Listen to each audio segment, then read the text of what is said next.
May I have your attention? Please welcome TechCrunch Editor-in-Chief, Matthew Panzarino.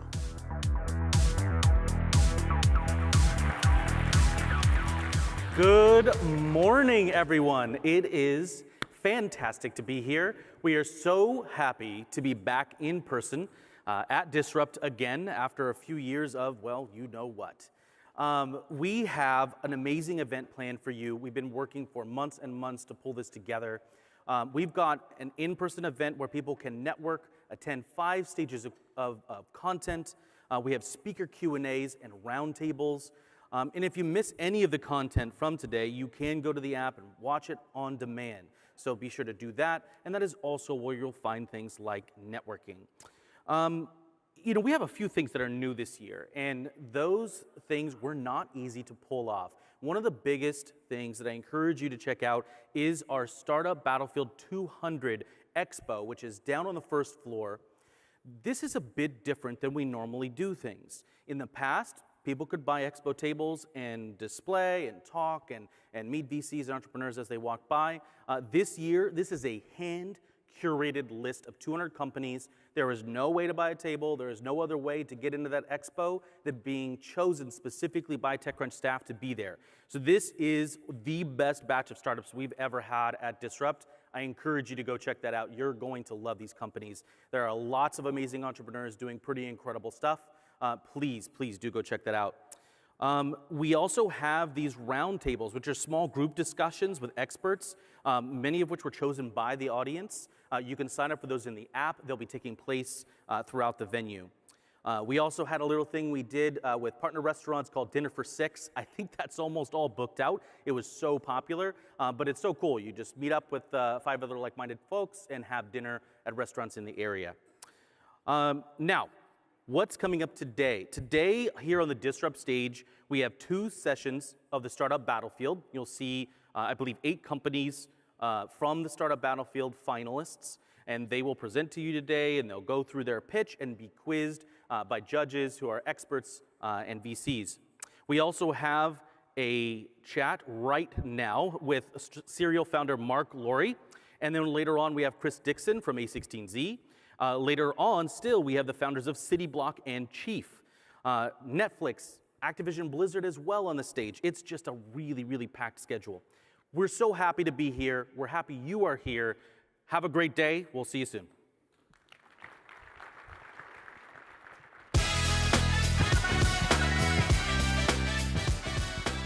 May I have your attention? Please welcome TechCrunch Deputy Editor, Jordan Crook. How we doing, party people? Everybody can hear me? There's just no response. Okay, so that's the start we're gonna do. I feel good about it. I'm your host. I'm here to keep the trains running on time, make sure you know what's going on. And speaking of what's going on, a couple housekeeping notes. So we have a service called Otter AI that's gonna power automatic transcripts for everything.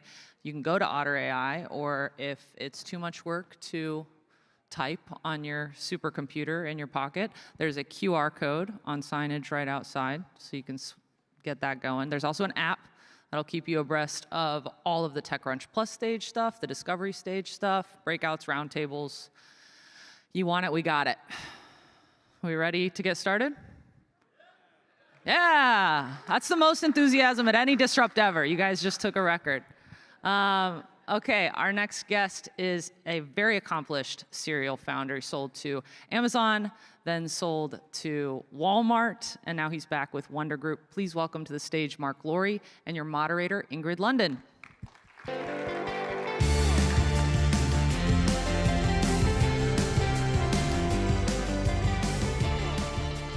Hi, Mark. Hi. Thanks for coming. Yeah, thanks for having me. So listen, it's amazing to have you here, and for you to be the first guy up on the first day of Disrupt. Am I? You are number 1. And it's really fitting because you are, of course, early mover in startups, too. You have been around for a couple of decades doing incredible things. You have couple decades. That makes me founded a sound- string of companies. A couple decades. That makes me sound really old. And you've, of course, had exits. You've sold a company to Amazon. You've sold a company to Walmart. Now you're working on something completely different. So it is called Wonder. And when we talked a couple of weeks ago, I called it a fancy food truck startup, which you did not like. I didn't like that, no. You told me it was actually food tech. So maybe we can just start with that. Why don't you talk to me a little bit about what you're doing with Wonder? Sure. Yeah, So we aspire to be the go-to solution anytime you want to eat a meal, 7 days a week, breakfast, lunch, and dinner. That's the ultimate big vision. At our core, in our DNA, is culinary engineering and food science. So we've invested hundreds of millions of dollars over the last 4 years to be able to cook great food across every cuisine really fast with the push of a button in a real oven, not a microwave, but with the push of a button with someone who's lightly trained in a really small space.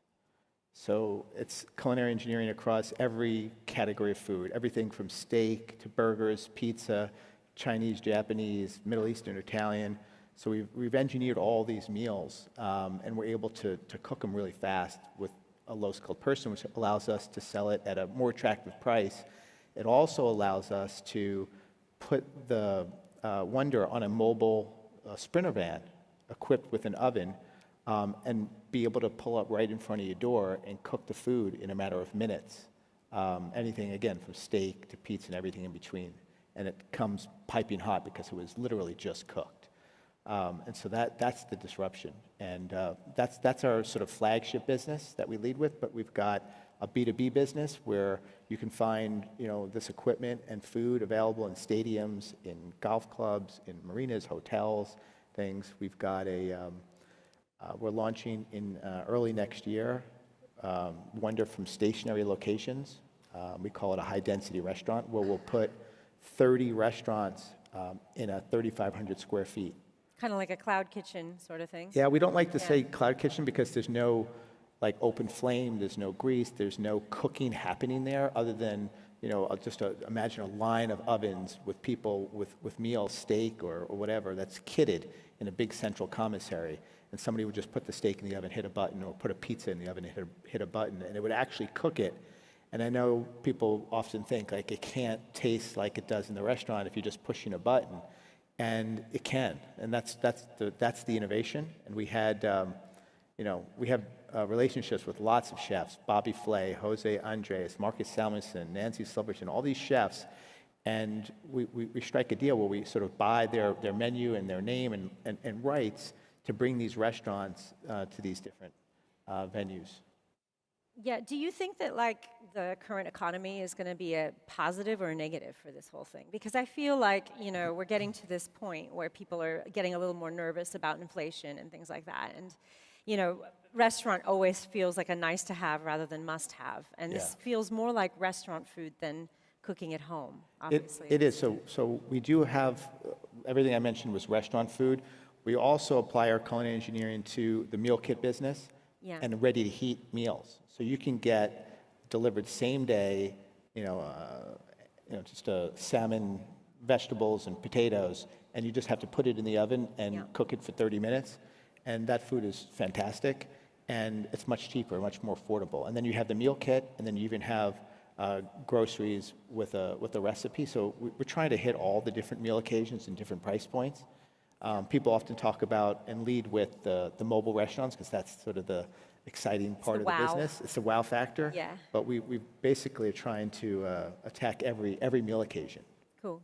And the B2B business allows us to sell great food at a more attractive price because you have much lower trained and less expensive labor to cook the food. You're able to cook it faster, and you don't have a lot of CapEx. And so restaurants are converting their back end to Wonder back end, so they can take a lot of labor out and either make the money they lost with lower demand or make a higher profit. Lots of opportunities. It's a little like banking. So you've got neobanks. They don't do any of the banking services. They just take it by API. Yeah, right. You're going to be the API backend. That's it. Release, please. Okay, so of course, to do this whole thing, you've raised a ton of money. You raised $350 million just this past summer, which I don't want to talk about too much, but really just to bring up, that's a lot of money for a guy to raise. And I think that part of the reason why is because you're Mark Laurie. You're a kind of known quantity of successful founder and so on. I want to go back a little to one of your previous startups, the one you did just before this one, which was Jet. which was, of course, sold for over $3 billion to Walmart, where you ended up becoming the head of e-commerce. Now, obviously, that was a successful exit for you guys. When I read about it, I remember people talked about it as basically a very, very, very expensive acqui-hire, because they really wanted you. How do you think it all worked out? I mean, I think you could ask Walmart. From my perspective, and from what I've been told, I think it worked out, as well as it could have. The U.S. e-commerce business at Walmart, grew 5x over the 4 years that we were there as a team. So I do think it worked out. I think just, a company that wants to immediately overnight, have that sort of tech DNA infused into it, it did that, with the acquisition. So yeah, I think it worked out. The fact that they wound down Jet after it was a sort of Costco-style idea of a members club for buying and so on, which was definitely different from what Amazon's been doing and so on. Do you feel like if you hadn't sold, you would have been able to kind of pursue that and grow it bigger? Do you think, could I have held on to it and made it into a $10 billion company instead of a $3 billion? I mean, you always think about that. Yeah. But I think about that more with diapers.com than I do Jet. We're going to get to that one. Yeah. So with Jet, that was basically about 9 years after diapers.com. The market had grown tremendously, so it was very easy to get, sales quickly because the market was so big. So, we got to $1 billion in sales in 10 months after launch. Like, that never would have been able to happen and didn't happen with diapers.com. But yet, at diapers.com, I think we had a better strategy, to win. And so, and also with Walmart, part of the reason why we sold it, a big reason was we felt like we had a vision to compete with Amazon and be a formidable, number 2 player in that market. And we felt with Walmart, we had the potential to get there faster. We had capital. We had, the whole Walmart machine behind it. And we felt like, it didn't need to be Jet. And that's why I actually made the decision to sort of shut it down, because it didn't make sense to have 2 separate brands. It was your choice. To be investing. Yeah. To be investing in both brands. But I think we did what we set out to do, and that was to create, a formidable number 2 player to Amazon. So that was kind of a different animal. I mean, it's kind of a funny one with Walmart, because I know they definitely wanted to take on Amazon. They felt very, potentially cannibalized by it and so on. Do you think that you definitely did grow their market share when you were there? I mean, it went up by at least another 15% or something like that, I think. Do you think, though, that, would you walk away from that saying it's, long-term a success? Have they managed to sustain that? Do you think anybody can compete against Amazon at this point? I think they can. I don't want to quote numbers because I don't know now. I've been out of it for a couple of years what publicly has been quoted. But the business, like I said, it's actually more like 6 times the size when I left than when I started. And I know it was still growing at a good rate 2 years ago. So I suspect they're not far from having a $100 billion global e-com business right now. So I think it did work, and I think they're on their way, and I think they have some really unique assets that Amazon doesn't have that allows them to compete really effectively going forward. Yeah. Well, I mean, I'm sorry to ask the difficult question here, but why did you leave if it was doing so well? Walmart? Yeah. Why did you decide to walk away from that? It's because for me, I felt like I was there to help them become a formidable competitor and get them on the right track. And but I'm not a big company guy. Everyone knows that. I'm an entrepreneur, and I love starting things from scratch. Ever since I was 4 years old and wanted to be a farmer because they grow stuff from nothing. That's what I do, and that's when I'm happiest, basically. Right. Yeah. So it was. I learned a ton at Walmart about how to scale a business that size. I'd never operated and scaled a business that size before, which hopefully will help if Wonder gets to that size. So, but no, I love building stuff. I love building stuff from scratch and be able to create something new. Yeah. So just you made a reference to Amazon. You said maybe diapers was the one that would have been the one to stay with rather than sell to Amazon. So let's talk about that for a second. Yeah. So here is the thing with it. So we're talking about 2010. It's a long time ago. It was a very different landscape. But I would say that, you guys were a major, major part of Amazon's turning into the everything store. They had to buy you guys. At the same time, they had kind of gotten you guys into a corner. They were very aggressive with you. Very aggressive. Very aggressive. So, did you sell to Amazon because you could see that that was the next step to growing, or did you feel forced? Was your hand forced to buy it, to sell up to them? Yeah, with Walmart, I think we were happy to sell. We saw that as a way to accelerate our vision. Right. So I always like to say we sold, but we didn't sell out. It was a sale, but the vision was intact. Doug McMillan and Walmart said, "Here are the keys. Like, help us grow and build it." And that was inspiring. That motivated us, and as a team, we're excited by that challenge. Amazon's situation was different. It was a forced situation. It was or it was not? It was a forced situation. It was. We did not want to sell. How did they force you? What do you mean by that? Were they just going so hard on pricing and so on? I feel like this is a very instructive thing, even for founders today in e-commerce. It wasn't. It's funny. They cut the price of diapers by 30%. Right. Which is unheard of. Like, diapers have like a couple percent profit margin. And so like when you see Target compete with Walmart pre-Amazon, it would be like 5 cents a box, 10 cents a box, Right. not $12 a box. Like, that's unheard of, right? And so they cut the price 30%. And what's amazing is the resilience of the brand we had built. We saw our growth slow a little, but still growing nicely even in the face of that. And I think one of the reasons why Amazon then bought us, because they're like, wow, this business is not built on price. They have a real brand. And so that was check. But just the market, basically, the investors, like people potentially looking to invest, were basically at that time. That wasn't like it is today, where you can go and raise hundreds of millions. Nobody was raising hundreds of millions, really. It was very, very few people. And that was back in like 2011. So 100 million was a big raise, and really that's what it would have taken to feel like we had enough capital to really do it. And yeah, the investors got scared off by Amazon's attack.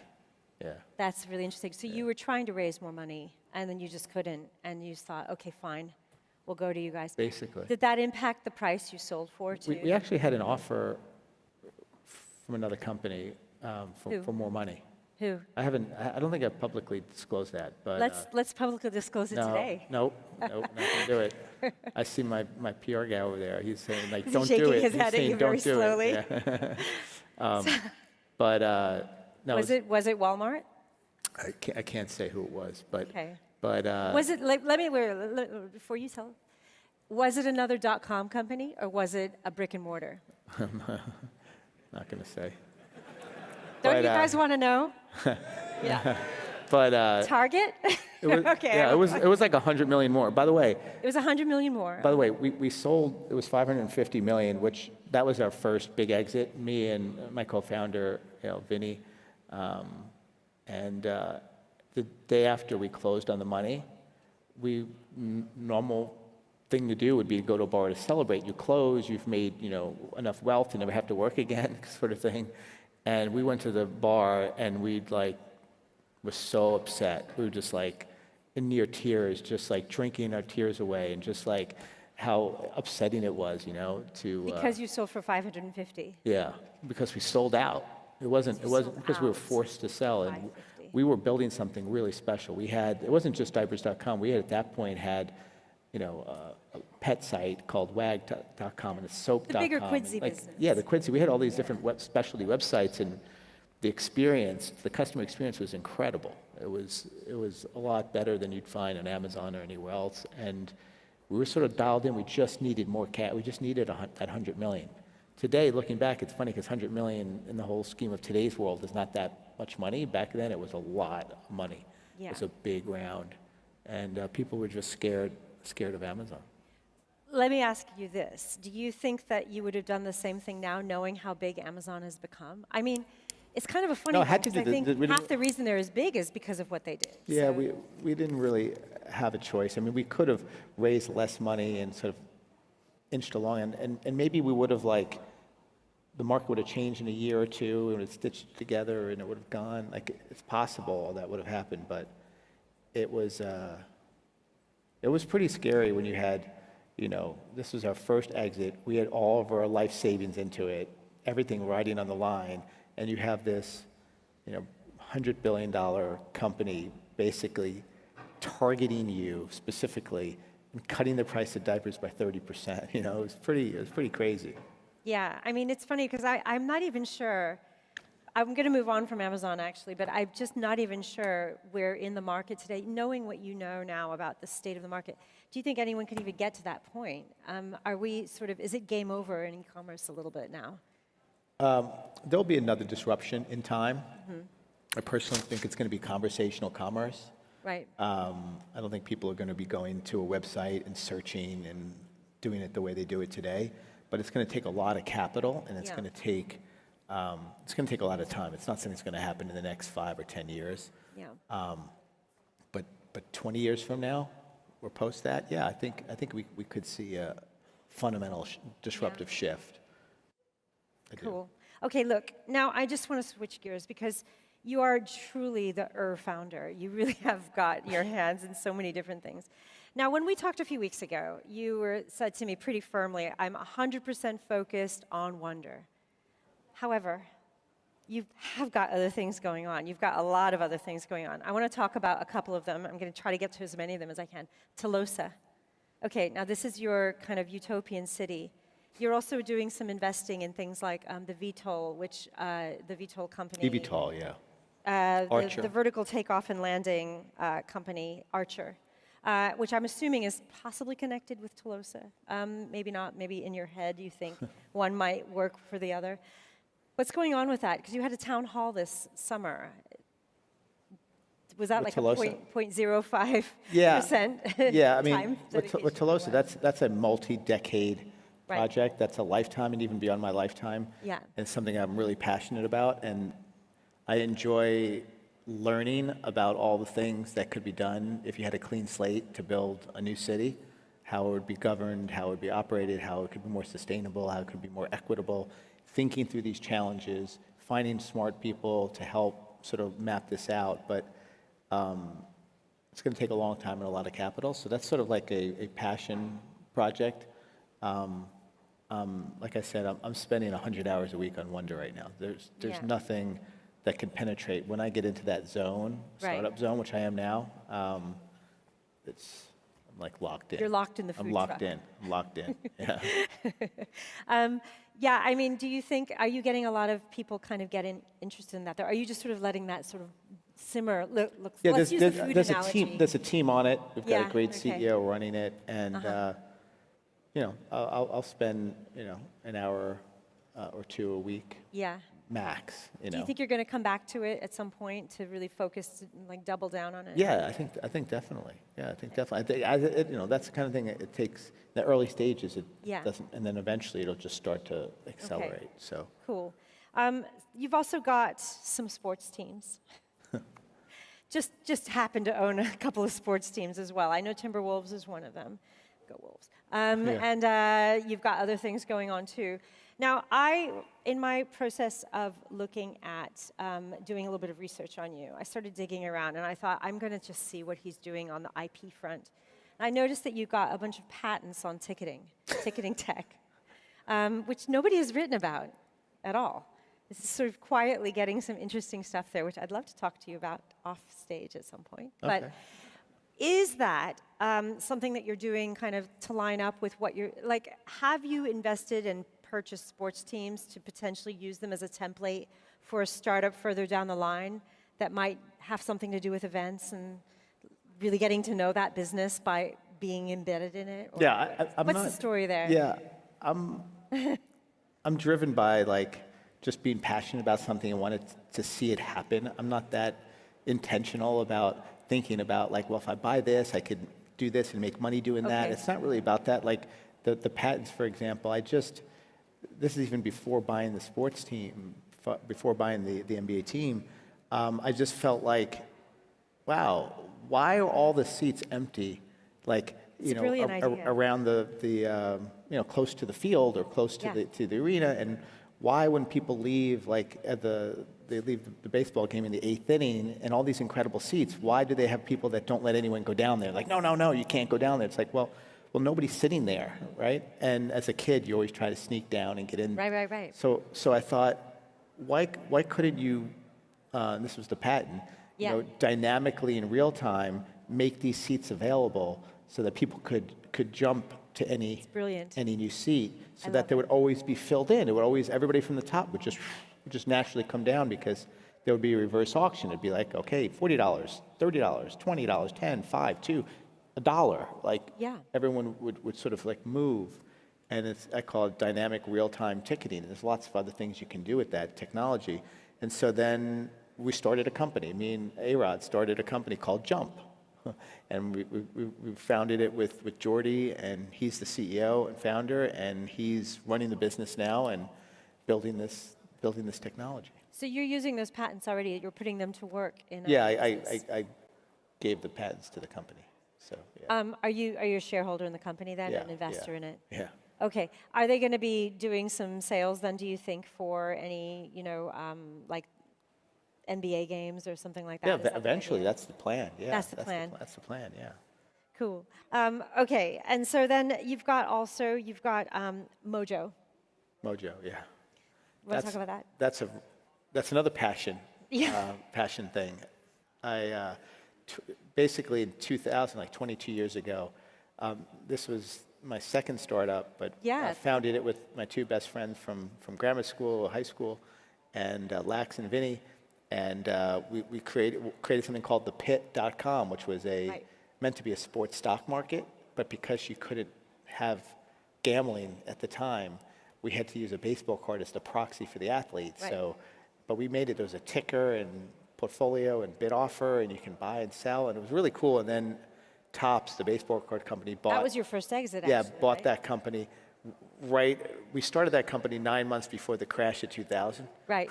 That was another experience. But we always, for the last 2 decades, had this dream of wanting to do the sports stock market, and we learned so much, and we knew what had to be done.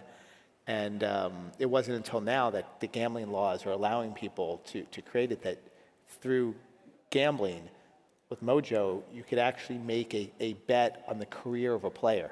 Right. And you make that bet real time so you can get in and out. Well, that's basically a stock. A stock is a bet on the future earnings of the company. This is a bet on the future, career-ending statistic of the player. And so it's very exciting, and it just launched a couple weeks ago. And I'm excited to see what that can do. But it really is a dream come true on that one. So I feel like it's really interesting, because I feel like the whole business that you sold to Topps and then Mojo, like, to me, it's not an area I personally love, but it sort of feels very connected to all of the stuff happening with crypto and cryptocurrency, which these days, if somebody was to start a company like that, they would have like an NFT element to it or something like that.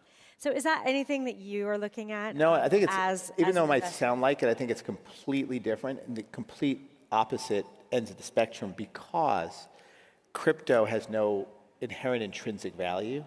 So, supply and demand dictates price. On Mojo, because you will get paid, it's a bet, you will get paid at the end of the person's career, their career stat, whatever that stat is, and it's different for different sports, but you'll get paid that.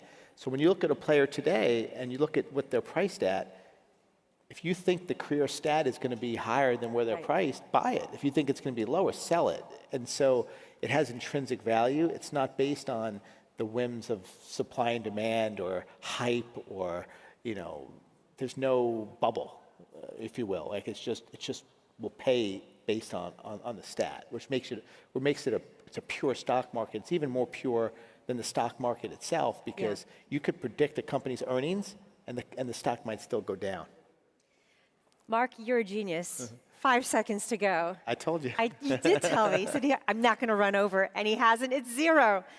You're brilliant. Thank you so much. Thank you so much. Yeah. That's great. Thank you. Thanks, everybody. You can't scale a big mountain if your institution is small, but A big institution that acts very small to clients can scale large mountains. We often get asked the question why JPMorgan is focused on the innovation economy today. And my answer to that is that this is not a new business for JPMorgan. The bankers have not just the ability to advise you on treasury services or cash management or traditional banking subjects, but are able to then relate that to a specific sub-industry. If you think about that scale and pace, you gotta start small, but you have to get big really quickly. Literally impossible to outgrow JPMorgan. From, again, your very basic banking needs to as you grow over time, we can really scale and grow with a company through every stage of their life cycle. Every time I meet a founder, I'm energized by their vision. Although they see the product around the corner, I'm actually helping their company itself look around the corner. So I feel like we're partners.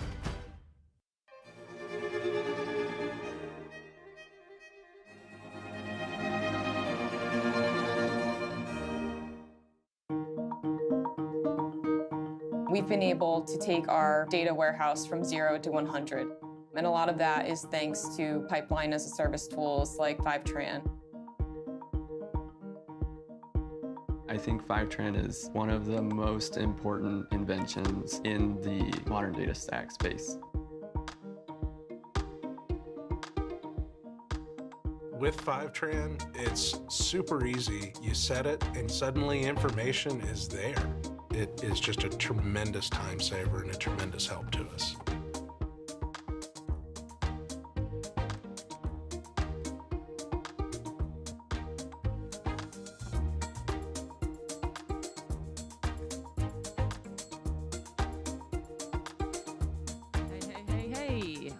Hey. All right, we're off into the races. Is it a little cold in here? A little bit? It's because it's crypto winter. But our next guest is going to have, I hope, a lot to say about that. He hails from a pretty under-the-radar venture firm called Andreessen Horowitz. Have you guys heard of it? Yeah, kind of a big deal. Running the crypto fund with more than $7 billion in capital to deploy. Please welcome to the stage A16Z General Partner Chris Dixon and your moderator, Lucas Matney.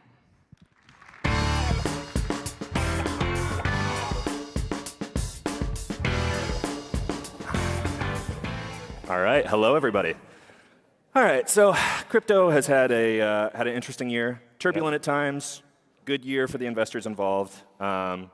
Really big time for Andreessen Horowitz so far. I guess looking forward to the next year, it seems like regulation is going to be kind of a big thing. You know, there's already a lot of news coming out about various portfolio companies or tokens or whatever. But I guess my main question is, if the SEC goes pretty intense and starts looking at a lot of these tokens or startup equities as securities, startup equities are already securities, but the tokens or the NFTs, is that going to fundamentally change? Like, does Web3 still work in that world? Yeah, so as you mentioned, this has been a volatile year in crypto. So just to give people context, I've been in the space. Can everyone hear me? Yeah. Okay. I've been in the space for about 10 years. I've been at the firm at Andreessen Horowitz for about 10 years and led our investment in Coinbase in 2013. And for those involved in crypto know that it's sort of, there's been a lot of kind of ups and downs. People call them summers and winters. And we may be headed to another winter now, we don't know, but things are kind of very volatile. I think the core thing to kind of focus on is, and I've always believed this throughout all tech trends, like having been involved in the 2000s and kind of the quote Web 2 movement, is to focus on kind of what products are getting built, what infrastructure is getting built, what entrepreneurs are entering the space. And so we try to really kind of focus on that. And I think in that regard, I think we've made a lot of progress as a space, and there's a lot of great entrepreneurs working on it. The infrastructure's gotten much better. You mentioned the regulatory stuff. Our view has always been that we are proponents of smart regulation, and we've advocated for a long time. I think there's a lot of, as with any kind of nascent space, and especially one involving things like tokens and money, you're going to have bad actors, and it's important for regulators to stop those bad actors. And there's 80 years of case law around. You mentioned the SEC, securities, and what they are. There's a very famous Supreme Court case, called the Howey case, that defines that. All of the projects we get involved with hire a significant team of lawyers, make sure everything they do is compliant. That said, we feel like it would be great if there was some more clarity. A lot of the regulatory stance so far has been to sort of do regulation through enforcement and just sort of they sort of will do some random things.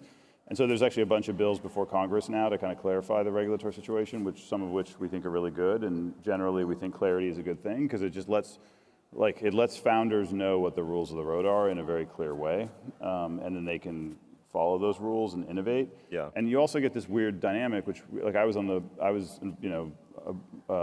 board of Coinbase for 7 years or something from 2013 till the IPO. And you had this weird dynamic where you'd have Coinbase was a very compliant company that spent a ton of money on this and a ton of resources, but then you'd always have competitors pop up who don't do that.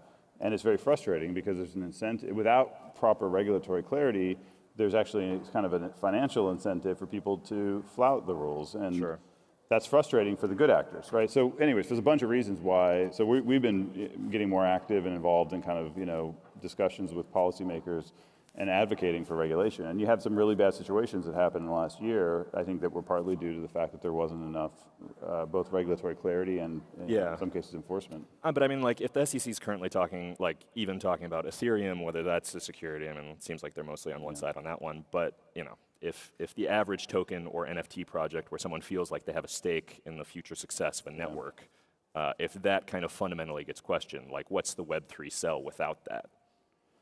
Well, so just you have to go back to why is there the SEC and securities laws, and this is something that's was created by Congress, and then adjudicated by various Supreme Court cases, and so the way to think of it is there are lots of assets in the world that are not securities. So, for example, real estate, commodities, oil, gold, these are not securities. So securities are a subset of assets in the world in which there exists an asymmetric information, right? So Apple stock is different than gold in that Apple stock has a group of people presumably at Apple who know certain things like the finances and things that are relevant, and therefore there's all these rules around disclosing it, right? And so the SEC put out a statement, a kind of guidance a few years ago, and basically, it talked about this concept of sufficient decentralization. Basically, the idea that if you decentralize the system enough, and Ethereum is, I think, clearly decentralized enough, as is Bitcoin, it is much more like gold than like Apple, in the sense that there's no group of people, for example, let's just take Bitcoin, the most obvious example, where there's no group, there are people that work on it and develop code for it and things, but there's nobody who knows, like, the price is going to go up tomorrow, right? There's no need for disclosure because there's nobody who has privileged information. Right, and that's how the case law has worked for 80 years, and that we think that's smart rules. You do need those kinds of regulations where there's asymmetric information, and that the guidance the SEC gave, which we follow, is that the projects that we're involved with, to the extent they have a token, should make sure there are not pockets of asymmetric information, that they're sufficiently decentralized and adhere to those guidelines. Look, the specific kind of people running these organizations change, from administration to administration and have different views, but they're fundamentally, like, the rules are determined by Congress and case law. Yeah. Switching gears a little bit, I mean, like, Web3 has been a little bit of a meme at times. It's felt like we're inside tech circles where people are like, what is a real Web3 use case? I know you've talked about this a lot on your Twitter, but I guess, like, relative to some of the other crypto VCs out there, do you feel like you have a very specific vision of the future that kind of stands apart? Yeah, so I think, for example, a really obvious use case is a way for creators who, so today you look at these big, Web 2 networks, Instagram, Twitter, TikTok, et cetera, and these are basically networks that are all of the content is created by creative people who are not part of those companies, right? These are the TikTok and these things, they create the network and the tools and everything else, but the actual content, the reason people go there, are created by creators. And the reality is that most of these social networks share very little of the revenue. They generate, so something like Instagram, they generate revenue through advertising, and they share none of that back with the creative people. Now, YouTube is better. YouTube share, I think it's, they share almost half, and that's good. I think YouTube's on the good side of that. Although that, by any other normal standard, if you go out, just you're selling your merchandise as a band or something, you're usually not giving up 50%, but whatever. But, like, it's still a high take rate. But Twitter's 100% take rate. They give nothing. Facebook gives nothing. Instagram gives nothing. TikTok gives nothing. And so one really obvious use case is a new way for creators to make money with their, having a direct relationship with their audience that isn't mediated, where all the money isn't taken by an intermediary. That's a very, very important use case. You know, it's not, sometimes with this use case argument, like I think people think like a major new computing / internet movement, they want to map it to like a very, you know, well, or like a, you know, I mean, it's like they think of it as solving a problem like the way that a can opener solves or a kitchen appliance solves a problem. I have a problem, I need to open this can, I get this thing. This is not how major kind of computing way, I mean, the first computer came out, the first PC, did it solve a problem? I don't think it really solved a problem. In fact, if you go look at the ads in the early 80s, they had all these, it was really kind of funny to go look at like the early Apple II ads. They had all these like this couple trying to do recipes with this big kind of ridiculous computer on their kitchen table. They didn't know how to use them. But then the developers came along and invented the spreadsheet and the word processor and desktop publishing and Photoshop and all of these things, and those solve problems. So this is how computing works, is like major new kind of internet networks and computing platforms, mobile phones, like mobile phone, did it solve a problem? Sort of, but then like really what happened was all these apps came along that solved problems and created new use cases and let people be creative in new ways. Like I just think computers are much, you know, Steve Jobs called the computer the bicycle of the mind, right? And the idea was it can take things that humans are already great at, creative activities, you know, solving problems, analysis, et cetera, and it can help them kind of accelerate and flourish. And I think we've seen that. I think computing has been a very positive movement for the world. And that's how they, but you have to understand that, you have to study history and you have to see how these computing movements play out and understand that like the way it works is you kind of build out these computers and the computers themselves have to get better.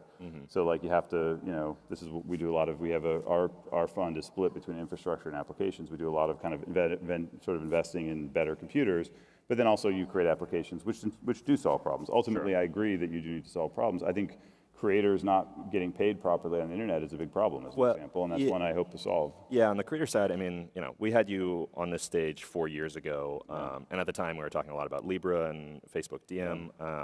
I guess, like, you know, now you're kind of talking about this being kind of the anti-meta future that, you know, you can build for creators. But I guess, you know, they were focused on stablecoins, they're focused on all these different elements of the blockchain, now they're on metaverse.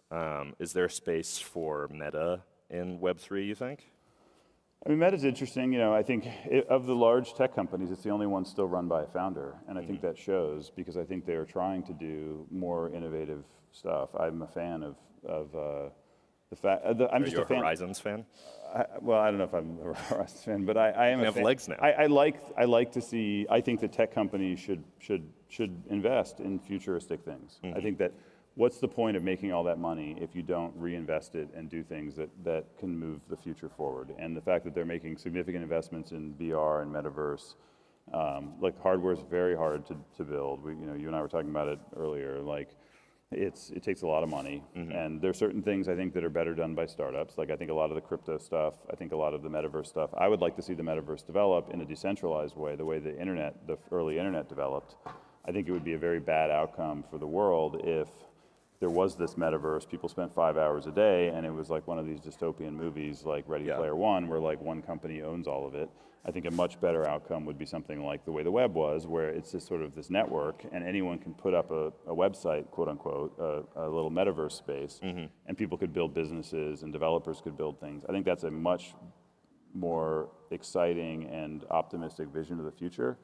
And that's what we're trying to invest in and trying to encourage. And I think but I do think look, I give them credit for doing that as opposed to some of the other tech companies, which are, I think, making, look, a lot of the AI stuff and everything else is very exciting. They're making a lot of technology projects, but it's a consensus view, right? It's not contrarian to be pro sort of doing the stuff that Google and Microsoft are doing. It's very consensus. It's sort of done by a committee. I guess when I think of contrarian, like over the past year or so, it's an aside, but you guys have put a lot of money into Adam Newman, specifically, a lot of his efforts.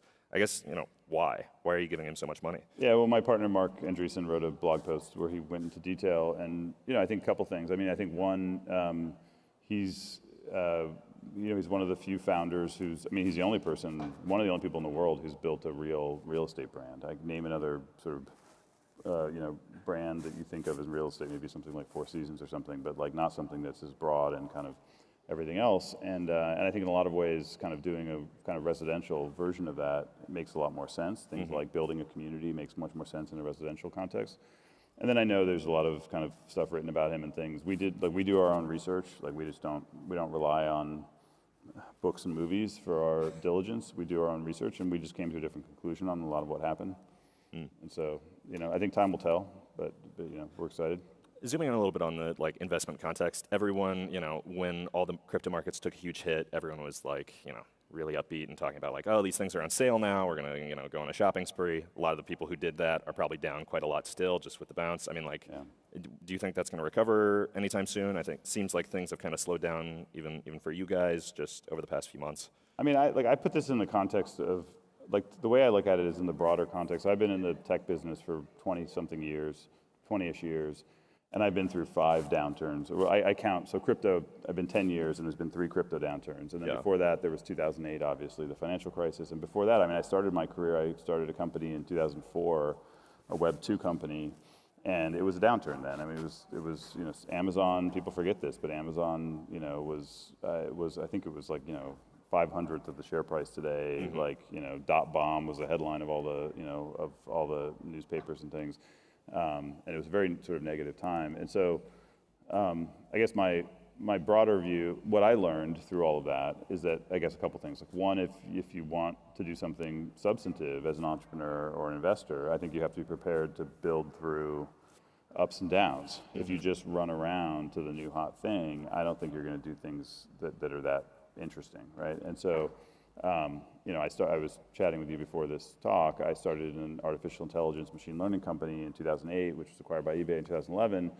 And, in retrospect, we were probably early on the AI thing, but I think, I believed in it then, and I think it'll be proven that our belief was right, although admittedly we were early. That these things sort of build out through cycles.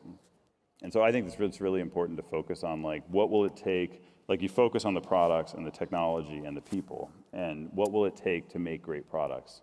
Because that's ultimately what brings technology to billions of people. And the ingredients to build great products, the first and foremost is people, and specifically entrepreneurs and developers. And I think in that regard, crypto is very, very strong right now, far better than it has been in the past. We put out for those interested, we put out a data-driven report on the sort of where we track number of developers on GitHub and other places.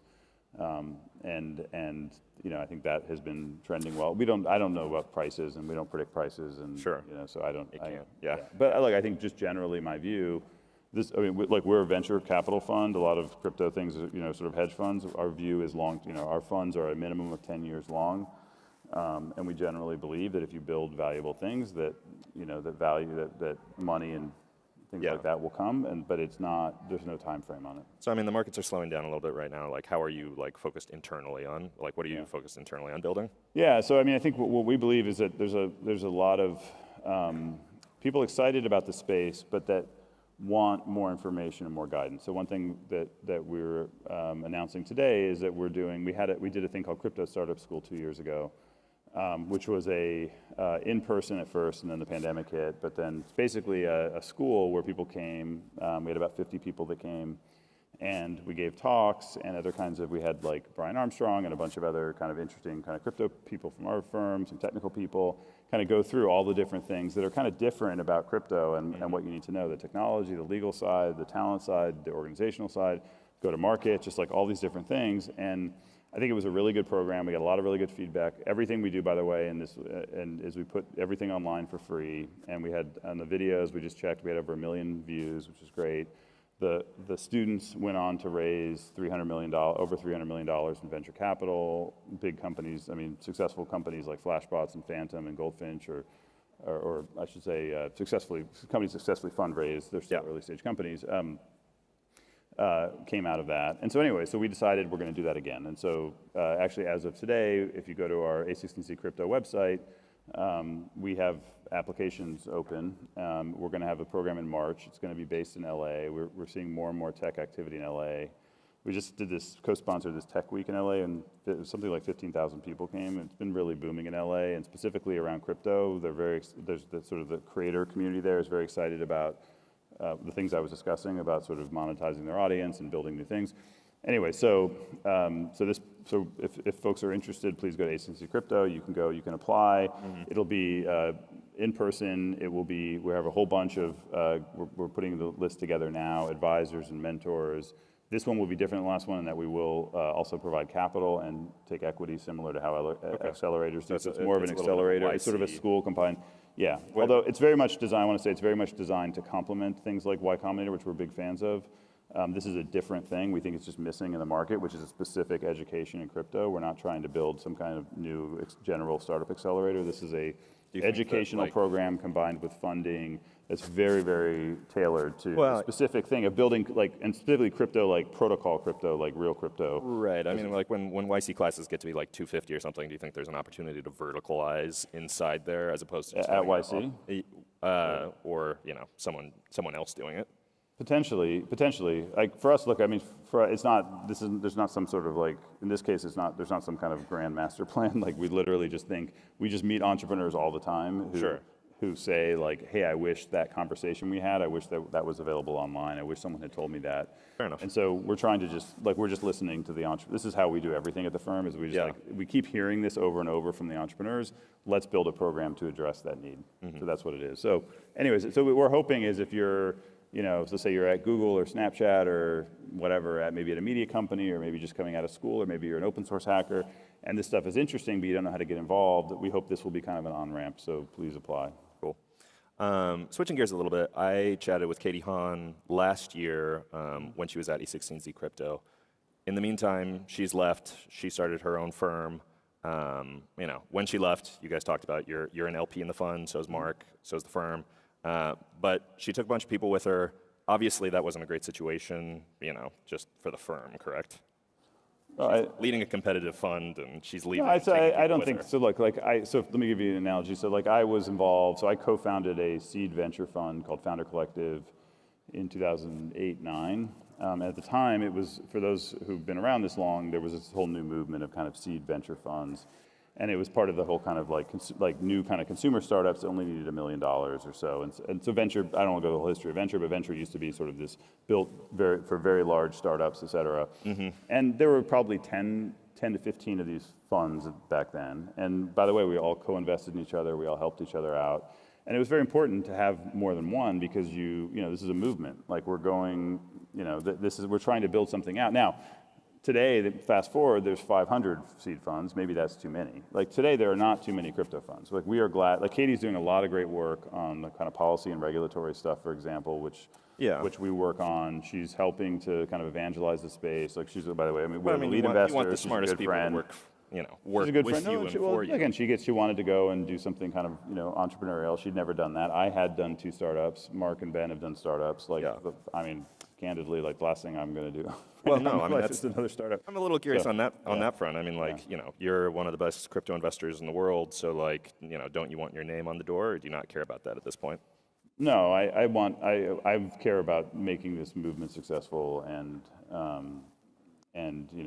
being involved with great people, and I have a very good very good relationship with Mark and Ben and the other people at the firm, and I've been here 10 years, and they've been they also the firm has supported a lot of kind of crazy experiments that I've been involved with, including So I've not just done crypto. I was involved with drones and AI and Oculus virtual reality, and so I think it's I think we've built just a really kind of great franchise that the whole kind of ethos of the firm, which is why I joined and appealed to me, is I had been a customer of venture capital. And at the time, venture capital was very much transactional. They give you money, and they kind of don't do that much. And the whole ethos of the firm was, let's do more than just give capital. Let's go and do all these other things. So, for example, we have 80 people on our crypto team, and of that, I think something like 65 are on our operating teams who support our companies. With just the stage the firm is in right now, it seems like Mark's obviously doing a lot of big deals still, but it seems like kind of broadly, Mark and Ben are trending away from doing the day-to-day stuff at the firm. This is like a meme in the media. It's not at all true. Those guys are not true. Yeah, no, they are. I work with them. They are 100% working. Are you're chatting with them on a daily basis, multiple times a day. And Ben's very deeply involved in the crypto stuff. Ben's, they're both running the firm. The firm's building out. We just launched this year. We launched a games fund. We're basically, the way we think about it is, you know, we go out and we meet a bunch of entrepreneurs. So, you know, and then when we see a bunch of entrepreneurs doing a new thing, we create new funds. And like this year, we did the games fund. We raised a whole bunch of other funds. We have a growth fund now. I think you'll see us do more stuff. Like when I started, you know, we started seeing a bunch of founders come in who were like really doing really interesting stuff in biology, and we didn't fully understand because none of us come from a biology background. So we went and we recruited VJ Pandey, we created a bio fund. Same thing happened with crypto. So what we do is we try to be kind of a one-stop shop. If you're an entrepreneur and you're building something futuristic and you want like real long-term partners to work with, you know, we want to service that. So we're constantly like both building, and they're very, very active in building that stuff out, and that's sort of a meme. I think Mark just had a tweet thread about it. You know, he's on, I think it was 13 boards. He's in lots of meetings. We're in lots of meetings together. He can't retire at this point. He won't let himself. I mean, if you know, I mean, like a lot. I mean, they could. Like, I mean, he could have retired. They all could have retired a long time ago. Like they're in this because they, you know, they're excited by it and they believe in. And like it's also just like, it's just always. This is what I like. What I love about the tech industry and why I still do it and I'm very excited by it is that there's just always new interesting things. There's always new interesting people. You know, there's. It's this job I have. It's a fantastic job. You get to go just meet the most interesting, ambitious people and hear all their ideas. Right. So it's always just sort of new and changing and exciting. And I think our firm has sort of selected for people that want to do that and that just think it's exciting and a good way to spend their time and meaningful. And that's how they feel. That's how I feel. That's why I'm here. That's why, you know, I think they're so fired up. Yeah, I mean, wrapping things up, I want to talk Twitter, not the Elon side. I want to talk your personal Twitter. I feel like a lot of people know you as the guy defending Web3 till his dying breath and taking aim at anybody who kind of questions. We got the Aaron Levies, we got the Jack Dorsey of the world. Why do you take it personally when people kind of question Web3? Well, I just think Twitter's become. We have an investment. You like the outrage feedback? We have an investment in a decentralized social protocol called Farcaster, which I'm using a lot more because you can have a conversation there and people are like building stuff and you're not going to use X? Optimistic. maybe, yeah. I mean, look, Twitter has just become I find it very hostile in general. I mean, but you're on it quite a bit, so it's not like I've slowed down a lot though, because it's just like you go on there, you tweet something, and then you just get plus there's bots and spam and just like. I don't know, like it's like getting, and then there's just people, you know, and then people, there's like politics and like, I'm talking about tech. I care about, I mean, obviously I have other views, but my professional life and my public life is about tech. And I just want to talk about tech. I like tech. I like building stuff. I like being around people that build stuff. And I want to talk about cool new stuff. And Twitter's, it's just a whole different thing now. I saw you tweeting less, so I wanted to make sure that you didn't lay off your like tweet ghostwriter or something like that. I did not have a tweet ghostwriter. I don't think anyone in the firm does. That's somebody else. I saw that article. That's funny. All right. Well, unfortunately, we're all out of time, but it was great chatting for some of the stuff with you. Appreciate it. Thank you all.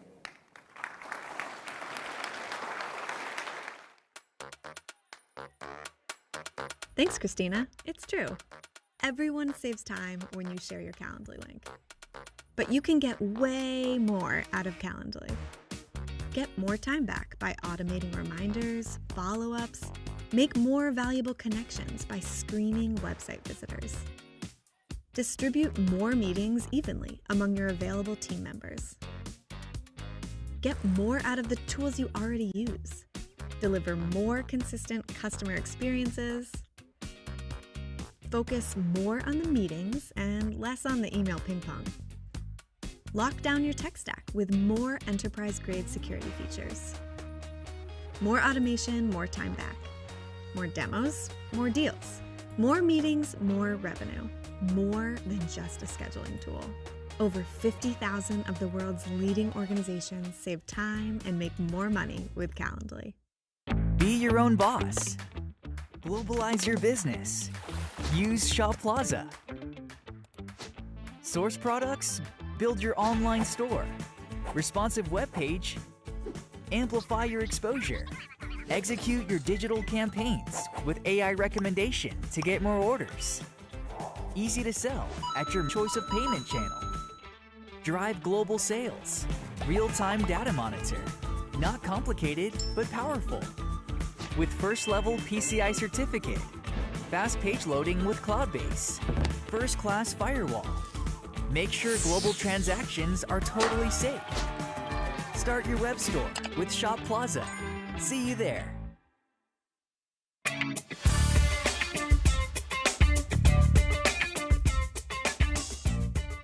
may I have your attention? Please welcome TechCrunch Managing Editor, Matt Burns.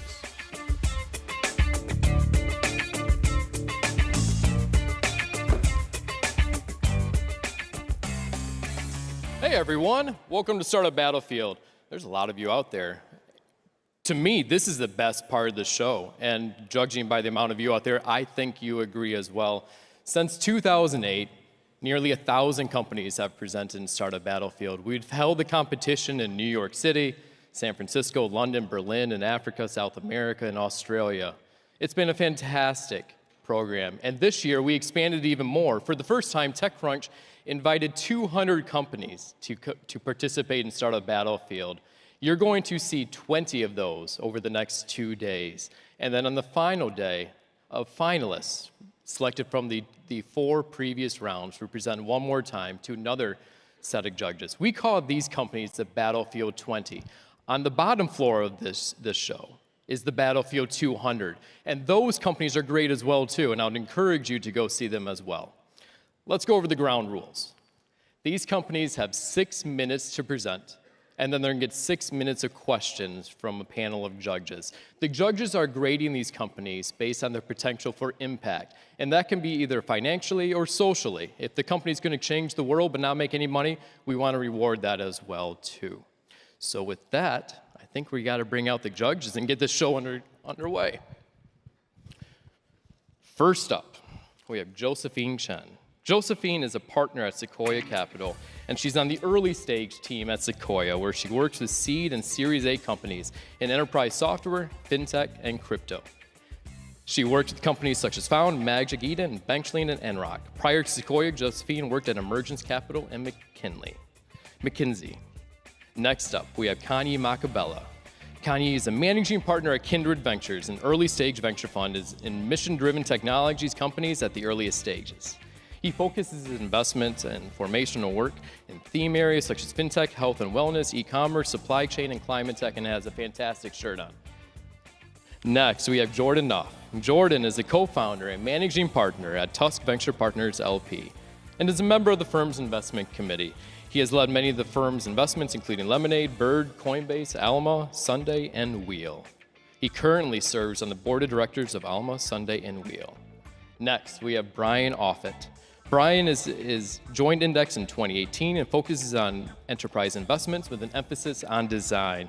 He's particularly interested in the consumerization of enterprise and the use of design to improve the approachability of highly technical products. Before Index, Brian started his career at Palantir Technologies, where he was an engineer and a product manager. Lastly, we have Uli Onavakpora. Uli is a managing partner at Kapoor Capital, an Oakland-based early-stage impact-focused fund. At Kapoor, she focuses on investing in digital health, medtech, people, and operations company. Previously, she served as the director of global programs at Village Capital, a global accelerator program and venture capital firm which supports healthcare, education, agriculture, energy, and fintech. Join me in welcoming him to the stage.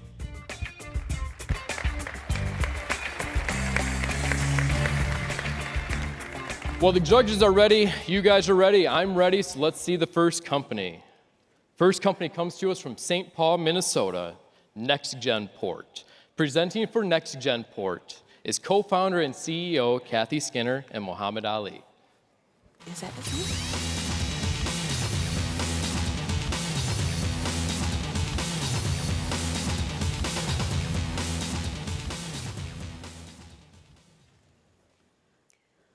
20 years ago, cancer came to my house. We all know someone who's been touched by cancer. For me, it was my father. When my dad was at home in between treatments, there was no way to keep track of changes in his blood cell counts and his vitals.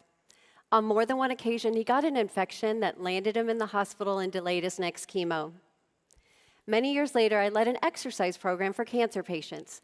The patients were having the same problems as my dad. 50% of cancer patients undergoing treatment suffer from low white blood cell counts that lead to an infection and a delay in cancer-fighting treatment. Infections lead to unplanned hospitalizations, costing $2.3 billion annually.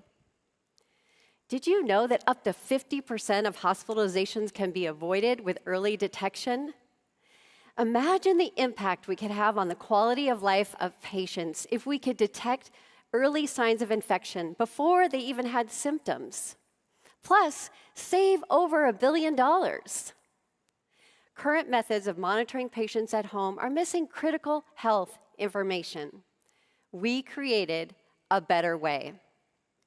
NextGen Port is the first of its kind implanted smart port that detects early signs of infection by measuring changes in blood cell counts, heart function, and vitals. Used as a standard of care for decades, the chemo port is a delivery tool that fights the cancer by delivering drugs. We've created the next generation of care by adding microelectronics and optical sensors to the port. In between chemo treatments, our software uses machine learning to look for changes in health status before symptoms emerge. Our longitudinal data equips physicians with real-time monitoring of cancer patients at home. We're in a second year of a collaboration agreement with Mayo Clinic, where we meet with a leading oncologist as a product advisor. While the hospital-at-home model is growing, physicians still want to know what's happening to their patients. Our advanced warning alerts physicians to changes in health status so they can take action and deliver life-saving care. So how does NextGen Port work? We measure blood cells as they flow past our optical system in the body. Much like EasyPass captures the images of license plates of cars as they drive through a toll booth. Let's take a look at the demo. We add microelectronics and a battery to the body of the port and thread a fiber optic bundle through the catheter. Let's take a look at the computer output. A blood flow simulator is showing us in real time swine blood cells as they flow past the catheter tip. A trained machine learning algorithm is counting the cells based on their known size and composition. To the physician dashboard. We analyze the longitudinal data and pass the findings on to physicians through an API integrated with their electronic medical records. And then to patients, the healthcare provider can contact the patient before a problem escalates to hospitalization. Let's return to the presentation and the business opportunity. Our forecast shows a $750 million in revenue after 5 years of commercial launch. Current methods failed. To port manufacturers, the typical port is a delivery device. Chemo in, blood out. We've reimagined the existing port as a data tracking and monitoring device. Wearables can't track blood, and they have low levels of patient engagement. Lab tests can measure blood, but require patients to drive to clinic, and they can't measure changes over time in real time. IP-protected, NextGen Port gathers a data package that has no additional burden on the patients. I've worked with cancer patients face-to-face for the last 10 years, and NextGen Port is my third startup in oncology. Dr. Welcher has decades of experience in cancer diagnostics and business leadership. Our inventor, Dr. Ali, leads our product line and our engineering team. Our board has industry leaders in medical device, science, and regulatory affairs. With a line of sight to our market and commercialization, we've submitted several patent applications, verified CPT codes for reimbursement. Based on predicates, we have a clear roadmap to our FDA submission and anticipate a 510(k) for the hardware and the software. We participated in an accelerator called mHub and received investment from key industry leaders like Baxter. And we're recently accepted to United Health Group's Optum Startup Studio. Go-to-market focuses on selling the technology to port manufacturers, and we anticipate commercial launch of NextGen Port in 2025. Announcing the full platform, NextGen Care. While we're passionate about cancer first, we see future opportunities in dialysis, cardiac care, and veterinary care, as well as research and virtual clinical trials. Providing life-saving health information, NextGen Care can alert you to changes in your health before you even have symptoms. And as for me, I like to think that if NextGen Port had been available when cancer came to my house, my dad would be here today. Thank you very much, Kathy.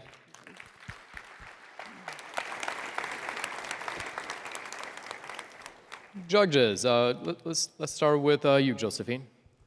Kathy, thank you so much for taking the time today and also being the first one here. I know it's always nerve-wracking. You did an incredible job.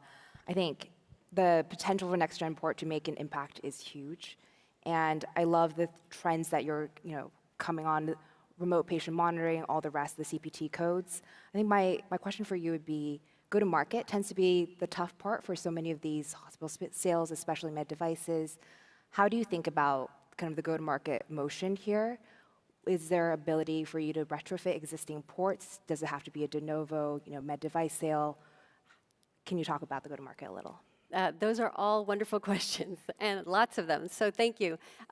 Verified that through a third-party assessment that we're looking at a 510K, so not a de novo. We are working with Mayo Clinic, and we really see working with integrated cancer centers like Mayo and others as a first move to market to get early adoption and traction. And then we can sell to port manufacturers because they're looking to diversify and enrich their portfolio and move from being device-driven to data-driven. Awesome. Brian? Yeah, thank you so much for being here. It was a great presentation. The one question I wanted to ask is on the technology side. So you've got these machine learning models that are running on the data. I assume that's running in the application, not in the actual device. Is that correct? I'll let Mohammed speak to that. Actually, thank you for your question. It's running on the device, and that decision was taken because the device has to be autonomous. So if there is no connection, it has still to work. So it is running on the device. And can I ask one follow-up on that? Given it's on the device, can there's been rapid advances in machine learning kind of happening every day. Are you able to push new versions of models to the device to kind of keep things up to date? Exactly. The platform we use, they have an OTA, like over-the-air firmware upgrades, including the model. Thank you. Kanye? Thank you for the presentation. You noted that you were hoping to get to $750 million of revenue in, I think, 5 years. It also mentioned that I think it was 2.3 billion of infections per year. That sounds like 25% of the market. How do you get that much distribution that quickly? Great question. We anticipate strategic partners seeing the value and having infrastructure that will allow us to accelerate. And based on NextGen Care, there's ways to leverage the uniqueness and our patent-pending technology in the optical sensors in other types of devices where patients need to be monitored remotely and collecting that biological data. Quick clarifying question. Thank you. And does that imply that moving into dialysis and cardiac is going to be part of that revenue expansion? Yes, we see, because we have an opportunity to have a system rather than just a product, but really an integrated system that uses a platform to serve the needs of patients. Thank you. This is a great product. 2 questions really quickly. On the healthcare provider side, is there any retraining required in terms of working with the port, or is it kind of standard of care currently for how they use existing ports? So interventional radiologists are the people that implant the port surgically, and there will be no change in their procedure or workflow. Okay. And then secondarily, in terms of diagnosis, I know if you catch sepsis early enough, you can treat with medicine. Is it catching the infection early enough that it can be treated with antibiotics, or are you finding in terms of you're trying to catch the infection still, but at the point where you have to change the port? Where are you guys on that spectrum? And can you repeat, what do you mean by change the port? do a replacement port. So once a port is, sometimes if it gets infected to such an extreme amount, it has to be cleaned out and replaced. And we're actually addressing infection related to neutropenia, which is changes in blood. Okay, so not the actual port. There isn't as much incidence of port-related infections, but there's a very high incidence of cancer-related infections based on treatment response. Okay, so it's a blood infection, not a port infection. Yes, ma'am. Okay. Jordan? So so once again, really appreciate the presentation. With regards to the data that's being collected and the algorithms that are being trained on top of the data, how do you avoid the regulatory scrutiny around the need to push outcomes to doctors in order to make an actual diagnosis instead of it being a medical device? So we're taking a stepwise approach to the FDA and to our product. So our initial product is going to be looking at trends and changes in blood counts to and let the physicians make the decisions, because we want to get to market as quickly as possible. But as we progress, we can become software as a medical device and have a diagnostic capacity once we gather more data and more patient feedback and more physician feedback to tighten that up. And then Mohammed, would you anything about the uniqueness of the technology to get to that place? Having the ability to be able to count blood cells and differentiate the type of data actually can be pushed to physicians in a form of a dashboard to be able to take these clinical decisions. So that's the infrastructure we are building, and actually the device and the model can be upgraded in future to allow for other applications. It's great timing with the healthcare interoperability standards coming out, so congratulations. Thank you. Thank you. Well, thank you very much. Give them a round of applause, folks. Thank you.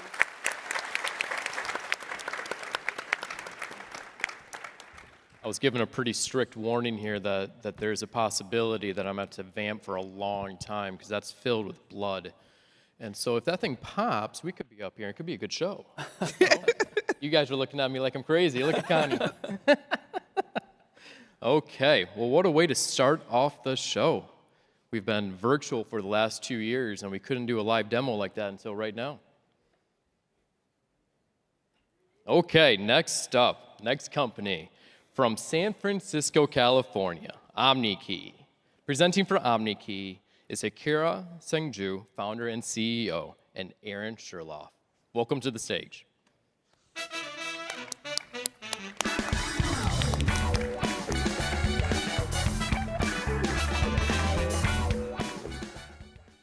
How y'all doing, TechCrunch? Ooh, let's go. My name is Hikari Senju. I studied computer science at Harvard with a focus on AI.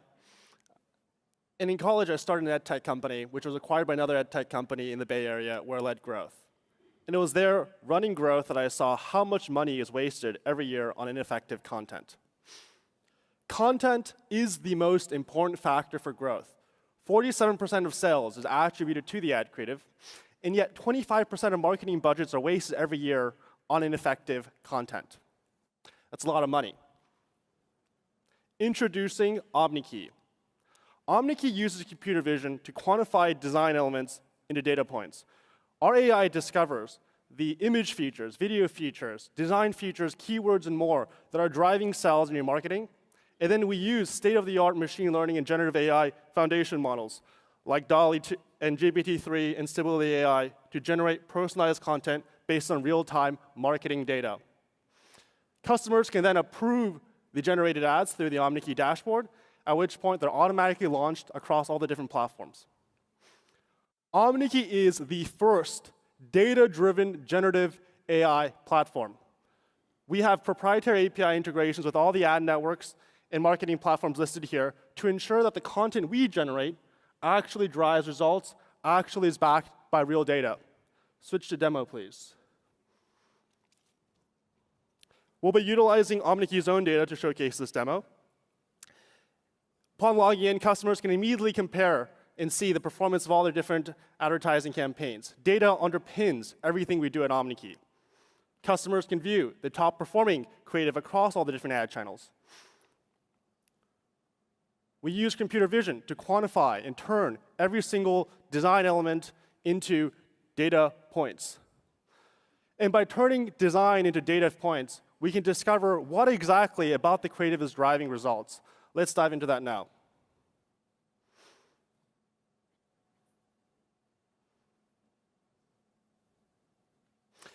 Customers can view the top performing and discover the text on images, or number of faces, colors, image features, video lengths, emojis, videos, content within the video that is driving results, driving conversions in their marketing campaigns. Our AI also pulls the top performing creative features. For example, the word business in the headline, or image and video features like having a person in the video, having glasses, a monkey in the video, having a hat in the video. There has never been an analytics tool for designers and for design until OmniKey. Our AI then utilizes these insights to generate personalized content at scale. Our AI generates image generation prompts based on real-time marketing data. If you remember from the previous section, a person in the video is correlated with increasing conversions, and therefore our AI has generated a prompt for image generation. Let's generate that now. Let's also now go to copy. If you remember from the previous section, the phrase grow your business was correlated with increasing conversions. So we'll select that copy. The headline was also generated by AI, and voila, what used to take a team of marketers, designers, data scientists, copywriters, weeks, not months sometimes, of work has taken our AI mere seconds to generate.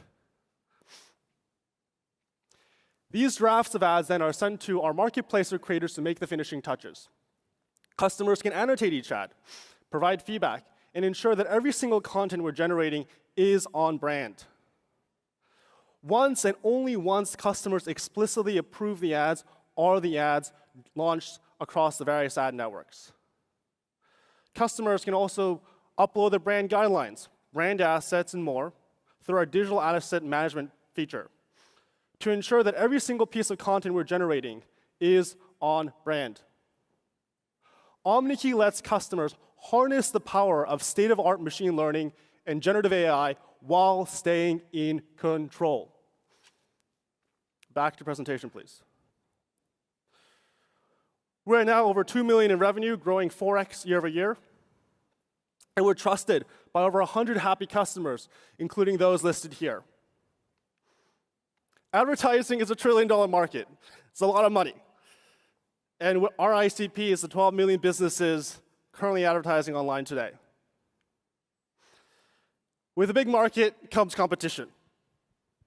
OmniKey is the first data-driven generative AI platform. The content we generate actually delivers conversions, actually delivers results because it's backed by real-time marketing data. And today we're now excited to announce the launch of our self-serve product. And the first 30 customers that sign up via omnikey.com/techcrunch get a 10% discount on their first year. So sign up today and drive your sales to the moon with AI-generated content. Thank you.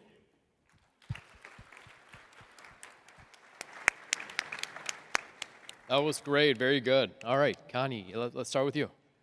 Thank you. Great presentation. Congratulations. So I'm curious about the bottlenecks that you described that get released by this work. I think you had mentioned marketer, data scientist, and a designer. Yeah. I can understand the data science one, and I'm curious about the marketing one, but I am skeptical about the designer one, which is how quantitative is brand really? How much paint by numbers can you actually do for some of the creative stuff? Yeah, thank you, Connie, for the great question. Our average customer sees a 2x improvement in return on ad spend after utilizing our product. What we've shown with our traction and with our customers is that data-driven design does work. And in fact, I would almost say that now, with computer vision and the advancements of computer vision, data-driven design is the table stakes for running and creating online experiences. If I can ask a clarifying question, are you analyzing past advertisement to see what images or what part of the images performed well, as well as analyzing past copyright to see, and then grouping them together, or are you creating new images and new copy? Thank you for the great question, Lily. We are both generating content and then utilizing historical data from the customer's own marketing campaigns to generate the content. It's this continuous improvement loop of generating content, analyzing what's working, and then generating new content to increasingly personalize the brand experience at scale. Because different audiences have different preferences in design, different ways they want to be communicated. It's hard to really intuit that sometimes without data. So new content meaning new copy and new images? Yes, we generate copy and we generate images and videos. Thanks a bunch. It's really cool to see the sorts of things that people are doing with these new foundational models. It's pretty wild how much progress there's been in machine learning over the past 5 years in particular. On that note, one of my questions is on how you think about the long-term defensibility of the business, right? Because as these foundational models come out, it becomes easier and easier to do stuff like text generation, image generation, et cetera. So I'm curious if there's something either within the models that you view as kind of the long-term differentiator, or if it's something that lies outside of the Yeah, thank you. Thank you, Brian. It's an interesting question. Our thesis is that there's going to be increased commoditization in the foundation models. There's going to be margin pressure with these various APIs competing with each other. And ultimately, probably every single big tech platform is going to offer a foundation model as a way to boost their cloud business. And so the real opportunity for us, and our focus from day one, has been on building the best B2B application that incorporates generative AI. That's OmniKey's vision, that's OmniKey's focus. If we can become the best B2B application that integrates generative AI into the workflow, that's what we believe is the big opportunity. And so in terms of defensibility for that, it's about data, right?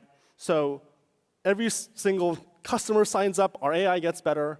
Every single data integration we build with an ad network or with a marketing platform or with a sales platform, our AI gets better. Our product gets better with more users. And there's this continuous virtuous loop of more users, better data, better product experience, more users, better product experience, et cetera. Josephine? First, just congrats. I love just how clear of a demonstration this was in terms of how AI could make creative work both more efficient and more effective. So congrats on that. I loved Brian's question. Just to build on that, I think you're in the sector of marketing tech, and oftentimes I think marketing tech has the issue of retention, where a lot of users will try out new products and not stick with it for that long because everyone wants kind of the newest innovation. How do you think about making even your B2B SaaS product stickier? Is it becoming a system record? How do you actually think about becoming a long-term product with the company? Yeah, thank you, Josephine. Great question. The average CMO, as some may know, is 2 years. It's one of the shortest tenures in terms of in the Fortune 500. Our focus, as you mentioned, is B2B. So it's integrating and building integrations into the sales process. It's building integrations into other customer touch points, like eventually landing pages and emails. It's about personalizing the entire brand experience from end to end. And to your note, if we can become the system of record, if we can become the go-to personalized design layer for online applications, for businesses, I think that is a sticky product. But that's for us to prove in terms of building these new product features and product improvements every day to earn our customers' trust and to maintain their customers' trust that they can utilize us to continue to scale their businesses. Last but not least, Jordan. So on the digital marketing side, as you mentioned, it has been very, very crowded, a crowded space, but also companies have different objectives and they measure ROI in very different ways. And some might be looking for more brand awareness, some may be looking for conversion. How do you train the models to actually pick up on what is driving that ROI for the customer? Please keep the answer short. Thank you, Jordan. And thank you. Sorry, could you repeat the question again? Apologize. So how do you train your models? Yes, exactly. Well, our belief is that actually direct response is the future, right? That as attribution has gotten better, you can actually now be able to attribute from the first impression to conversions for even sales processes. And so actually potentially direct response advertising, direct response media content could actually potentially replace massive fields of sales teams that are you paying 80K a year and maybe they're sending cold emails that aren't really converting anymore, and they're sending cold calls that nobody's really picking up. And so with the advancements in attribution analytics, and I think this is actually the third big tech innovation on top of generative AI and computer vision, is the advancements in attribution.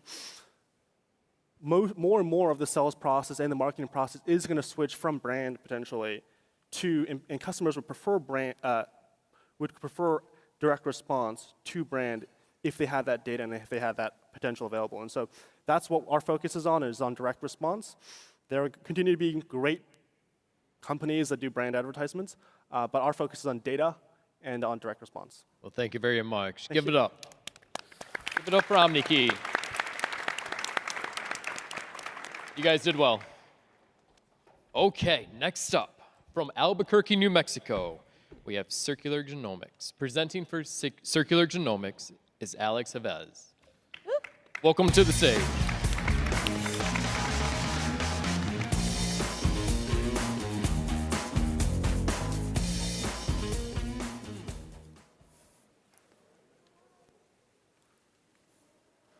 One out of 3 entrepreneurs struggle with depression. This problem is greater than just our community, though. In the United States, in 2019, 21 million individuals were diagnosed with this chronic illness. 2.5 years later, after our pandemic, this depression is 4 times higher in the United States, estimated to be over 80 million individuals. Depression is the greatest public health crisis to ever face our nation. Depression worldwide is the leading cause of disability. We have higher rates of hospitalization and suicide as a result of it, and the global economic cost exceeds $1 trillion per year. You might ask, why don't patients get treatment for depression? One reason is the social stigma that exists around it. There are many people that believe that there is no biological basis of it, that it is not a condition that should be diagnosed and it does not need to be treated. There is also this distrust that exists in our healthcare system, where patients that are depressed might not feel willing or able to go talk to their provider, their medical providers, about this. When they do finally get that courage and they go try to make that appointment, they run into long wait times. In Albuquerque, where our company is headquartered, mental health clinics often have wait lists that are so long that you can't even be added to them. And then when you finally get into the clinic, you run into a treatment model that revolves around trial and error, where you're prescribed an antidepressant, you only have a 40% chance of responding to it. You'll take it for 2 to 3 months, often figure out it doesn't work, you taper off, and you start again. A patient with depression or an individual with depression can spend months, if not years, trying to find the right antidepressant and dose that works for them. The big problem in mental health care is that there are no good biomarkers that exist today. We've tried DNA, which is our genetic code. It shows your predisposition for depression, but it is not very predictive. Messenger RNA is the RNA that is used to code for proteins in your body. We can use it to look at real-time expression of those genes, but it is highly unstable because it's exposed to the enzymatic degradation that degrades it. Protein is actually predictive, and it is stable. It's the building blocks of our cells, but it's difficult to measure in the brain because we don't take brain biopsies of depression patients. So what we're trying to do with circular genomics is use a new biomarker called circular RNA to help diagnose, monitor treatment of mental health conditions. Circular RNAs are a biomarker. They're stable, predictive, and can be measured in bodily fluids, including your blood. It's a better way to help clinicians provide precision medicine, leading to improved patient outcomes. The platform that our company is developing does not only apply to mental health care. These are molecules that are highly stable in our blood. We can use them for very early detection of medical conditions. For example, in oncology, predicting early remission of a cancer, Also in neurology, possibly predicting early onset of Alzheimer's or dementia. Let me show you guys what we do. In our company's laboratory, we're sent blood samples from individuals that are experiencing depression. We're able to extract and purify the RNA from those individuals, and then we use a process called quantitative, circRNA-specific quantitative PCR. We use this to measure the expression levels of the circular RNAs in that individual.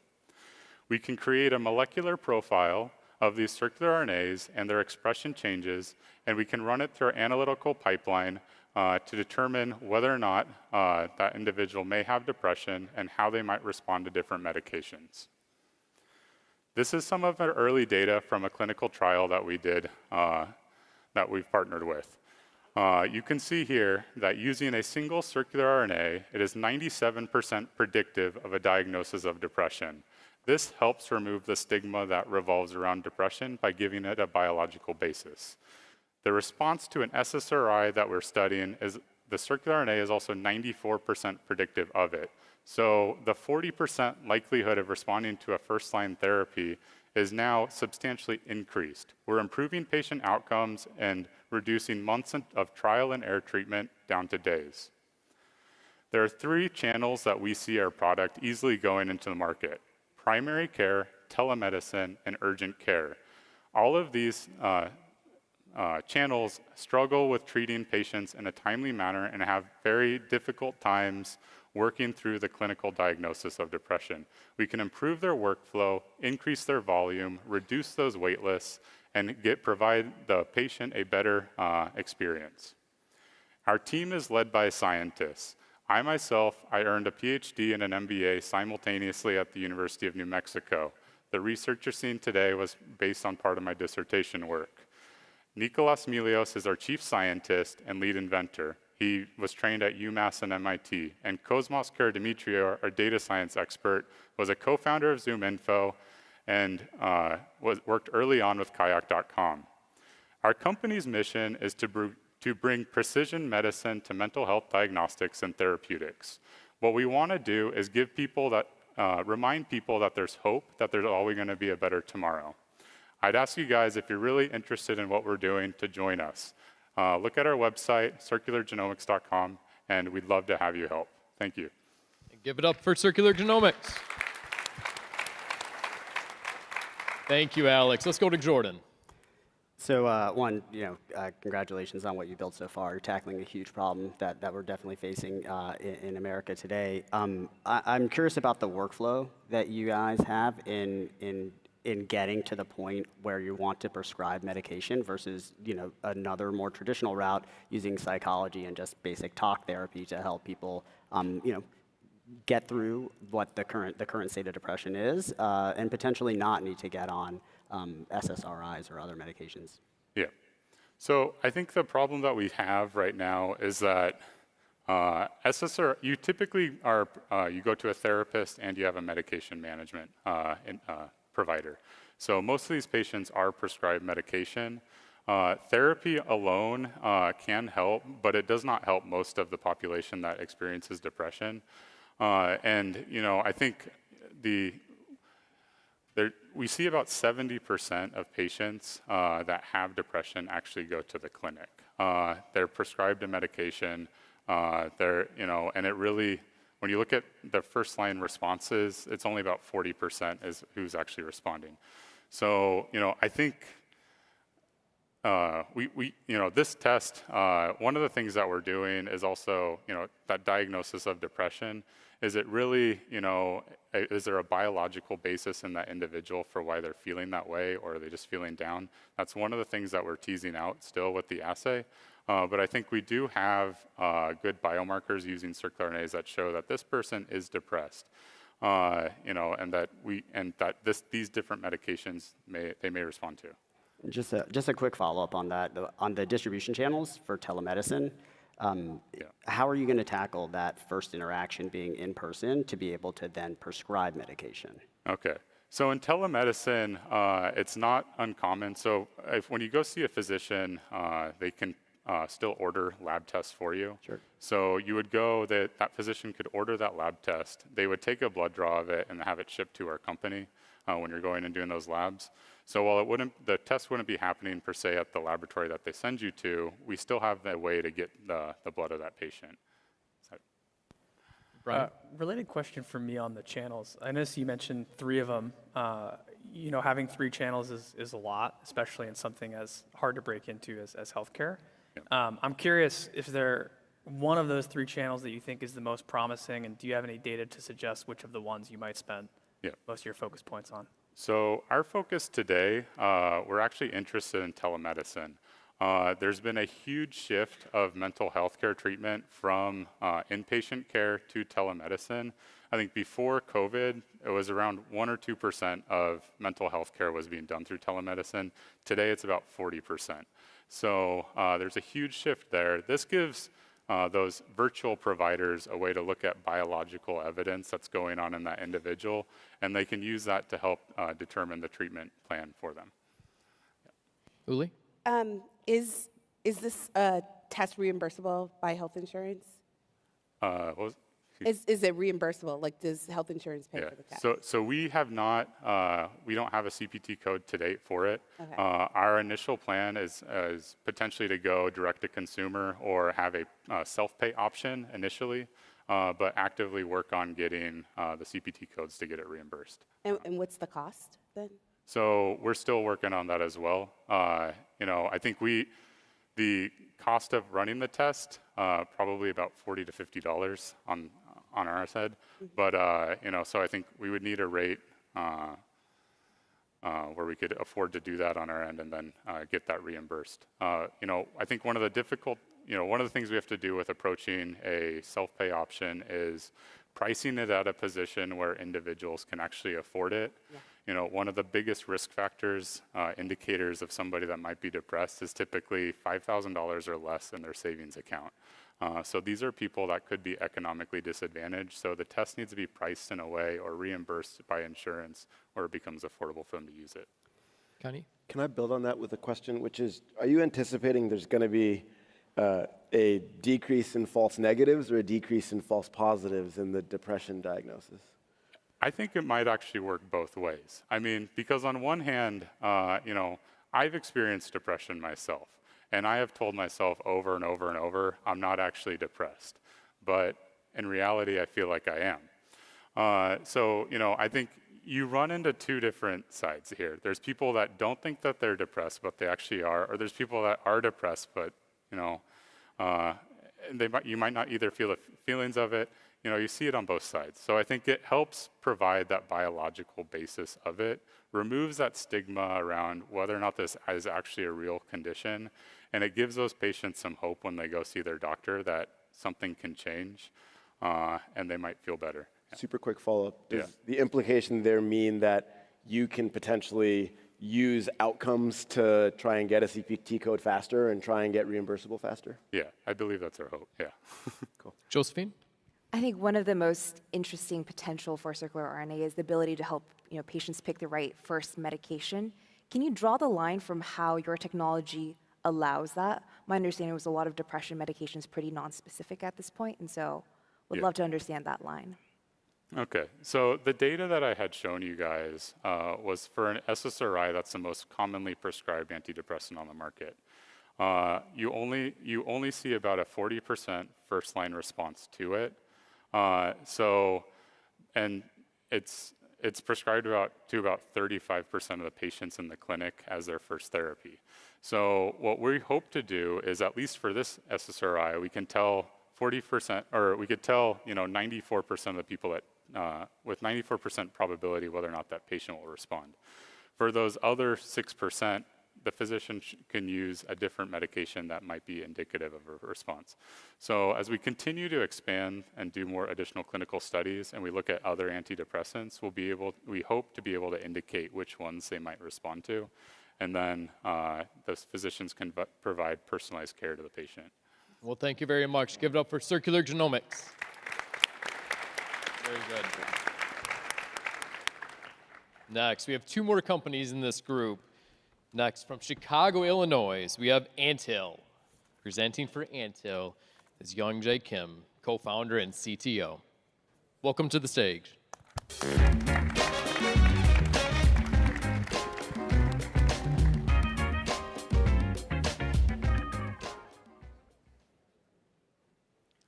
During pandemic, we all started to work from home, but actually 2.7 billion people didn't. That is 80% of the entire global workforce. Because these jobs do not happen at desks or computers, in the stores, in the distribution centers, or on highways. These workers are everywhere, and they are the deskless workers.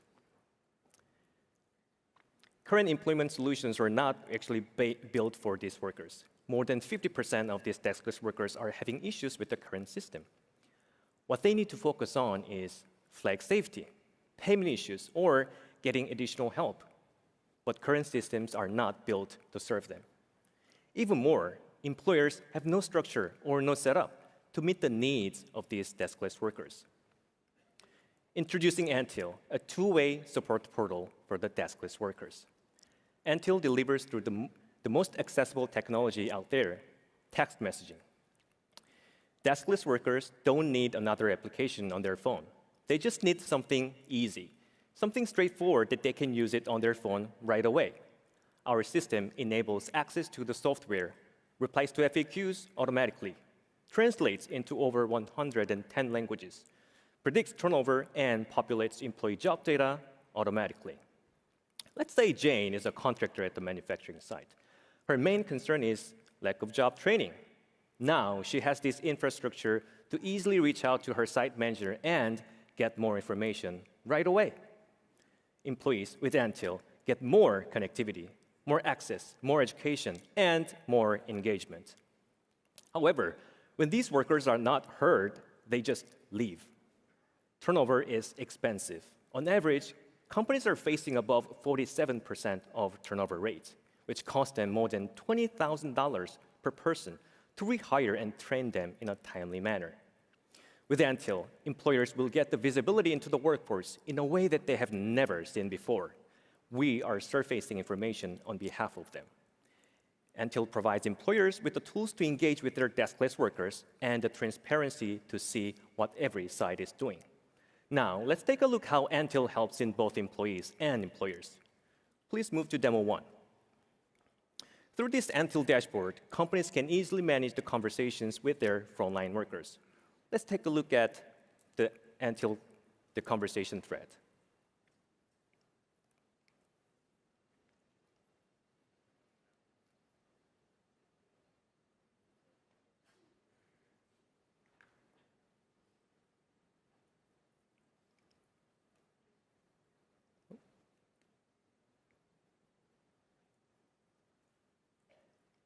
Just 20 seconds.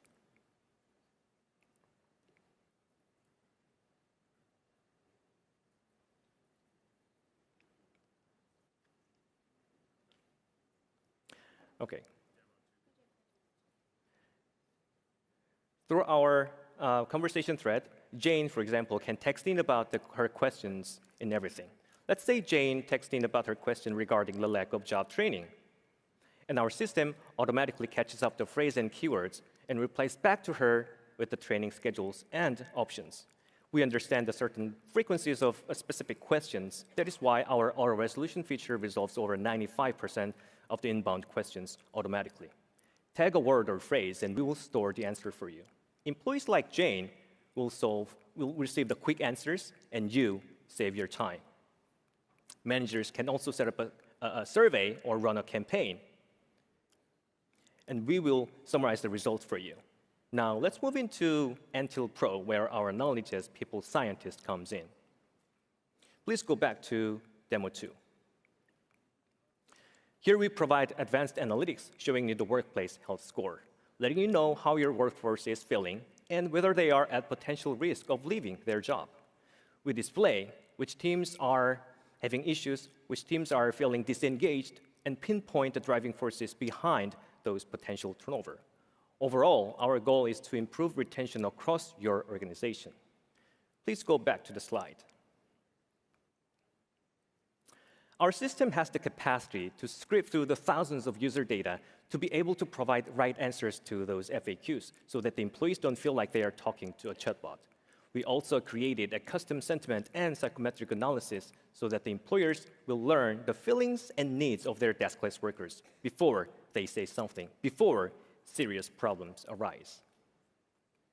The mutual trust is the core component of reducing turnover. However, to build trust, we first need to provide access to that communication. Employers and employees are running in different directions as they are affected by so many different problems and issues every single day. Antil is reconciling employees and employers by creating a bridge between them. Our next generation of the product is the application, API, and integration into the existing HR platforms like SAP and messaging applications.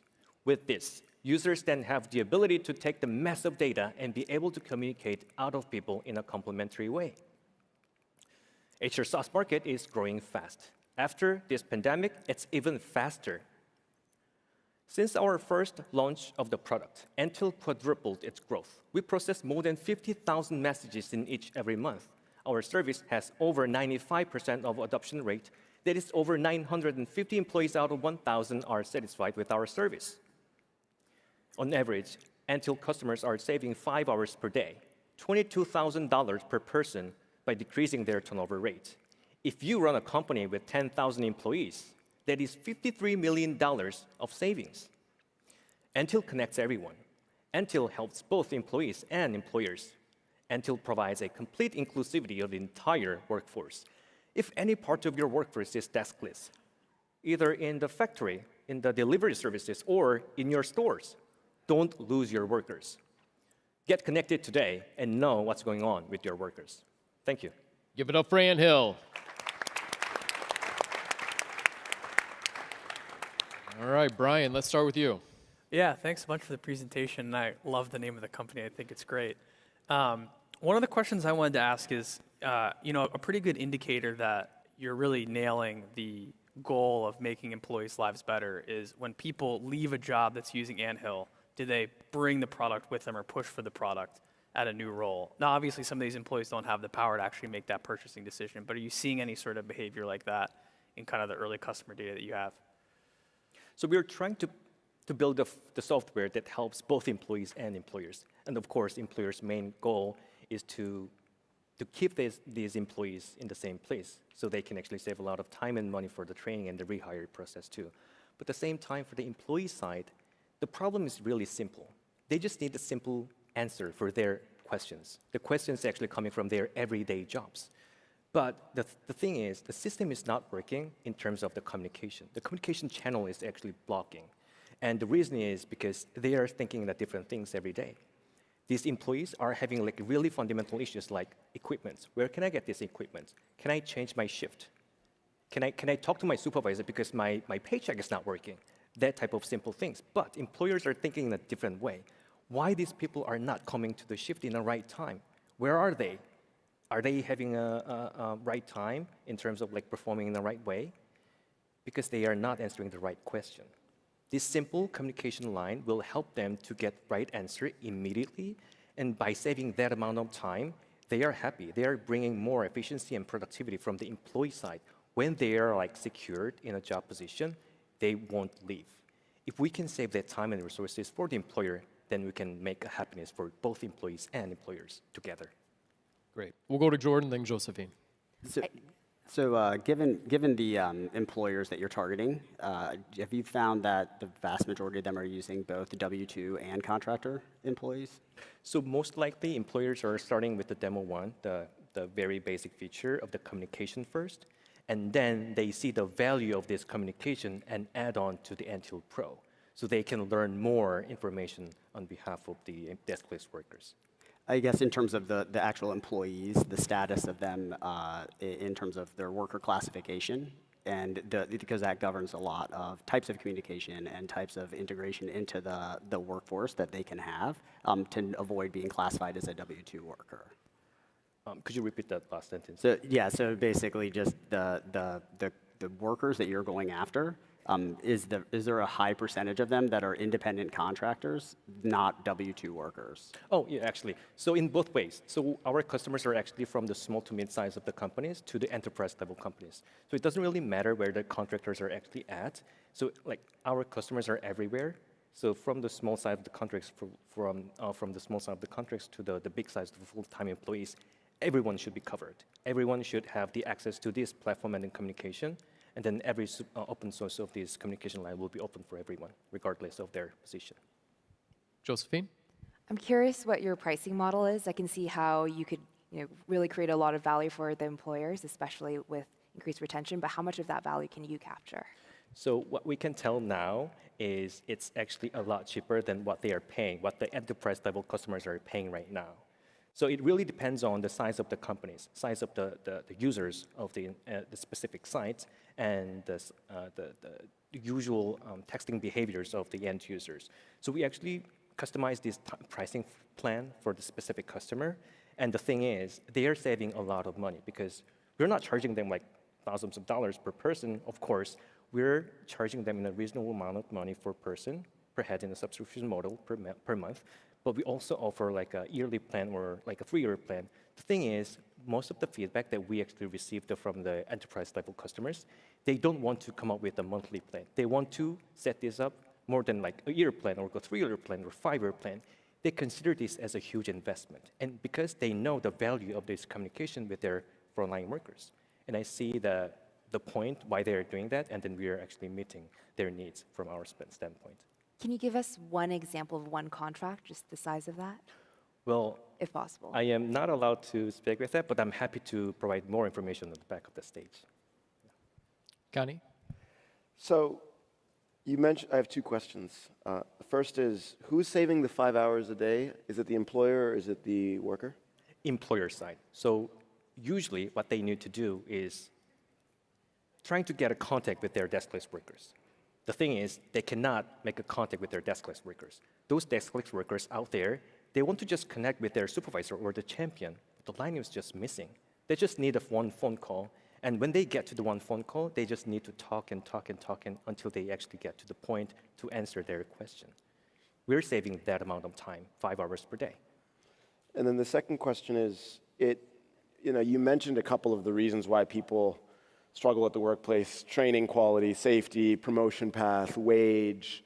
Have you been able to draw a line from I can text message my boss to my wages are going up, or I can text message my boss to I'm getting promoted? And if you haven't drawn a direct line, do you think you'll be able to? Please answer quickly. So yeah, our setup is actually anonymous. So whenever employees are sending their questions, everything is just hidden. No one knows who's sending what question. Only employees have the option on their dashboard. If that is really related to the personal level, fairly sensitive information, then our system asks the employee to disclose their name. By that point, they can communicate by opening their name. But besides that, we're closing everything anonymous. So they can send any specific questions regardless of their the payment or the raise of the issues or anything that is on the personal level. So we are keeping their identity until it's really related to their personal level issues. Very good. And we're out of time for Anto. Give them a round of applause.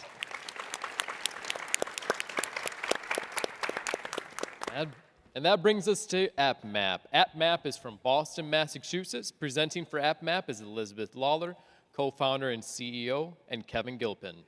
Welcome to the stage.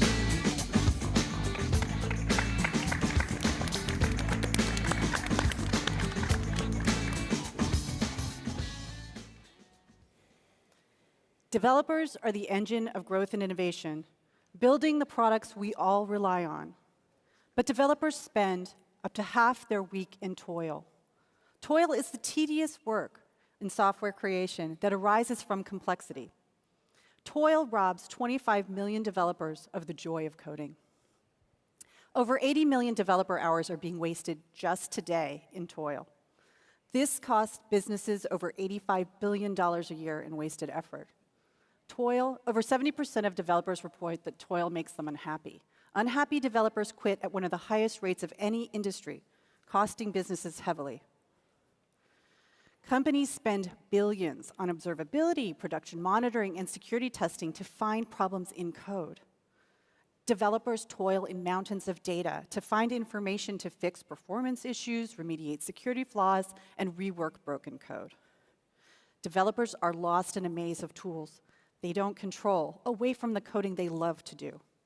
Developers, if you're lost in toil, you need a map.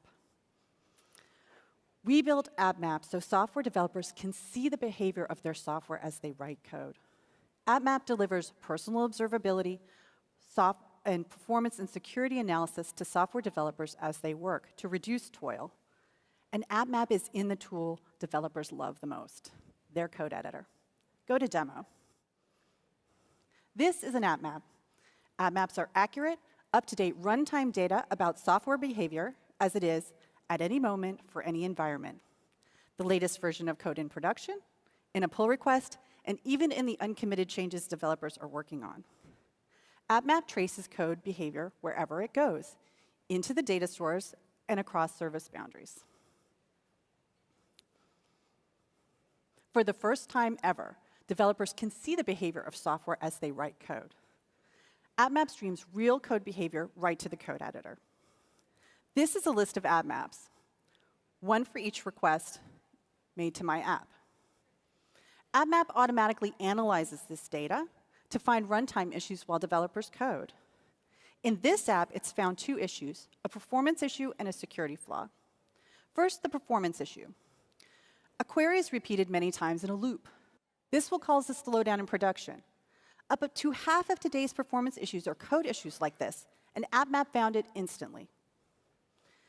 Next, the security flaw. The user is authorized before they are authenticated. You can only see this when the code runs. Broken access control is the #1 issue in the OWASP top 10, and no other tool can find it in my code editor. These are just two examples of the runtime issues that AppMap can find while I code. And these are dropping today in the VS Code and JetBrains marketplaces. Back to slides. We built AppMap from the ground up to meet the needs of developers. We started with data, purpose-built for personal observability. That's why developers that use products like Datadog and Splunk also use AppMap. AppMap is deeply integrated with popular programming languages and frameworks.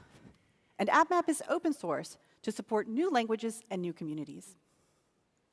Companies adopting personal observability for their organizations have faster time to code onboarding and reduced time to repair flaws from weeks down to minutes.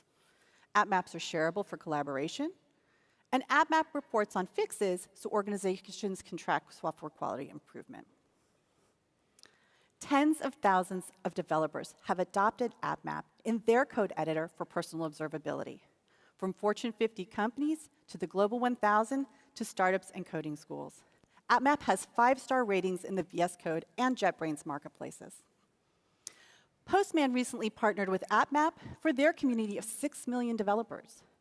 AppMap automatically generates open API data as developers work and streams it directly to Postman collections. This is just one example of what runtime data in the code editor can do for developer tool adoption. AppMap is the only tool to shift performance and security runtime analysis all the way left into the code editor. Delivering the developer observability experience is a massive market opportunity to disrupt incumbents in the application performance monitoring market and dynamic application security testing markets. But there's another opportunity ahead to support the $40 billion of developer-adopted tools with runtime insights inside the code editor. Developers, AppMap is free for individuals, students, and open source projects in the VS Code and JetBrains marketplaces. Join us. AppMap helps development teams reduce toil and deliver more performant, secure, and reliable code faster. And for developer-focused organizations, let AppMap help you deliver more value to your users. Thank you. All right. Thank you very much. Uli, let's start with you. Awesome presentation. I love the color of the slides, too. Can you start, in terms of, you said the the platform is integrated into, has an integration into other existing platforms? It is. It's integrated into the VS Code and JetBrains code editors directly. So it runs entirely inside the code editor. Brian? Yeah, this is great. Thanks so much for the presentation. And it's a problem that definitely resonates with me. At my previous life, I was a software engineer, and we actually had drawn on the wall this giant map of how this stuff works. It's been a huge help. My question is about, you've cracked distribution with the single player mode, which is great and is a huge part of developing a large DevTools business. How do you think about moving from that local use case into things that are closer to production, which are likely more monetizable? Okay, I'll answer that. So basically, we're looking at the analytic capabilities as being a monetizable service, as well as the reporting capabilities that we mentioned in the slides. But I think that there's another opportunity really to become part of what I believe is being called the developer experience infrastructure, right? Which is the ability to deliver tools and services to be consumed by developers inside of their code editor. If you think about what the standard of developer experience is right now, it's DevDocs, it's Stack Overflow, et cetera. We would really like to help companies understand how to deliver playbooks of consumption to developers directly. And I think that allows us to keep a very broad freemium tier available to users. Josephine? I'd love to understand, even within that single player mode, what does engagement look like? How often are developers, how much time are they spending in AppMap? Is it part of their daily workflow? What are the use cases they're using you for the most? That's actually a really great question. So we released AppMap in 21 as just visualizations for code. And it's a very sticky product, so we were able to develop a really strong community around that. They helped us surface some of the analytic use cases that you see here today. This is what they were spending out their time on. So from that perspective, it's actually a really great product as a distribution engine for future adoption. Connie? Can we talk a little bit about the demographics of your existing user base? Do they trend more sort of newer developers who are just getting started, or are they more experienced? And what does that imply about how you're going to be able to go to production code within enterprises? Yes, it's actually quite all over the map. In fact, the toil that you saw on the slide earlier tends to be in larger organizations, even amongst experienced developers. We've had architects come to us and use app maps to justify to CFOs and other C-suite individuals for more resources or time to refactor, et cetera. So it really is kind of a bimodal distribution of new developers and really experienced architects. We've had people mapping code camp projects, and we've had people map million-line Java or monoliths. So it's all over the place. It's all over the place. Can I ask a very short, quick follow-up? So it sounds like there's modes of being able to communicate to outside stakeholders with this work product, and then modes of being able to just manage your own processes better. Is that the two typical modes you see? Yes, absolutely. It's a personal productivity process, but I think the real value is to illuminate and create common artifacts that people can use to actually discuss state, which is invisible. Cool. Jordan? Yeah, so just as a follow-up question to what Josephine had mentioned, you've had some really strong growth on the individual side, and I completely understand how using that to uncover use cases could be really, really valuable. On that growth, how are you seeing that user engagement? Like, what does that retention look like? How many people are coming on, and this is becoming part of their everyday? This is an everyday product many times a day versus people that drop off. Yes, so for developers who share their experience with us by turning on telemetry, they engage with the product 2 to 3 times a week, which is about akin to either finishing up a work product or starting a new project. So the engagement is actually really high. Excellent. Can I ask one clarifying question?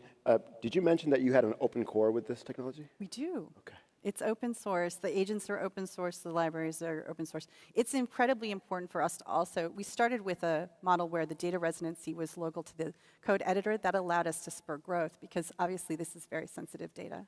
It's so easy for any type of organization to use it because we don't send data to the internet. They don't have to sign up for a service.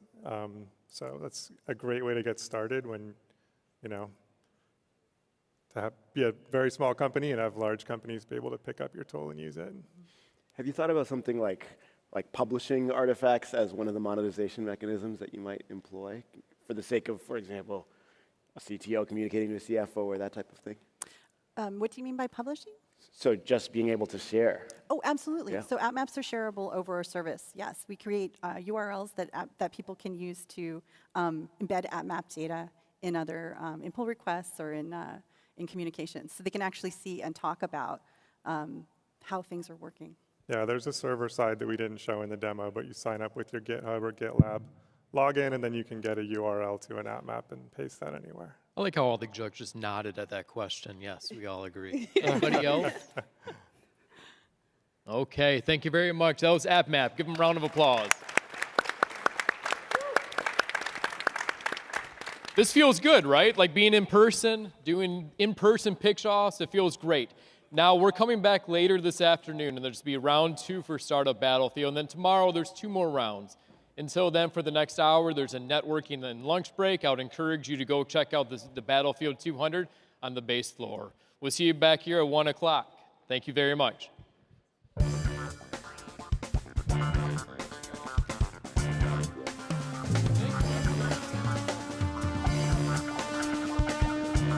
Thomas, Dave Latham, and Maesh Shah.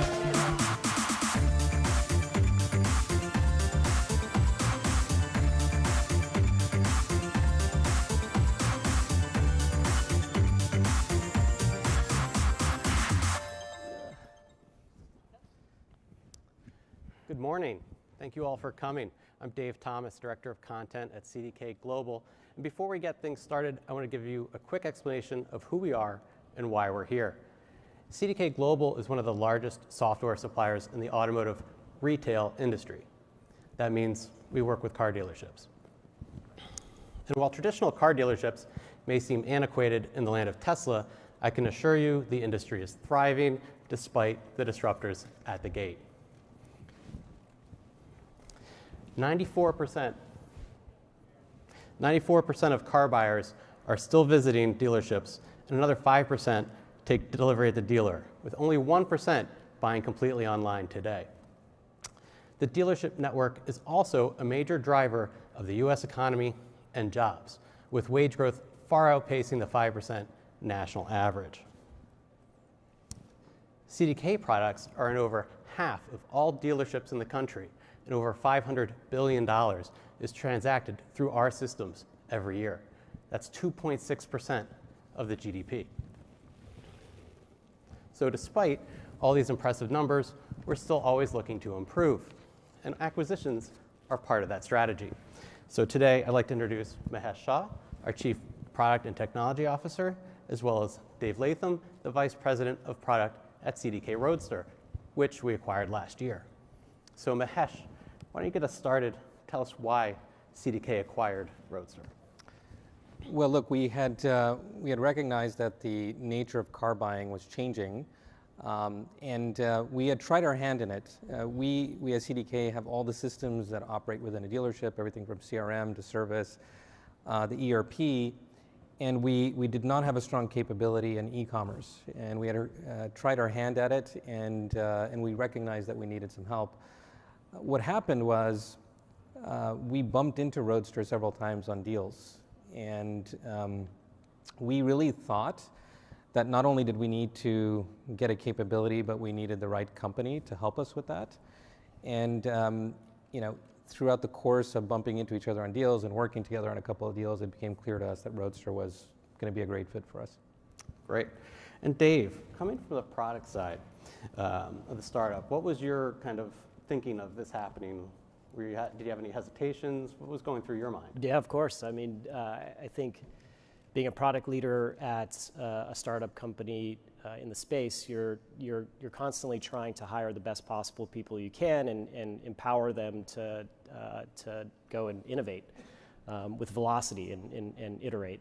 So when you build a team like that, and they have some proven success in the space, they learn to move quickly, they learn to wear a lot of hats, and then you put them into a much larger organization that may not move as quickly as they're used to, and really an organization where you're going to be full of specialists, right? Not people who are wearing lots of hats, but now you are doing this specific task within a larger organization, you fear that they lose some of that ability to innovate, move fast, make decisions, and be empowered, obviously. And Mahesh, on your side, you have to make sure none of that happens. How do you do that? So in this case, I think it started with intent. So when we first started talking about coming together as two companies, we were very clear about intent. So we clearly stated, we want you to be able to continue to innovate, and we're going to try to ring fence you so that we don't put things in your way. Because the last thing we want is for you to come in and then we slow you down in terms of what you're doing. So that was first. I think second was getting to a shared vision of what we wanted to achieve. So we spent a lot of time whiteboarding, and it became clear that the two companies coming together was going to be a powerful combination, especially as we integrate the e-commerce capabilities in with the in-store capabilities. And we really started discussing beyond just allowing this team to innovate. What I personally really wanted to get out of this was two additional things. So one is I wanted the tech stack, and I wanted us to leverage the tech stack to build more of our products on the Roadster tech stack. And I was clear about that with the team as we started discussing things.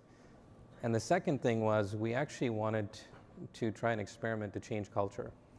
And meaning I wanted the broader traditional team to adopt more of the way Roadster operated.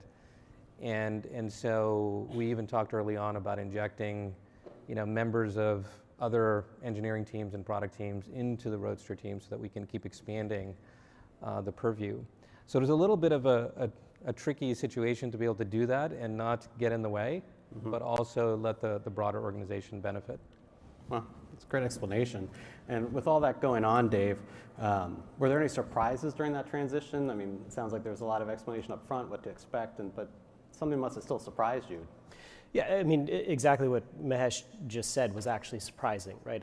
I've been in the automotive space for a long time. I've been through a number of acquisitions throughout the last 20 years of my career.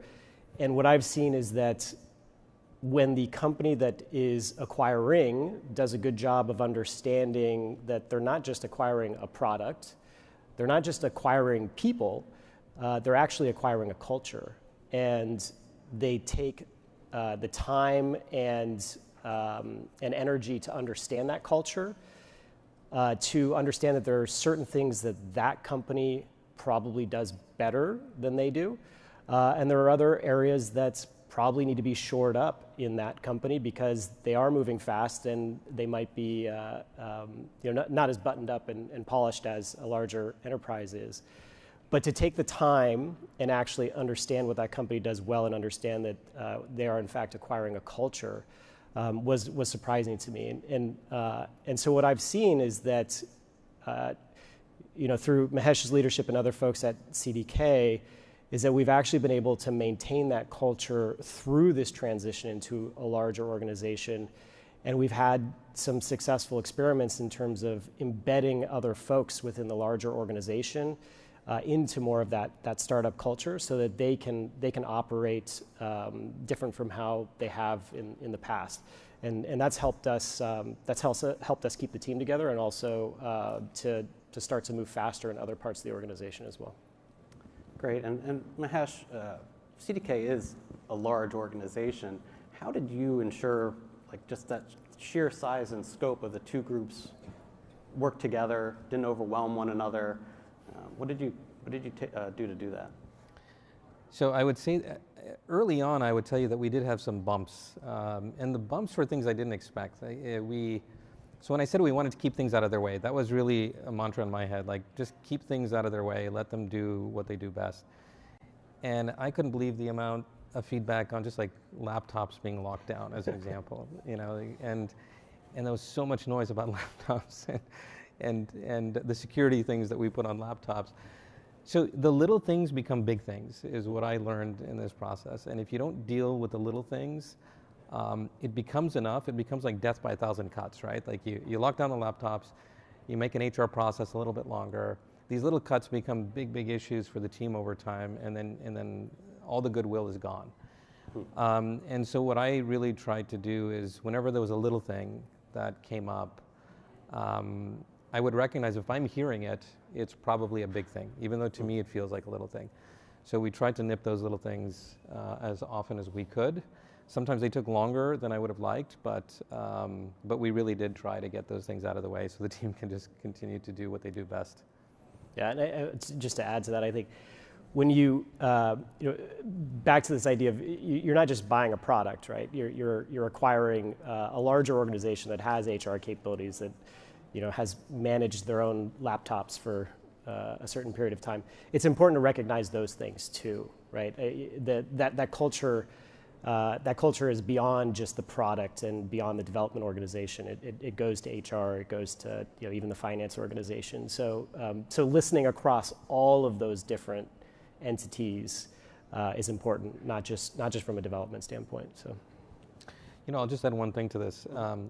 One thing that I also came across, and how do you keep these things going, is so you're so focused on getting the Roadster team going and feeling like they can keep moving quickly. I ran into a lot of issues where everybody else was like, why are they treated special?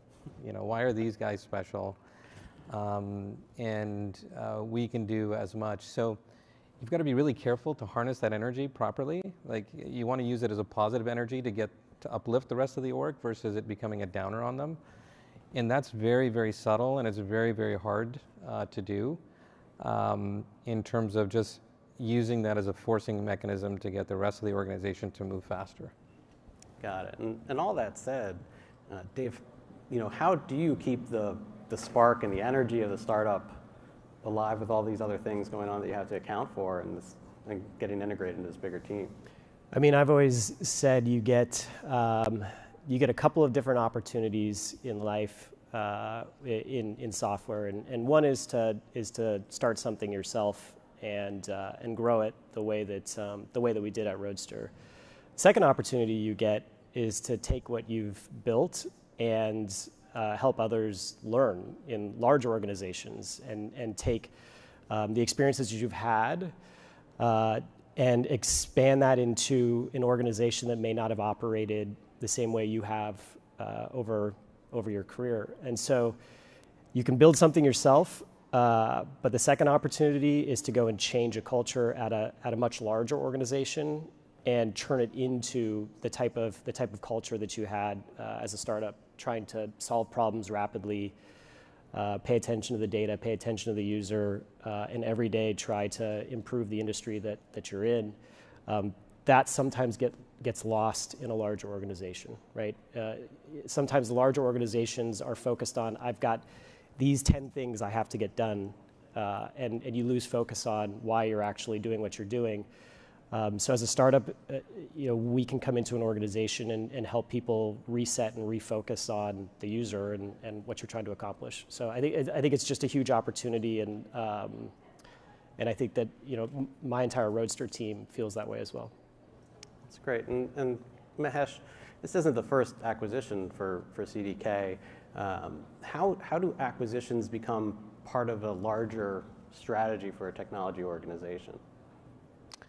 Yeah, look, it starts again with intent. I think the reason for the acquisition is critically important, and how you do acquisitions is important. So we changed fundamentally on how we think about acquisitions over the last couple of years. Initially, and I wasn't at the company at the time, but it was very much focused on revenue growth and the financials, the numbers. And it shifted, and we started focusing a lot more. We actually created kind of a matrix of things that we look at. We pay attention to the culture, we pay attention to the product and the tech. The tech was critically important, because if it was something that we could use to expand, we have a large portfolio of products, and we wanted to use it as a means to even disrupt other parts of our portfolio when required. So tech became probably the top, or maybe the second most important thing in regards to how we think about acquisitions. And we acquired 4 or 5 companies in the last couple of years to help us with these ambitions. And tech was probably one of the biggest reasons for it, or helping us expand our portfolio. We are definitely going to continue. We've slowed down a little bit. We had a little bit of a change, and we went private recently. We were a public company up until July, and we went private recently. and it takes a little while for the organization to resettle. But we're absolutely going to continue down the road as we think about, how do we continue to evolve the experience. And in our industry, the industry is just changing dramatically. It's an industry that was kind of slow to change maybe a decade ago, and now is rapidly catching up, because you think about EV, you think about autonomous, it's all impacting everything that we do, and it's requiring a lot of change and requiring us to really think ahead in large part on where we think the market is going. Yeah, that's a good point. I kind of alluded to it at the beginning that when you come to a conference like this, the car dealership might just not sound like that advanced or focused on technology. But Dave, I mean, you've been in the world for a long time. How do dealers look at technology software like CDKs? Yeah, so what's funny is when we were, so if you go back 2 years ago when we first, when as Roadster we first started having conversations with Mahesh and the rest of the CDK team, we were really trying to place a bet on where we thought the industry was going to go and try to be there. And one of the things that we found is that when you, as we had always done, we were starting from a consumer perspective, right? We're consumers. We wanted to go and solve our problem. Buying a car is difficult. And you can get pretty far solving that consumer problem, but ultimately you can't truly solve it unless you bring dealerships and the rest of the industry along with you. In fact, what you're actually doing is not solving a consumer problem, but you're solving a dealership problem. The problem at the dealership is that it's really difficult to sell a car to a customer. It's really difficult if they're not sitting in front of you at the dealership. And so as a company, this is 4 or 5 years ago, we had to pivot from really trying to solve that consumer problem to, man, we have to solve this dealership problem in order to enable the consumer experience to be phenomenal.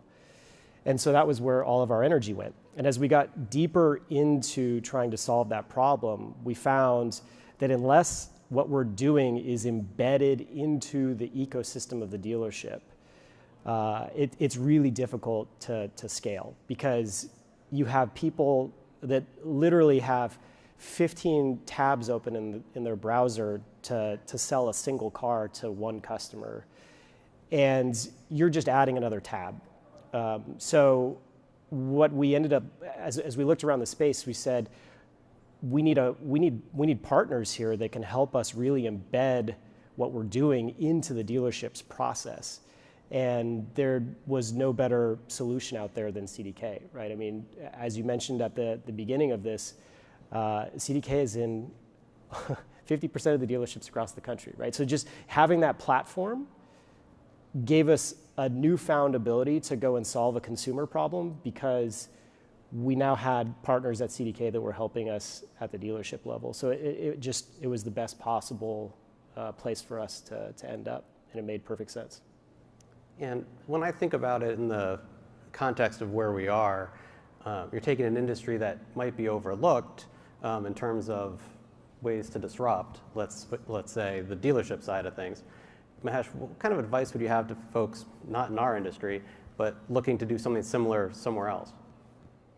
I think Dave said it well. Look, it's cliche when they say try to find a problem, and I think it's important, though, of course, to find a problem space. But if you want to disrupt an area, it's very hard to do it on your own and keep scaling. I think the benefit of bringing like a Roadster in with a CDK is we have the channel.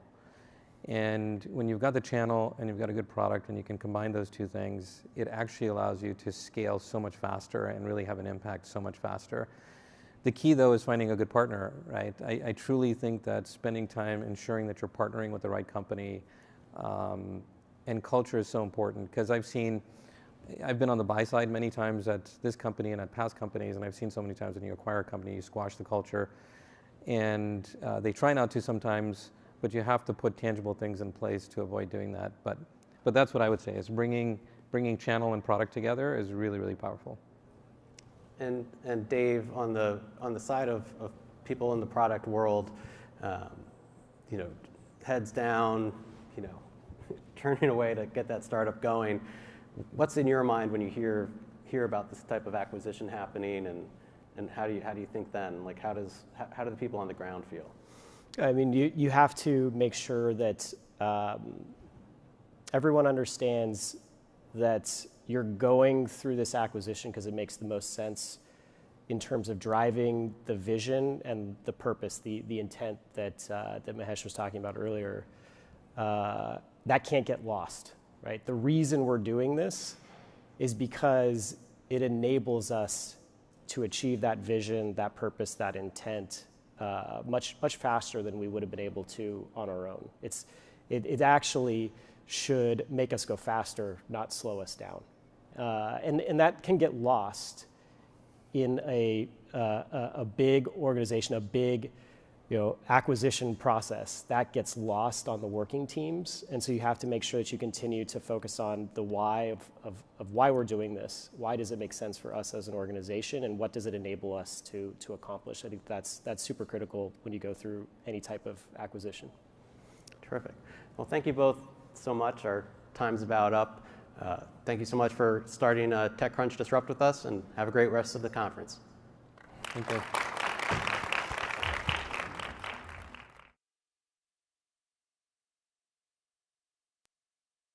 May I have your attention? Please welcome Michael Biersick, CEO and founder, Q Control.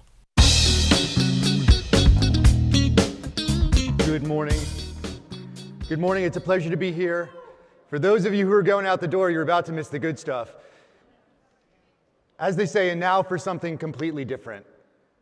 I want to tell you today about something pretty interesting. That's quantum computing. It's a topic that I'm sure many of you have heard about, but I appreciate many of you may not have a deep insight of what this field is about. You may not have a huge amount of familiarity with how quantum computing is relevant to you. Simply put, quantum computing is a totally new way to process information, and it promises to be as transformational in the 21st century as harnessing electricity was in the 19th. And that's not just because it's the new shiny thing, it's because there are deep parallels in the way we learn to access and then put to use a new resource, electricity, and how we're doing exactly the same thing today with quantum physics. And in this talk, what I want to do is give you insights about what's really behind this field, and I want to give you real actionable intelligence about things that you can do to become part of the quantum revolution.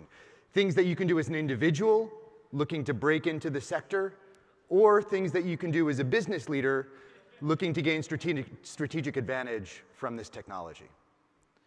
But the starting point for our story is where we are today. The information age comes to us because of computers, advances in the way we process information. And while it may not be totally obvious, this capability comes to us from quantum physics.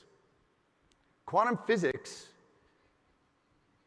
can I confirm that we can get our slides up, thanks? Thank you. Quantum physics underpins the way all computers work. I'm sure many of you have seen pictures of microprocessors. Microprocessors are devices that allow us to encode and process information with electricity. They're based on a kind of material called a semiconductor that either allows electricity to flow like in a wire, or which blocks the flow of electricity like an insulator. And it makes the change between these two capabilities dependent on another electrical signal. Controlling the flow of electricity with electricity comes to us because of quantum physics. And that is the capability we use in all of our computational devices. Now, what's quite incredible is that we can put over 1 billion active switching elements called transistors into an area roughly the size of your thumbnail. That's how all of our technology works. But remarkably, this is quite rudimentary in the way we build stuff. The way we build the most advanced computing technology today is a little bit like this by analogy. We start with a giant pile of stuff, and if we learn the right rules, we can shape the stuff into the form we want. In our analogy, we can build Big Ben out of a sand sculpture. We can make really magnificent forms in this way, just like we can have 1 billion transistors in an area the size of your thumbnail. But it shouldn't be too surprising that if you look more closely, if instead of looking only at the giant pile of stuff, if you look closely enough at the individual grains of sand, you see that there is more complexity. There's more to the story. It's not just a homogeneous tan. You see that some grains of sand are seashell and some are stone. Some are transparent, some opaque, some are dark, some are light. All of this complexity is completely missing when you only look at the giant pile of stuff. And the same exact thing is true in the way we build technology today. If we look more closely, there's new complexity. If we go down to the most fundamental particles of light and matter, photons and atoms, there's new complexity. This can be our grain of sand. This is actually a picture of individual atoms, taken with a camera not dissimilar from the one on your mobile phone. Each atom can be used to store information. And what's exciting in this domain is that because we're looking closely enough, there's new complexity, the rules of quantum physics. These are rules that are just different from the rules we experience day to day. Instead of thinking of these atoms like little billiard balls that bounce off one another, we have to think of them more like waves. Waves that spread out in space. Waves that interfere with each other or even with themselves. And on this size scale, nature even appears to have its own form of magic. Quantum physics tells us that particles can be linked together, so I said no matter how far apart we separate them, manipulating one will instantly affect its partner. And if we use this complexity to store information, we can do some really profound things. With just 300 particles encoding quantum information called qubits, we can represent simultaneously, using the physics of superposition, 2 to the 300 possibilities. Now, 2 to the 300 is a pretty big number. It's about 10 to the 100 of Google. It's a number so astronomically large that if we tried to write out all those possibilities of how we could store information in this huge space, we would run out of matter in the universe before we could do it.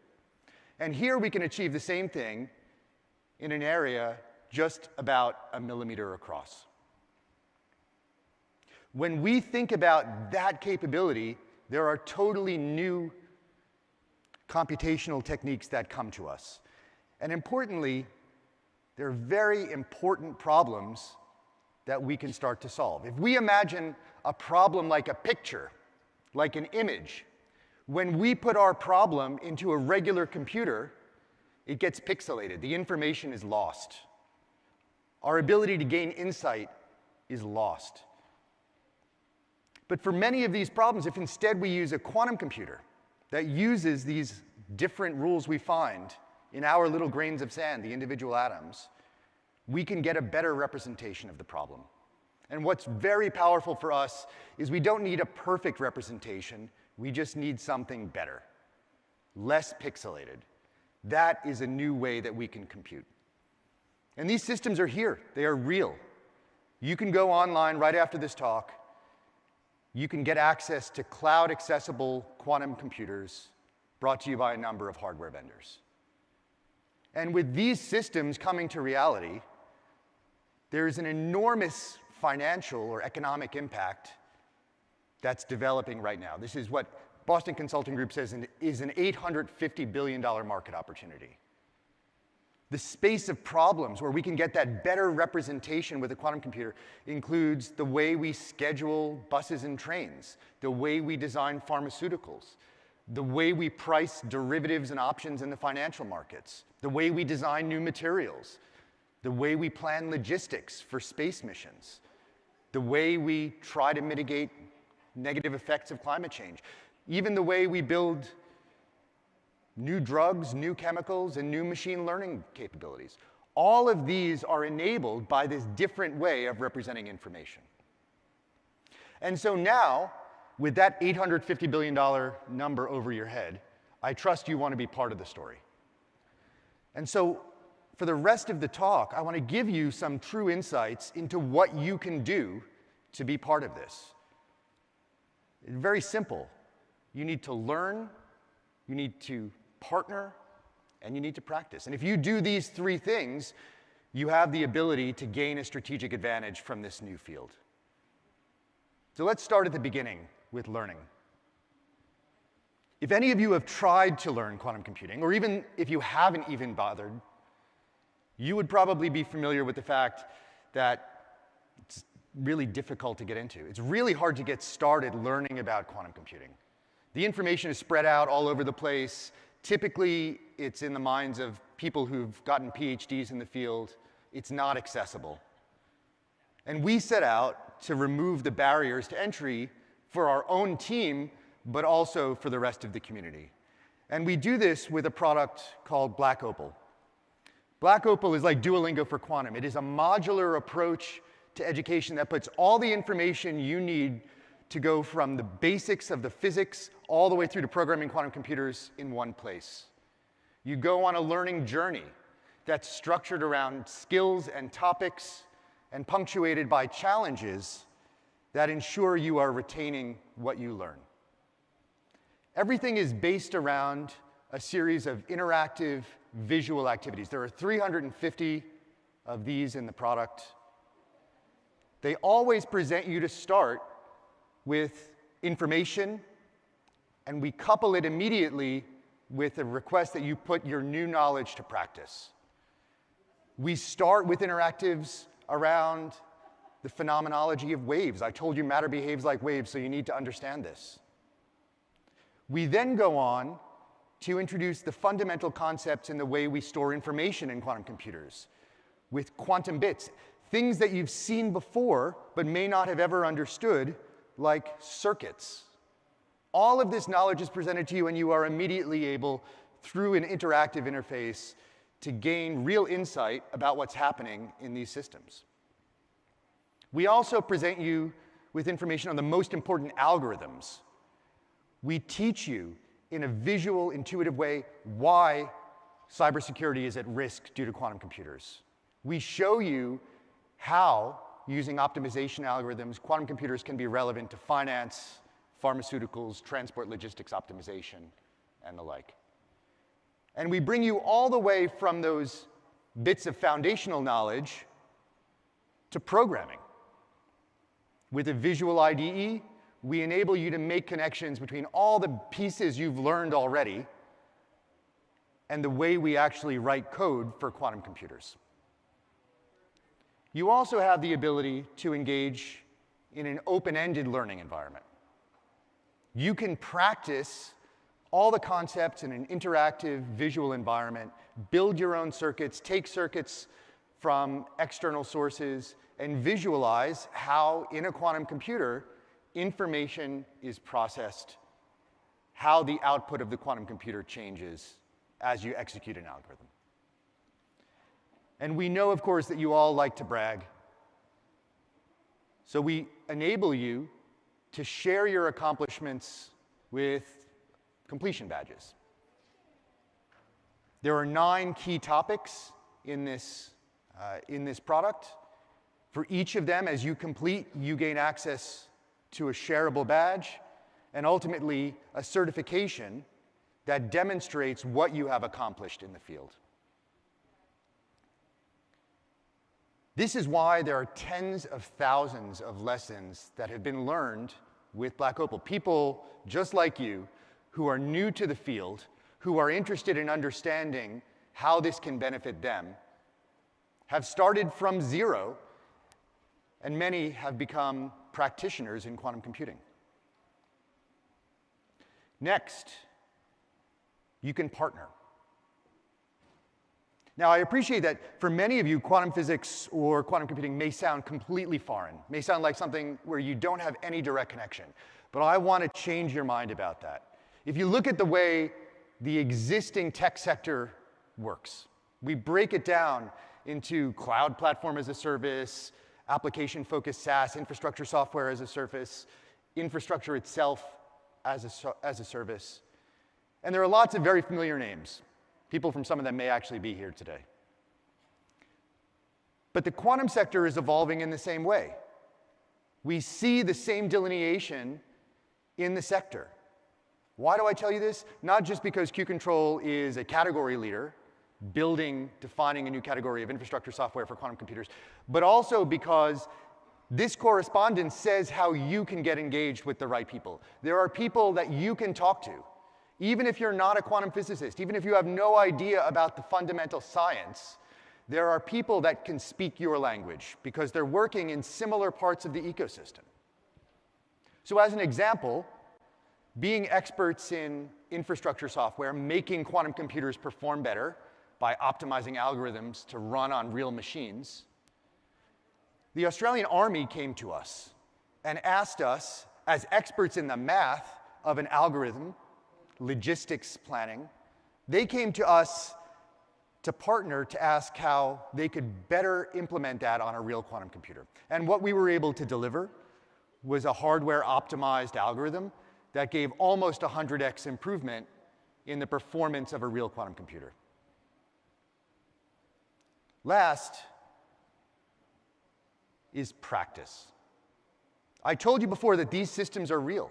You can go online and access a quantum computer right now. You can take all the knowledge that you build with something like Black Opal and begin reducing it to practice. If any of you are coders, you know that doing things with pen and paper is not nearly the same as actually running algorithms, actually writing code. But there is a challenge, and the challenge has been that this has really historically been the domain only accessible to experts. When we put information into quantum computers, that information degrades. This is the Achilles heel of the field.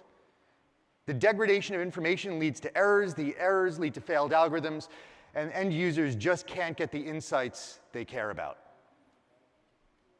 To now, it has only been experts like me and members of our team who've been able to overcome this. But that is finally changing. We built a new kind of infrastructure software that allows anybody to take an algorithm and execute it on real hardware to gain the insights that you care about. The point here is that you don't need to know what's under the hood.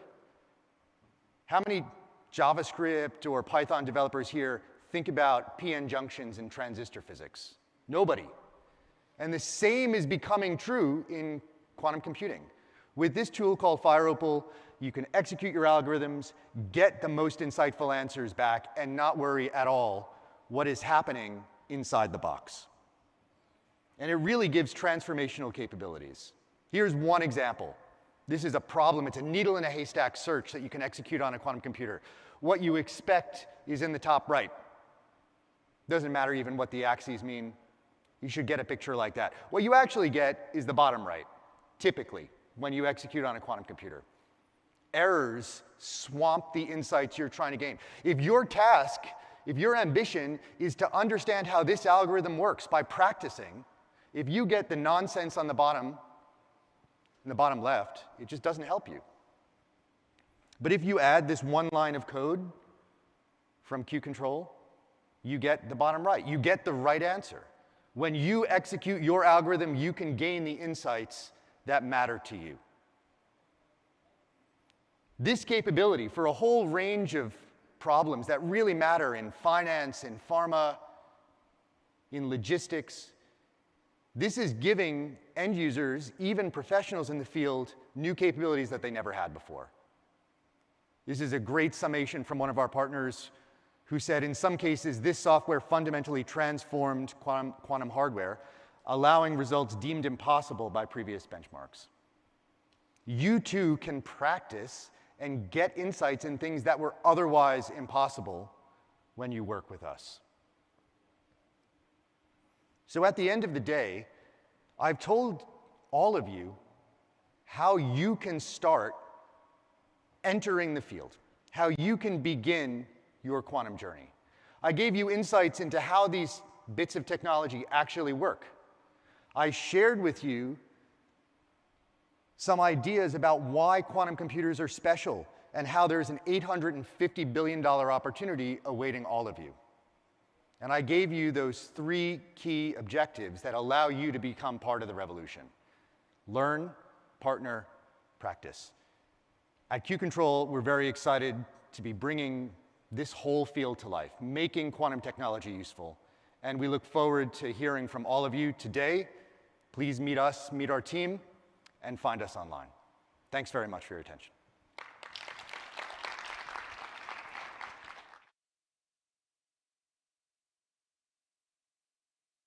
May I have your attention? Please welcome Saranya Babu, Chief Marketing Officer, Cloudinary.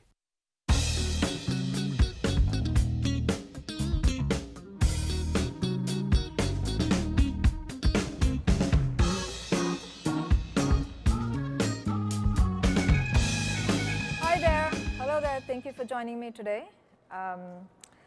So today, we're going to talk about building the visual economy through developer-led innovation. I'm Saranya Babu. I'm the Chief Marketing Officer at Cloudinary. And Cloudinary is a media experience cloud company. And we automate visual experiences through a suite of developer as well as business products. So we are a core part of driving what we're calling the visual economy. And today I'm going to talk about developer-led innovation within this space. So what is developer-led innovation? So in summary, it is a bottom-up approach, right, where developers solve business problems, as opposed to the traditional model in enterprises, where a lot of it is driven by executive vision and business strategy. So it is a model where business leaders collaborate very closely with developers and development teams to solve real business problems through technology. As part of this is also the shift, also the model where businesses work with development teams to build solutions in-house as opposed to purchasing apps or using third-party services. And some of this was, this is not a new concept at all. It existed long before the pandemic, but it definitely got accelerated and boosted during the pandemic, and the shifts caused because of it. Because people found that they had new problems and needs overnight and had to solve them in-house because there were no solutions available in the market. So that's about developer-led innovation. So let's first start with the visual economy. So what is the visual economy? This is something that has delivered value across the board for individual creators and individual small business owners to enterprises and large global companies, right? So that's what we're going to look at. So let's look at that for a bit.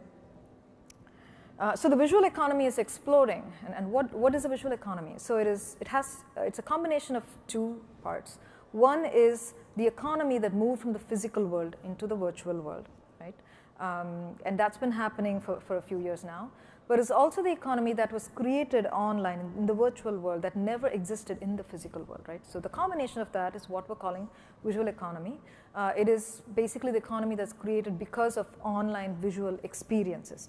So today we're going to look at a few examples of that. The first one, and the biggest one, is e-commerce, of course. Anyone here that has never shopped online, ever? Okay, all right. I don't have to walk you through what it is. So it's a 4.9 trillion revenue industry, right, in 2021, expected to grow 50% over the next few years to $7.9 trillion by 2025.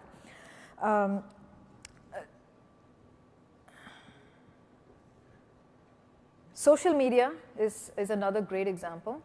And social media has largely become very visual in the last few years, right? So with TikTok and Instagram and Pinterest and all of those platforms exploding. Here, what you on the screen, what you see is Selena Gomez, who is an Instagram influencer and celebrity, who has 350 million followers. So a single person who has more followers than the entire population of the United States, right? So that's just, think about the power that this economy has put in the hands of individuals, right? It has turned individuals and small business owners into publishers and celebrities and business owners, right? So that's the power of this. The next one here, example, this is Call Me Chris, she was a hairdresser who had to quit her job because of COVID and started a TikTok channel in April 2020.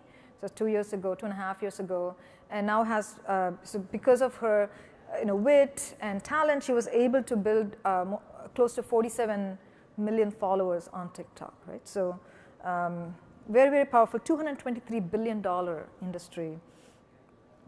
The other one, next example is video streaming. So become really picked up steam in the last few years. This is the example here you see is Twitch. Twitch is a great example.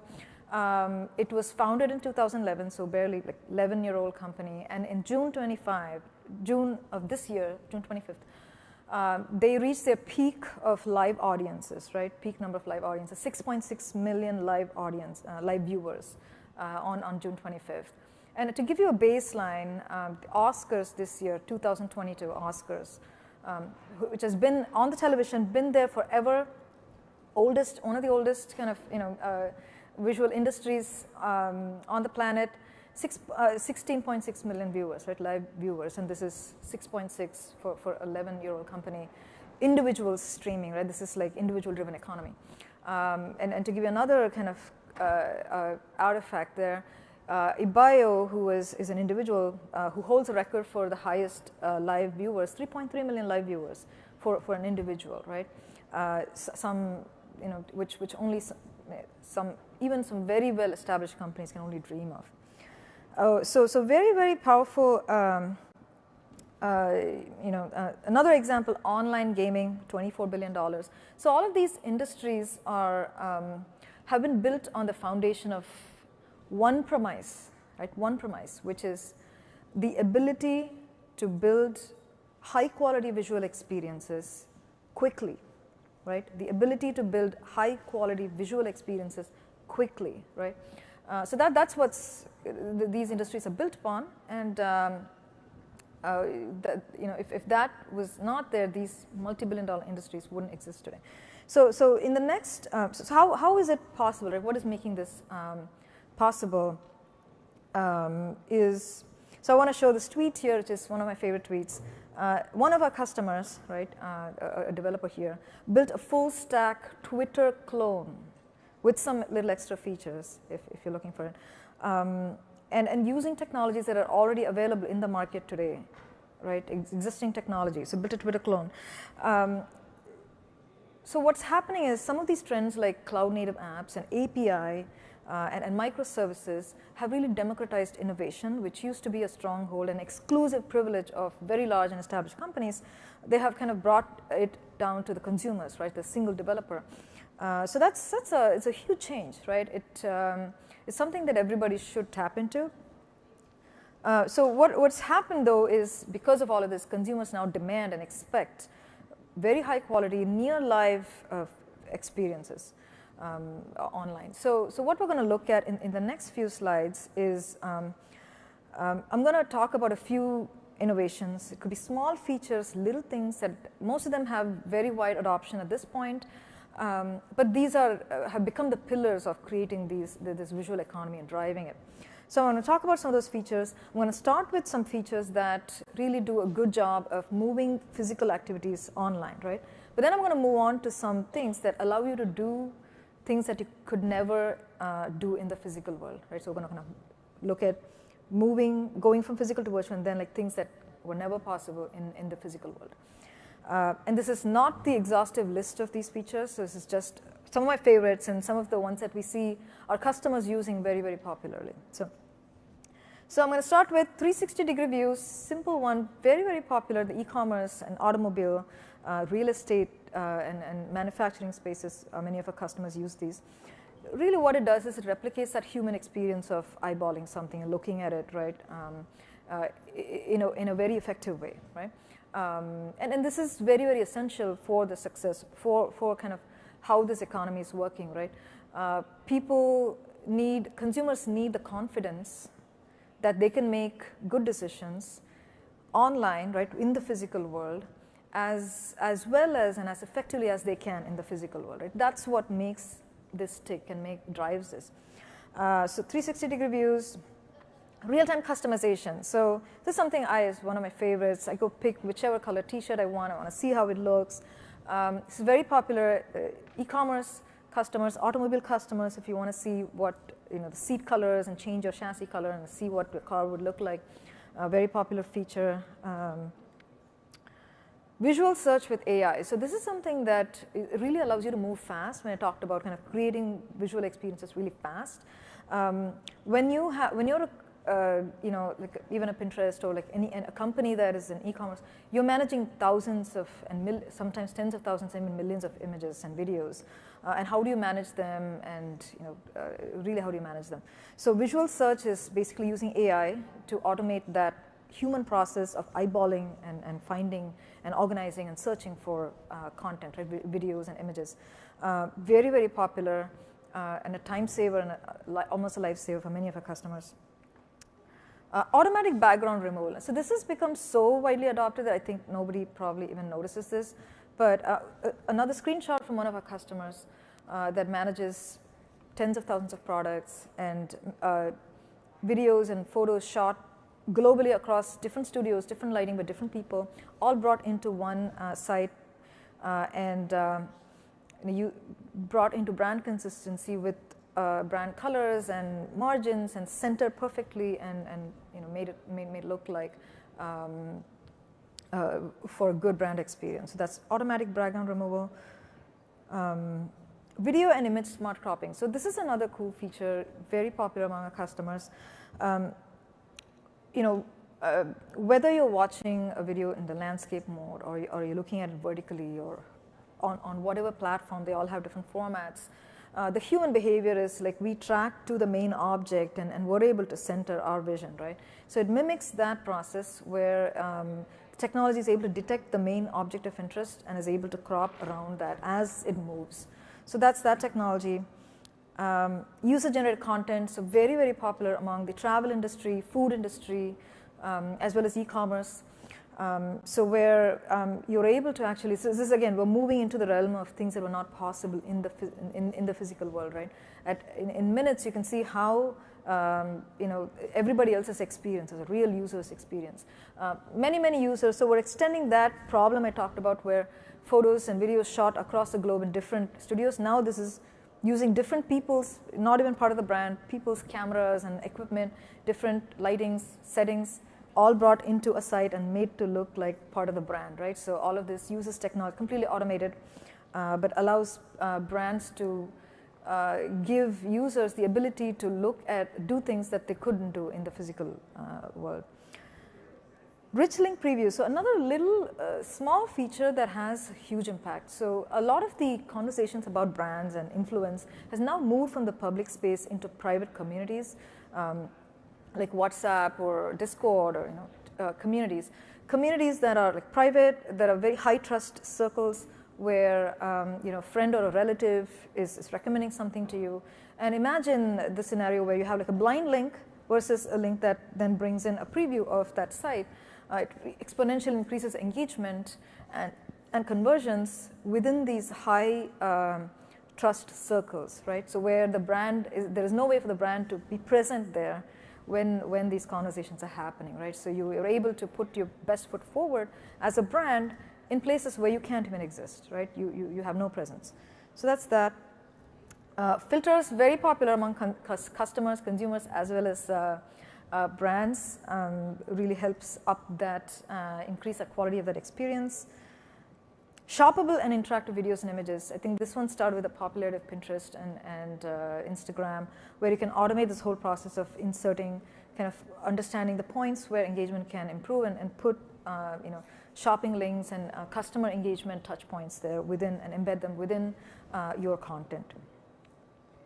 High quality video zooming. Again, another thing that is impossible in the physical world. I would love to, especially at this point when my eyesight is not the greatest, to be able to zoom in and look at things, but you can't. But here you can. High quality video zooming to make sure that you get the best information possible to make the best decisions. So that's that. 2D to 3D and 3D to 2D modeling. So another very popular. It's less widely adopted, but it's picking up because it automates something that is extremely manual, and this kind of lowers the barrier to entry for a lot of like D2C space and really kind of smaller businesses and founders to be able to break into, do something that was extremely cost prohibitive, right? So that's that. You can take like a 2D, a photo of a t-shirt and then see how it basically model it in 3D, right? Looks on a person, for example. So that's that. AR, VR, enriching the shopping experience. So this is actually picking up quite well. So here the example is, you're able to kind of, so one of our customers uses this to allow their customers to visualize how a venue would look like. So for example, without all these chairs, right, you're able to kind of see how this would look like by kind of, modeling that. To see how furniture would look in your house, right? So those type of things, VR and AR experiences. Video auto previews, again, much higher engagement when you're able to see previews versus static thumbnails. And this is, again, something that is not possible in the physical world, right? To get this amount of information within a glance, right, of anything. So to summarize all of that, the visual economy is happening because of technology advancements largely led by kind of developers and what I'm calling developerpreneurs, right?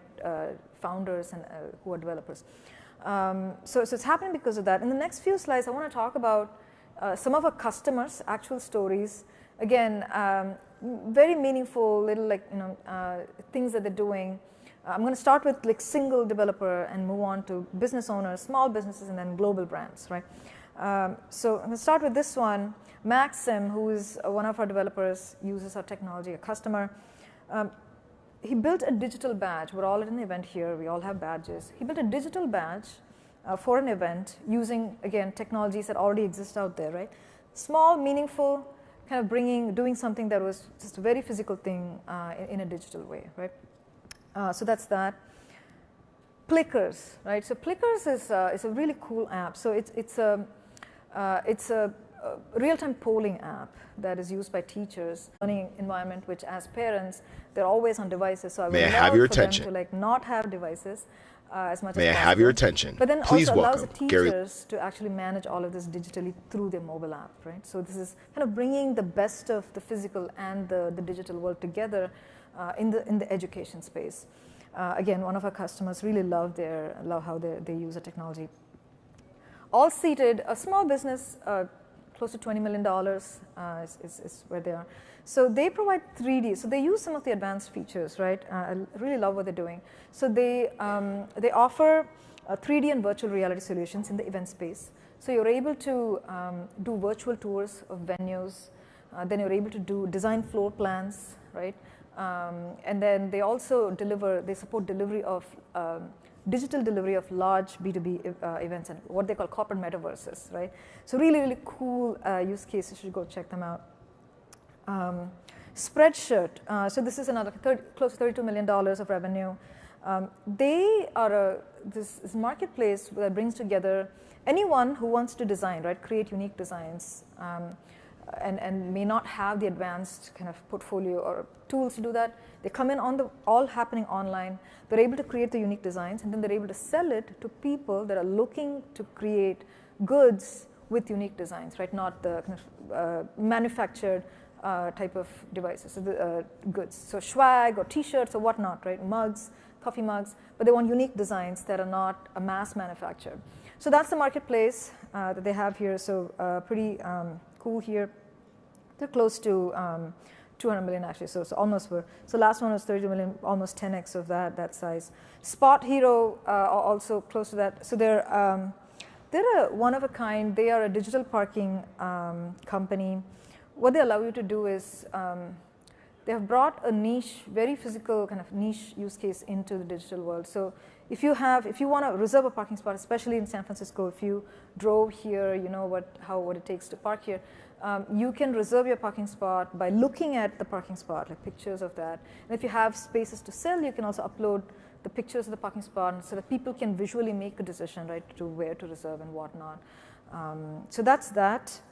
And then we have Reformation, moving 10x, right? So close to $250 million company here, and they're a sustainability brand and a brand favorite of celebrities like Meghan Markle and Taylor Swift. So their problem started in the development team when they had very high quality images. They were a big believer in high quality visual experiences, but they were struggling to deliver that across all types of devices, right? Videos being choppy and whatnot. So they automated the whole thing and were able to really increase engagement, brand satisfaction, and conversion rates. And then finally, I'm going to talk about Guess, a very recognized global brand, right? So again, problem started with in the technical team that was dealing with a legacy stack.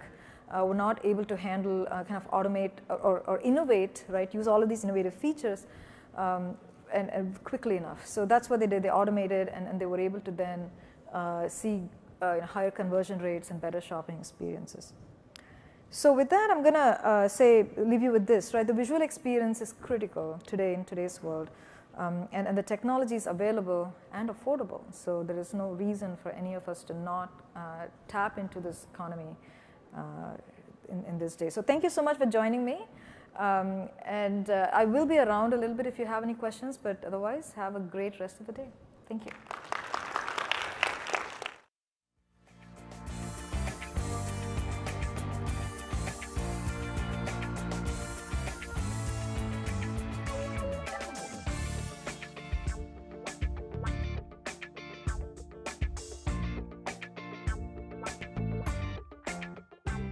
May I have your attention? Our program is about to begin.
A faster, cleaner, more connected hub for innovation is here.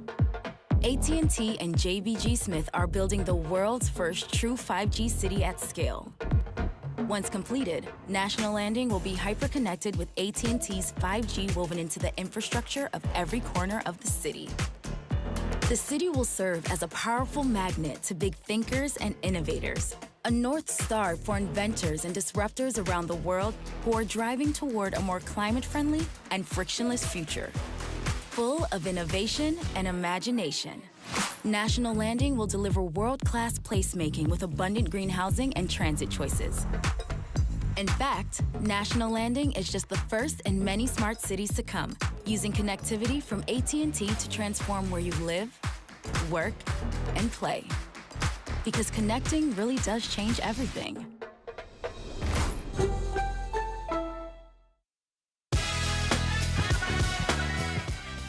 May I have your attention? Please welcome back TechCrunch Deputy Editor, Jordan Crook. Yes, thank you. Oh, my enthusiastic audience. You guys are the best. You know, I've been doing Disrupt for like 12 years, and this is the loudest it's been, which gives you an idea.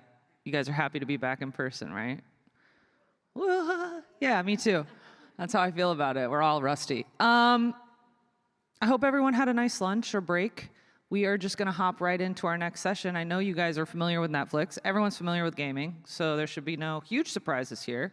We're going to bring on the former Facebook head of gaming, or head of Facebook gaming, Mike Verdu, who is now with Netflix and leading the charge for their gaming efforts, and your moderator, Lucas Matney. Please welcome them to the stage.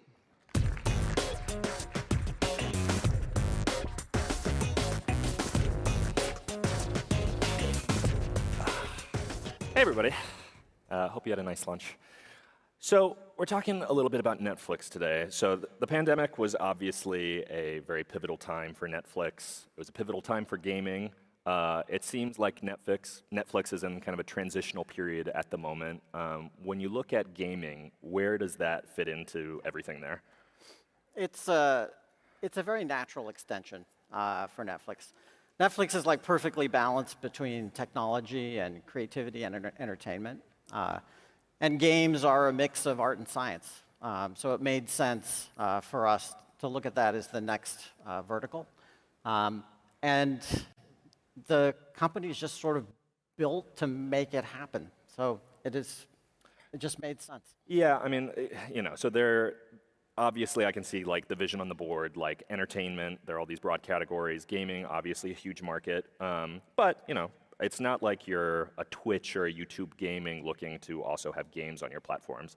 Like this is a very new community that Netflix is trying to reach. So how have you kind of gone about that, especially in the early innings? So the reason I came to Netflix was because we were aligning developer interests with player interests. Like it's been a long time since there's like this purity in essentially creators making things that bring joy and delight, whose sole purpose is to entertain, and the players. And really, Netflix wins if people love what we make and they stay. So that was incredibly exciting. It is empowering for game makers and creators. It's a message that's resonated. Like we have gotten some talent that we didn't have any right to be able to attract to a fledgling effort like this. And it really is like, oh my God, I can go back to my roots and actually serve experiences to players that bring them joy, and then that's it, full stop. Mm-hmm. Yeah, I mean, it seems like gaming is so hard, and it seems like so many big tech companies have tried to make plays here and either haven't had kind of the financial commitment from the higher-ups or haven't, been able to kind of stride along for years without kind of a clear revenue exit path. So I guess, like, for you guys, what makes it different? Well, first of all, Netflix doesn't take very many big bets. I mean, if you look at the 25-year history of the company, there's just a handful of inflection points. And the company's very committed to this being one of them and understands that you have to be patient, and that it's better to start small and be humble and grow into it. So I think the commitment is certainly there. And the approach, all of us who run the games unit at Netflix have made games. Like we have backgrounds in actually designing, managing, producing, creating art for games. And that's a big change. And for the company to trust a team that has essentially, got its start in another industry and not just sort of rely on veterans from that company. Sure. And not insist that, the Netflix way is the best way, but be open to new ways of doing things. It's refreshing. It's a breath of fresh air for me. I'm grateful for it. Well, I mean, it's curious you say the Netflix way, because I guess if I was thinking about building a new TV show or a movie or something, in my mind, the Netflix way for a while was just they had a massive content budget. You could approach the team and you had a pretty good shot of getting a deal done with Netflix just because they're investing so much in original content. Did you know from the beginning that wasn't going to be the same approach for gaming, where it was going to be you're dropping billions per half? I mean, that sounds hard to do, but it also sounds like something they could have conceivably wanted to do. I think the technology side of Netflix is a tech company, and that comes with a whole bunch of culture, ways of doing things, ways of organizing that are potentially at odds with making games. And the company's been really good about letting us essentially chart a course that makes us different in some places, because we're not a Hollywood studio and we're not a classic tech company. We actually live somewhere in the middle. Mm-hmm. I talked to a few people about doing this interview, and most of their responses were, "Oh, I didn't know Netflix was doing gaming." When you're looking at, say, a product like YouTube or something, where you go on it and there's unrelentless amount of traffic being drawn to their premium subscription product or something like that, where they just like hit you with a pop-up every time you load the site. It seems like, with Netflix, it seems pretty low-key in terms of how much they're trying to push it. Is that just because you're in an early stage and they want to have things like mature slowly, or is it a lack of commitment? It's a learning organization. And I was actually coming in fresh to Netflix a little bit terrified that we would launch this very basic offering with 5 games to an audience that's come to expect the world from Netflix. Very high production values and incredible variety. And Greg, who's the COO, my boss, said, people don't remember the 5 years of streaming before House of Cards and Orange is the New Black, but that was a period where the company was learning. And our members will go along on the journey with us. We start small. We learn, we add games, and we're just very clear and humble about the way we communicate with our members. And we have been. So look, we're starting small. These are some very basic licensed games at the outset. We will add more over time, and you'll come along on the journey with us, but it is going to be a long journey. And here we are, almost a year later. We've got 35 games on the service. And you're starting to see a shift from just the games we licensed that had a life on some of the other platforms to games that you can only find on Netflix, whether they're mobile versions of games that were successful on other platforms, games built in partnership with us. Like, these are experiences that you can only get on Netflix. And that shift has really started happening over the summer, and now you're seeing more and more games like that launch. And then, I think you'll see the richness of our offering increase over the next year and a half. We have 35 games on the service now, but there are 55 games in flight, including 14 games from our fledgling internal studios org. So, the snowball's getting some momentum. Give me a picture of what type of game that, I'm sure there's a diversity of games across, those scores of games. But are you focused mostly on single player, multiplayer? Is this kind of the same type of game that might be on an Apple Arcade or something? Are there in-app purchases? Where do you, No in-app purchases. Okay. No monetization, no ads. And when I talked about aligning developer interests and player interests, that's how it manifests. Okay. I mean, we generate business impact by delivering delight to members, and the leverage there is in the billions of dollars, not in the incremental monetization that we would get from IP or from ads. So that's really important. As for the types of games, we made a commitment to serve all members. So, variety is a core value proposition, and you'll find, even in our basic offering, we had Stranger Things, Asphalt Extreme, and a game with cats called Nittens, all living side by side. And each game resonated with a different set of members. And now our 35 games range from casual to core. There are some games that I would consider, indie darlings like Into the Breach, which is my jam because I'm a strategy gamer. But also SpongeBob SquarePants, Get Cooking, which we just launched. I mean, there's a lot of good games sort of side by side, covering all genres, meeting members where they are in terms of skills and experience. I guess, if I was thinking about it, did you think at the beginning that you were just going to do a lot of Netflix IP gaming titles like Stranger Things, or just things related to the actual TV shows on the platform, or did you know from the beginning that probably wasn't super feasible? We never saw Netflix gaming as a way to get Netflix IP slapped onto games and launched to members. Where it makes sense to marry a Netflix IP and a great game, we will do that. But you saw the partnership we announced with Ubi to bring Assassin's Creed to the platform. You've seen us launch games based on other people's IP. And you've seen original IP, and our hope is the original IP will make its way over to the film and TV side. So, I hope over time that the balance is 50% Netflix IP to a whole variety of other kinds of IP, original and from other sources. We want to bring delight to members, and we can't just think that means Netflix IP. Yeah, I mean, how do you get people to think, when I want to watch a show, I have a Netflix button on my remote control or something, or I know to click the app, but I would assume that, even some of your core users are mostly just kind of maybe watching content and then stumbling onto the gaming part, or it's just part of the offering. It's not necessarily, I think of flicks when I think of Netflix, not, you know. Yeah, the manifestation of games on Netflix is a row on your Netflix mobile app that has all of our games. And we're just now starting to experiment with different ways of surfacing these games to members.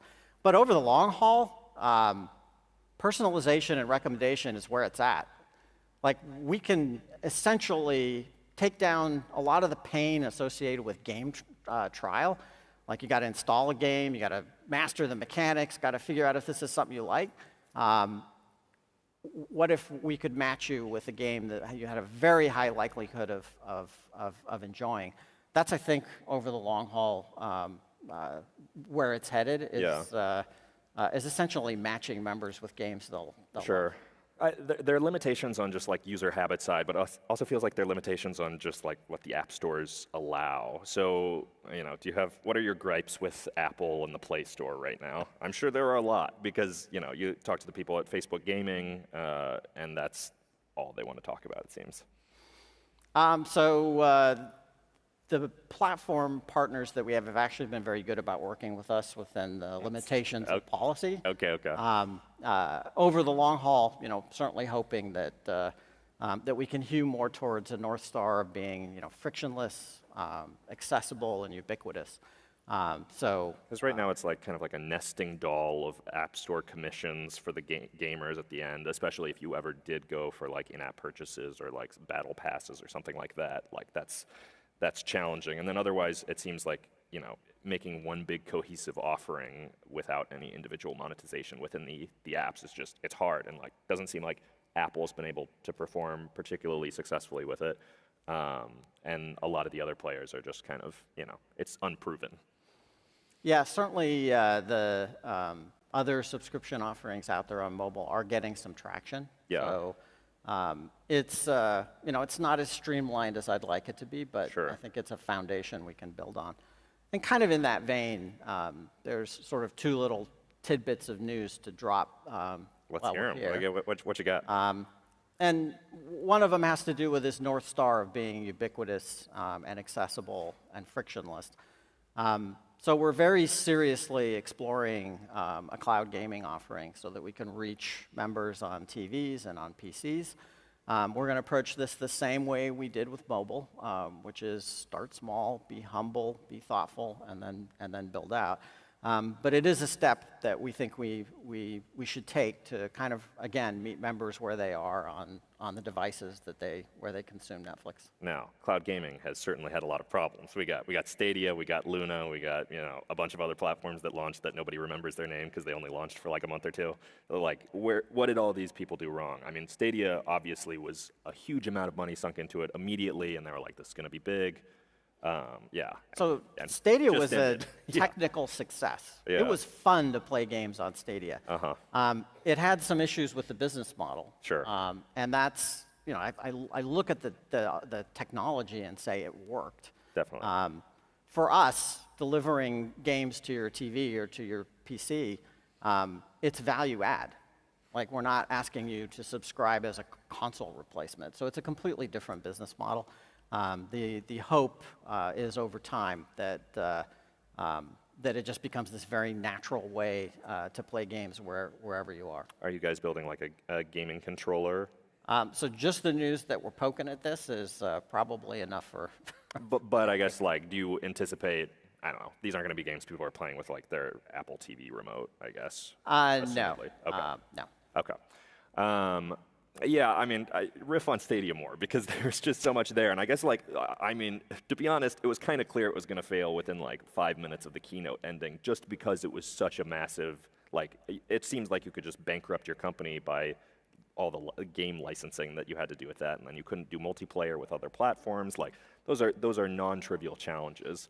So I guess, like, you had the benefit of just watching it all and being like, well, what was the stuff that you watched and you're like, that seemed like a mistake. I'm not going to do that when I try it. I won't point to mistakes because that seems unfair. Like, they took a really let's bold talk gamble. Super vaguely about cloud streaming in general. What big players have made mistakes?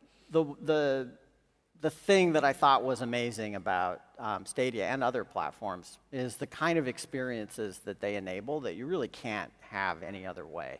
And they saw that and started doing some work on an internal studio, but it just takes a long time to get it right. And when you're talking about unique experiences, I think the biggest thing was like linking from an experience into the game immediately, or like no download times. Yeah, Like imagine watching a game and touching a button and then you're playing. Yeah. Like it had the potential to just beautifully marry these different ways that people consume gaming content through Twitch, through the devices that they're playing on. So this was kind of a big question I had, which is I was curious why you guys didn't decide to go into the Twitch, YouTube gaming, game streaming thing first to get that community, and then go into the actual games themselves. Is that something like you're still vaguely interested in, or is that's just not the audience that Netflix serves on the creator side? Well, we had this vision that that members would enjoy actually interacting with the worlds, the characters, the stories that they came to love in the shows and films, and would come to see Netflix as a destination for playing games, and that was really the focus. No game streaming on. stuff, really.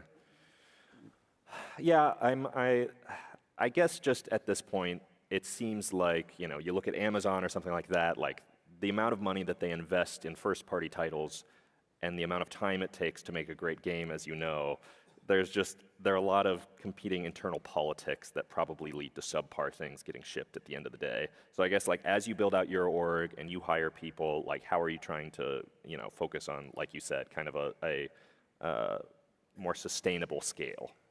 So I believe that creators are convinced that we have the commitment and the patience to get this right over a number of years. And we're getting amazing talent. We announced a while ago that we were adding an organic internal studio in Helsinki around Marco Lastica, who started 2 studios and made 2 hit games, and thought that his next game should come out of Netflix.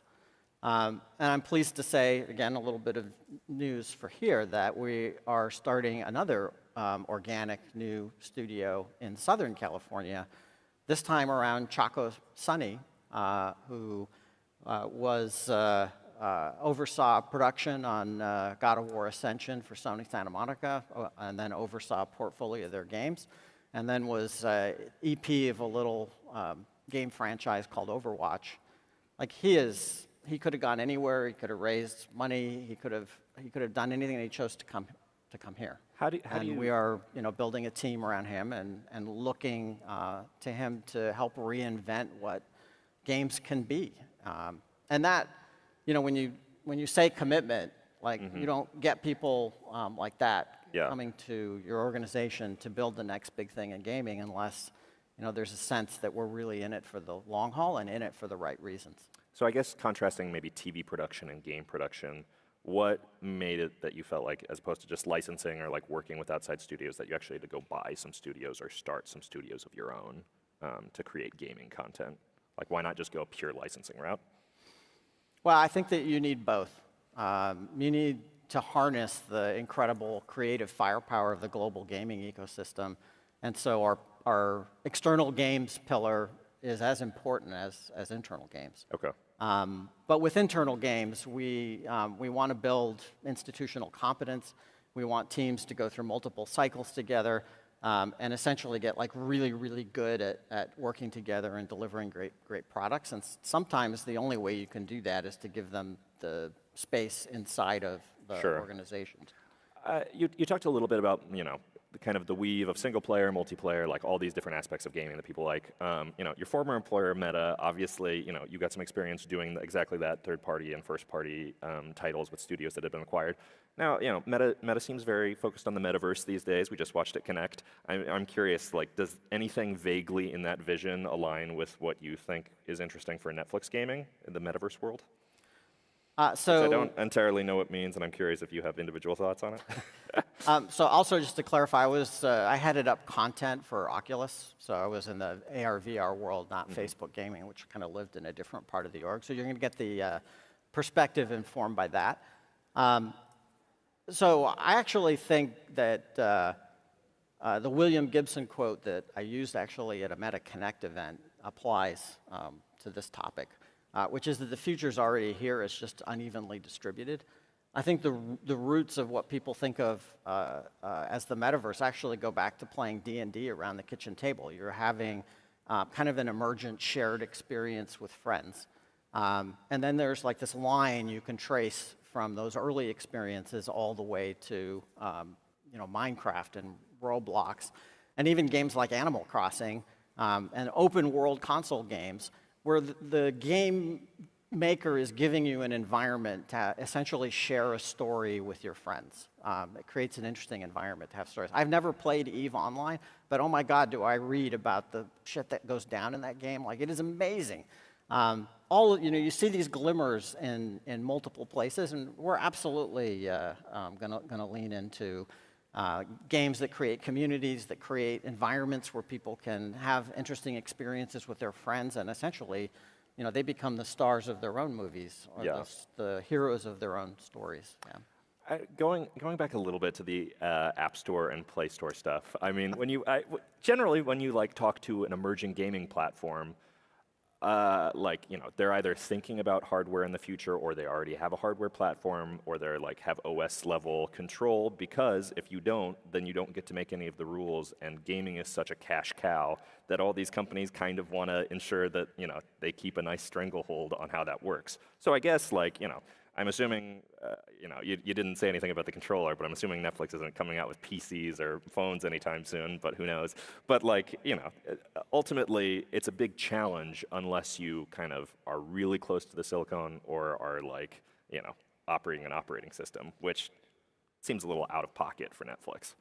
Well, from my perspective, we needed a platform on mobile that was good enough so that if we had a hit game, members could connect with it and play. And I think we have that. We have a foundation. We can build on that foundation. There's a lot of things we can do on our platform to surface these games and connect members with them. And then the extension into cloud is really about reaching the other devices where people experience Netflix, so that it becomes this ubiquitous, accessible world. So it's not like a race to try and have our own physical device. I don't think it's about that at all. Okay. It's really about making sure that through partnerships or through developing the technology ourselves, we reach members where they are and we give them great experiences. A couple last questions as we wrap things up. I mean, when you were at Meta and at Oculus, obviously Zuckerberg had this kind of it's a 10-year vision for putting our headsets in billion heads or whatever. But do you have how long is it going to take for Netflix gaming to become a significant part of revenue generation? Do you have any broad predictions or thoughts there? We have said it's a long journey. It's going to take years, and we're very open about that. 110, 1050, 50, 100. 100 seems pretty far out. Certainly a few years. Okay, all right, I'll go with that. So, wrapping things up, we chatted a lot about VR backstage. I'm curious, do you have any ambitions to integrate VR into Netflix products at all?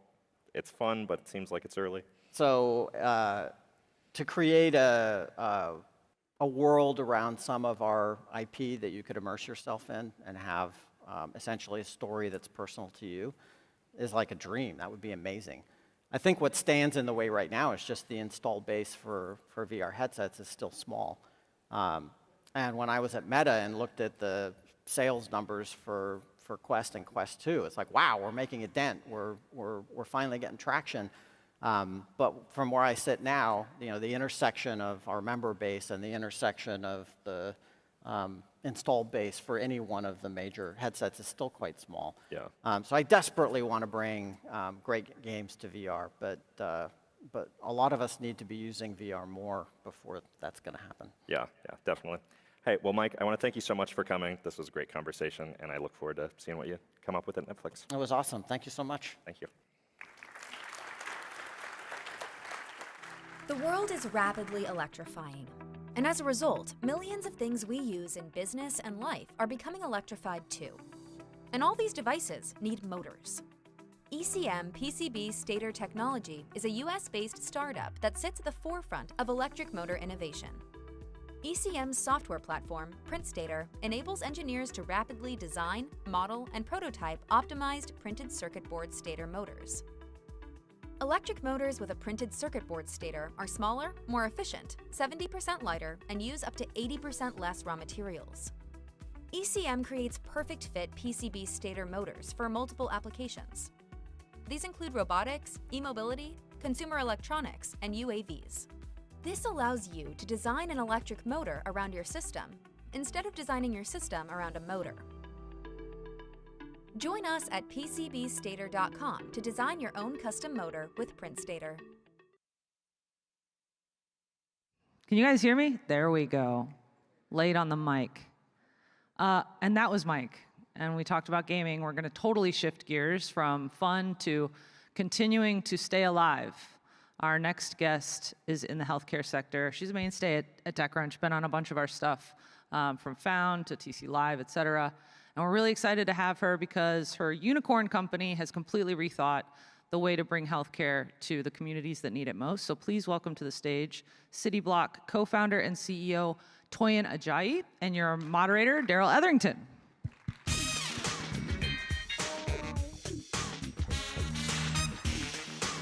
All right.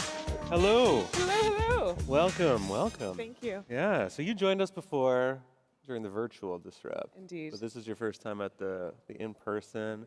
Everyone's beautiful, smiling faces. It's so nice. One thing Jordan mentioned there is, unicorn company. I think many times over now, right? I don't know the valuation. Last time I saw, I think it was $5.7 billion. Thereabouts in 2021 dollars. So, Right. factor that all in. Yeah, and you've raised nearly $1 billion now, right? That's right. And amazing success story for a health tech company. But how did you do that? It's probably a long answer, but how did you honestly figure out you could provide the kind of services that CityBlock provides in a way that is economically feasible and that payers and insurers will accept? Yeah, I think the way to answer that question maybe is to just ground people on what the business is and also what the opportunity is. So we are a primary care, behavioral health, and social care company focused on low-income marginalized populations, predominantly people who receive their insurance through Medicaid or people who get Medicaid and Medicare. So they have disabilities as well as being low income, or these are folks who are frail seniors, typically living at home in marginalized settings. And the reality is that our typical healthcare system just doesn't do a really good job of caring for these folks. Right. It's transactional. It doesn't engender trust. It doesn't really foster longitudinal care and access to care. And when, for so many people, as it does, the chronic compounding impact of lack of access to education, to food, to warm, safe places to sleep, to social supports, add to all of the risk factors for worsening chronic conditions, physical health and behavioral health, all of this washes up on the shores of the emergency room. Right. So people go to the emergency room because they ran out of their insulin inhalers, rather their asthma inhalers or their insulin medication. People go to the emergency room because they're wandering the streets in psychiatric crisis because they didn't receive the care that they needed to keep them safe and in their homes. And as it's always know, crisis point. It's always crisis, and it's expensive. And it doesn't actually solve the problem. It's the definition of wasteful. And so when we looked at our model and looked at the segment of the population we really wanted to impact, we know that there are hundreds of billions of dollars a year of taxpayer money spent caring for low-income folks and for people, seniors and people with disabilities. We know that most of those funds actually pay for reactive care that is not changing the circumstances of the people's lives, does not address the root cause. And we know that health insurers have a really, really vested interest in managing that spend over time. And so when you put together the market forces, a recognition that there's a failure, frankly, in the delivery system, and there's a care model that can find people, meet them in their homes, in the community, provide proactive, preventative care across physical, behavioral, and social needs, close gaps, and prevent people from having to go to the hospital in the first place, it was like imminently obvious we could monetize that, right? And create a scale business that actually does things differently and solves a real problem for every single one of us. It impacts everybody in some way, shape, or form. But like, so when you're talking about insurers, you're often talking about people who are very sort of like, those legacy businesses, right? A lot of them are massive, and inertia accounts for a lot. And also, like, so they're obligated in many cases to help a lot of these folks who you are addressing through Medicare and Medicaid, right? But was there a conversation ever or convincing that was required to happen when like they're just like, well, why don't we just let a lot of these people die? Or like, why, like, it seems so heartless and cruel, but I mean, the medical system is nothing if not heartless and cruel. It does break your heart over and over again, that's for sure. And I think that's why it's so important to both, I come to this work, I'm a physician, I'm deeply passionate about caring for underserved communities. I come to this work from a place of real heart. This is my life's work, right? And my mission. And I'm also a deep pragmatist, and I recognize that there are real economic forces that drive most of the decisions that people make in our healthcare system, certainly in the for-profit space, but also, as we read and learn more about, even in the sort of not-for-profit space, it's entirely P&L driven. And so part of what the sort of magic, I think, of CityBlock is that we have an opportunity to align what's right for humans, what I believe is moral and good, what addresses systemic issues like health disparities, the type of work that I personally would be proud to make my life's work, with a business imperative. And for these payers, there's a real business opportunity here. There's a problem they need solved, irrespective of where your sort of mission and passion is. There are folks that they are financially at risk for, they hold the insurance dollars for, who they have the opportunity to make that more viable, profitable for them by caring for them differently.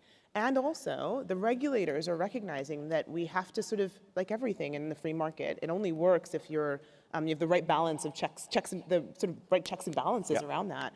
Regulators are pushing payers to say, we're not just asking you to hold a financial risk and do nothing. We're asking you to actually take care of these people. So we're asking you to engage folks. We're holding you accountable for quality measurement. We're holding you accountable for access scores, for patient satisfaction scores. All of these things play into why a partnership with CityBlock is such a valuable and viable opportunity for them, above and beyond it just being the right thing to do. Yeah, so that shift too is something I want to talk about. Like in the policy shift, so it's changing to a place where, I know outcomes-based care is very popular, right? And I think that's driven in part through regulatory pressure. But before it was sort of like, you have to foot the bill if these folks show up and they're in crisis. But now it's become, you are responsible for outcomes throughout, right? So how much do you play in that world, in the policy world?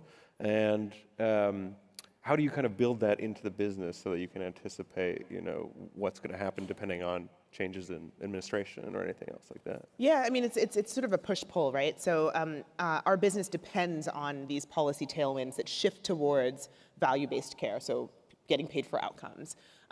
Since we launched the company, the proportion of contracts that payers write to providers that are in these sort of value-based constructs that hold them accountable for outcomes has doubled.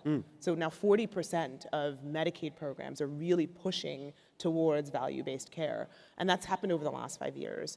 In large part, so that's spanning different administrations, right? That's right, that's right. Different, that's right, different sort of political beliefs. This is something that plays, I think, across both sides of the aisle. And that's in part because there are increasingly proof points that alignment between healthcare providers and healthcare payers around the best interests and the outcomes for a population is a good thing. Certainly can't be any worse than our status quo, right? And so I think of our role in that dynamic as being one of those proof points. We help to further policy by showing what works and being willing to try new things. When the federal government comes out with demonstration programs that allow us to better impact our members, we dive in, we take advantage of that. We try to figure out how to make it work, we give feedback, and that's really important. On the other side, though, of course, there are things that play in other directions. And so understanding kind of politically and from a policy perspective where the specific states in which we partner and in which we operate are going, as well as the federal government's going, is an important part of our business. And it's just frankly the price of doing business in a sort of public sector type of space. And it allows us to just make sure we're in lockstep with the regulators. Yeah, and speaking of, state by state, because it does vary considerably, you've just, I think over the past year, you launched in Indiana and Ohio? Yeah, Is that's that right. Okay. And then, so how hard is it for you to stand up a new market? And do you, because it seems like you move with intention, right? Yeah. And you're not like, oh yeah, 5 states at a time or whatever. You're taking it, I don't know how many total. We're in 7 markets now. 7, yeah. okay, Yeah. right. So how do you approach that, and how much kind of like upfront work is involved, and then what's the steady state after that? Yeah, it takes a ton of upfront work. You've got to align a lot of things. We have to have the right policy environment that supports the type of care that we provide. There needs to be need, right? We go to communities, we try to really be humble about the way that we enter into markets. We look to see places where there are socioeconomic disparities, where there are health disparities, where there are access gaps, where we really think we can make a difference. And then we look for partners, payers, health insurers, who we can launch into markets with. And that takes some time. And then pre-launch, we spend the time, figuring out where exactly in the neighborhood should we be. Can we be near, the public transportation, near grocery stores, making sure that we're really mapping the ecosystem and showing up in places that are accessible to our members, and also positioning ourselves so we can go to the home and see people from there. And then we have to hire and recruit teams and stand up all of our facilities. So it does take a while. We're really intentional about this. This is a business that we're building to last, and that we're building to deliver on the promise of this real longitudinal care. We intend when we enter markets to be there for decades. So we're not chasing a contract and then cycling around. We're really looking to build a presence and grow. And so what you'll see is our historic markets, we grow them significantly over time.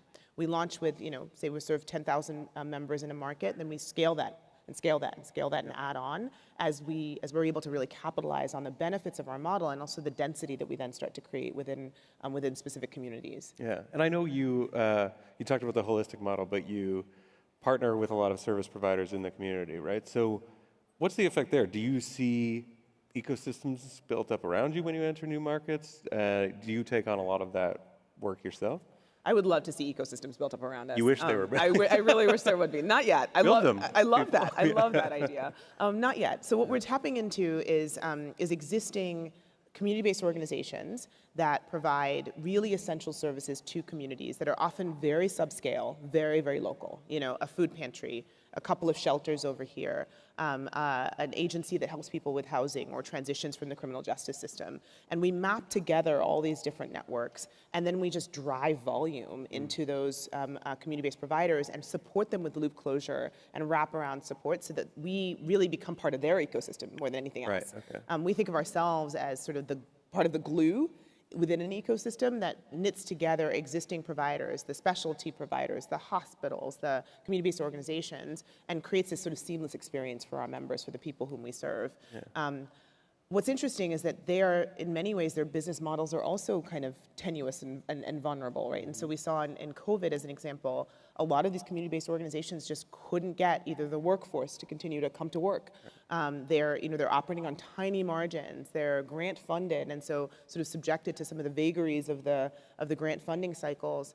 And so in many ways, we have to also be prepared to just step into the gap where there is nothing.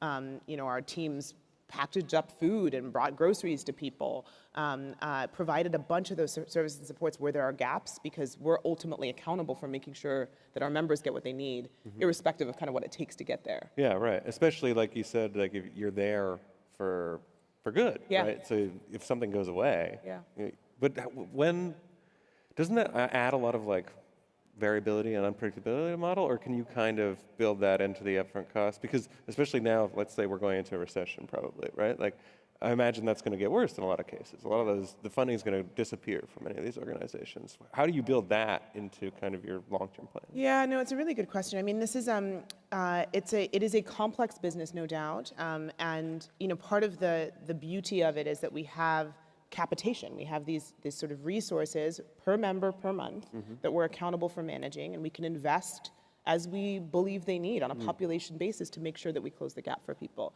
And so as long as there's a return on investment, realized really through reducing hospitalization, improving quality, improving engagement, we can make those decisions at a relatively local level that allows us to, while the business is scalable, we're really very tailored to the local environment.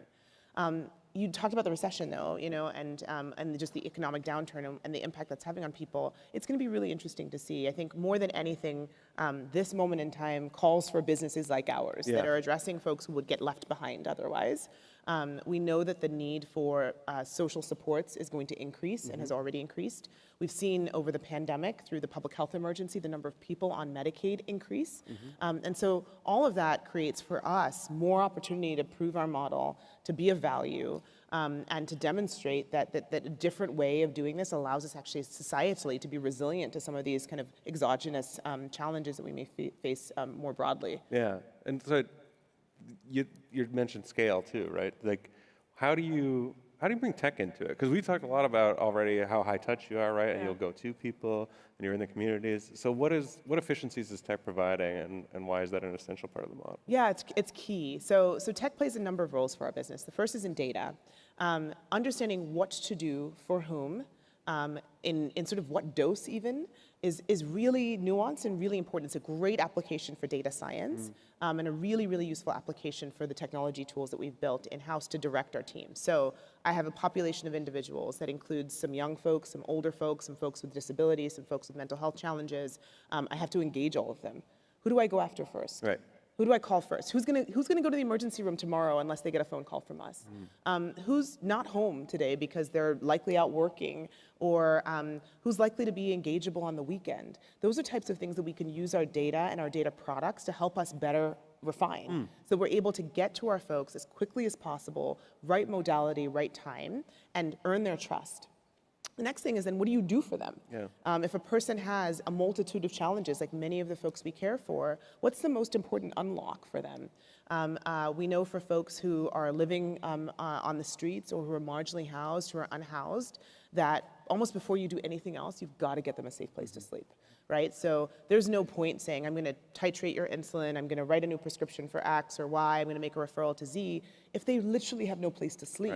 That's more obvious. You can sort of build that in, but there are nuances to all of the interventions that we deploy, spanning across community health workers, social workers, behavioral health, primary care, acute care, and understanding the right dose, right time is another really important application of our tooling.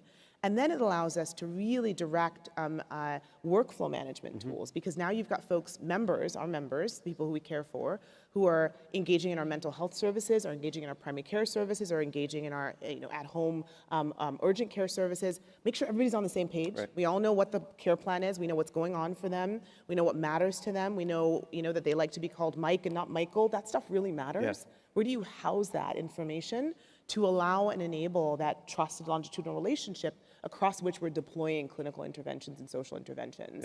And that's the role of technology for us. Yeah, when you talk about that, like, it becomes apparent in retrospect how many things happen wrong because most care is acute and most care is fracture, right?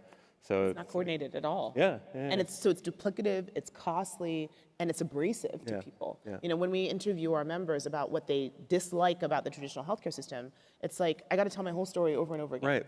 And then you add on the layers of discrimination and stigma that many people face. More than half of our members are people of color, because that's the sort of representation of Medicaid and dually eligible populations.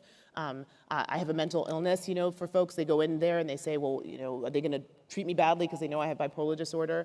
And so telling your story over and over again seems benign.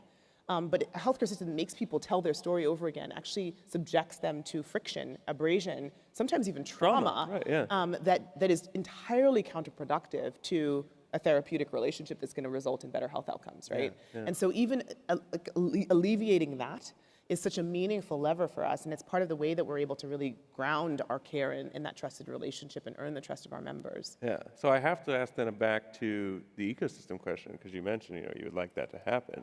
And it seems like population level analytics would unlock so much for potential partners or services that address other gaps that you see. So how much do you think about that? What would you like to see kind of prop up? And are you open to kind of data sharing, anonymized or whatever, but population level? Oh my gosh, it's like music to my ears. I would love to see that. I mean, we are at a community level struggling even on basic things like, our health information exchanges, right? Those are supposed to be publicly available, at least, accessible to healthcare providers, repositories of who gets admitted to the hospital, when, for what diagnosis, who gets discharged, when, for what.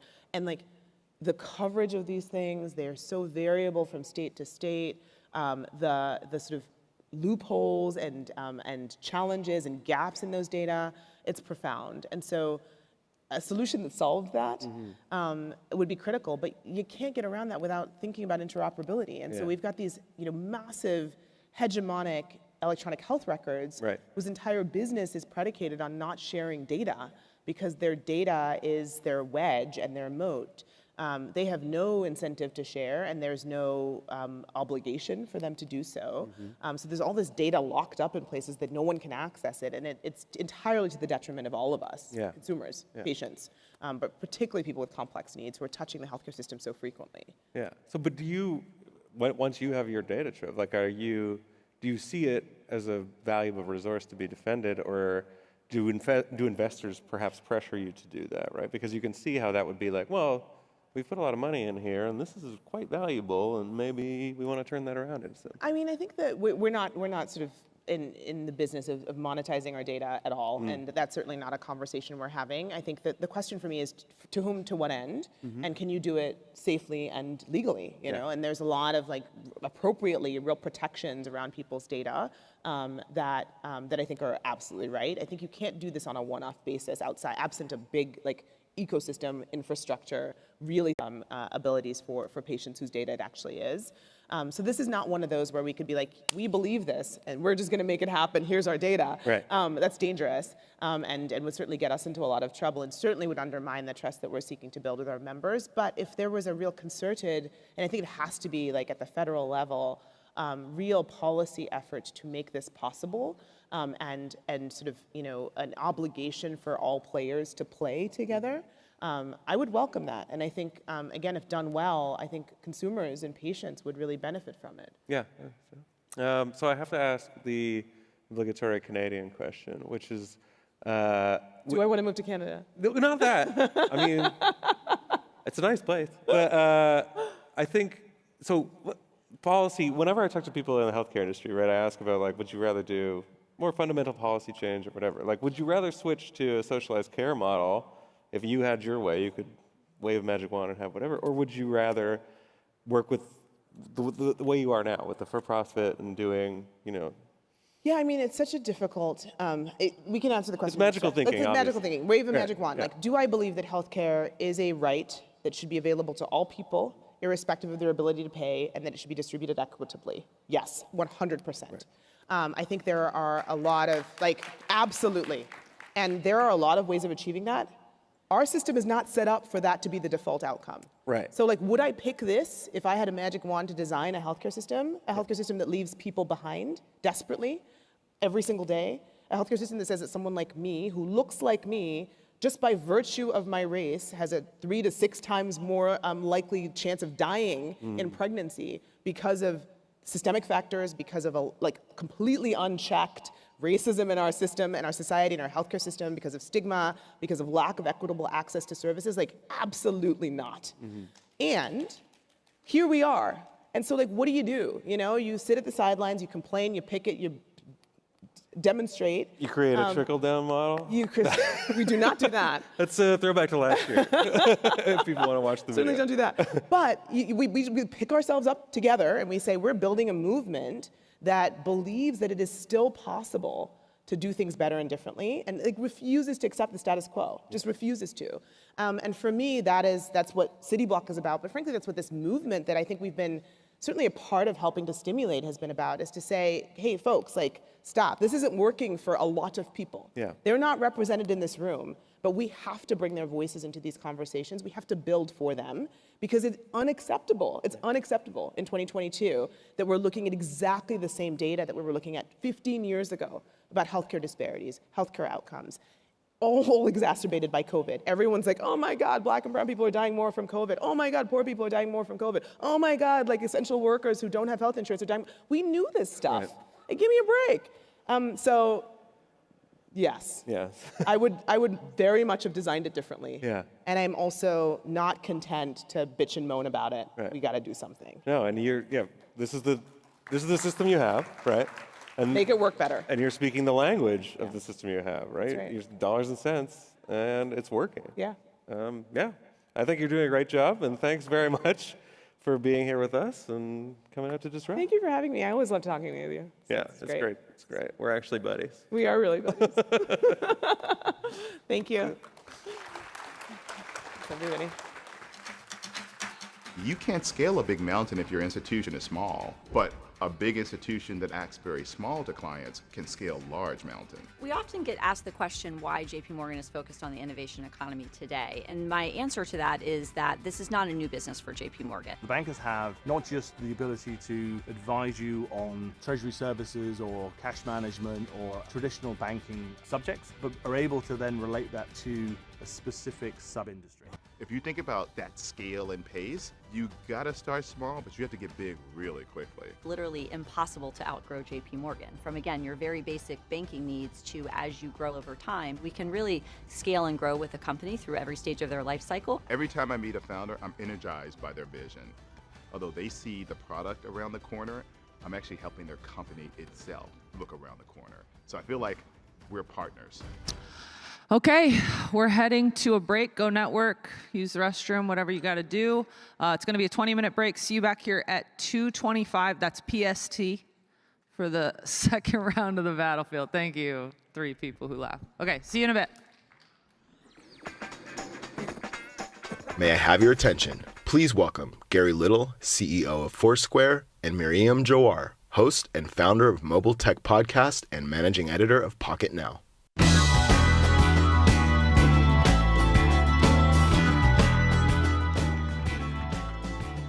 Hello, everybody. How's it going today at TechCrunch Disrupt?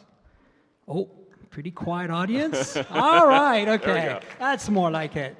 So before I introduce Gary, you probably know me as an independent journalist, and my name is Miriam Jawar. I'm primarily the founder and host of the Mobile Tech Podcast, a weekly podcast about consumer technology, like more the hardware, the devices.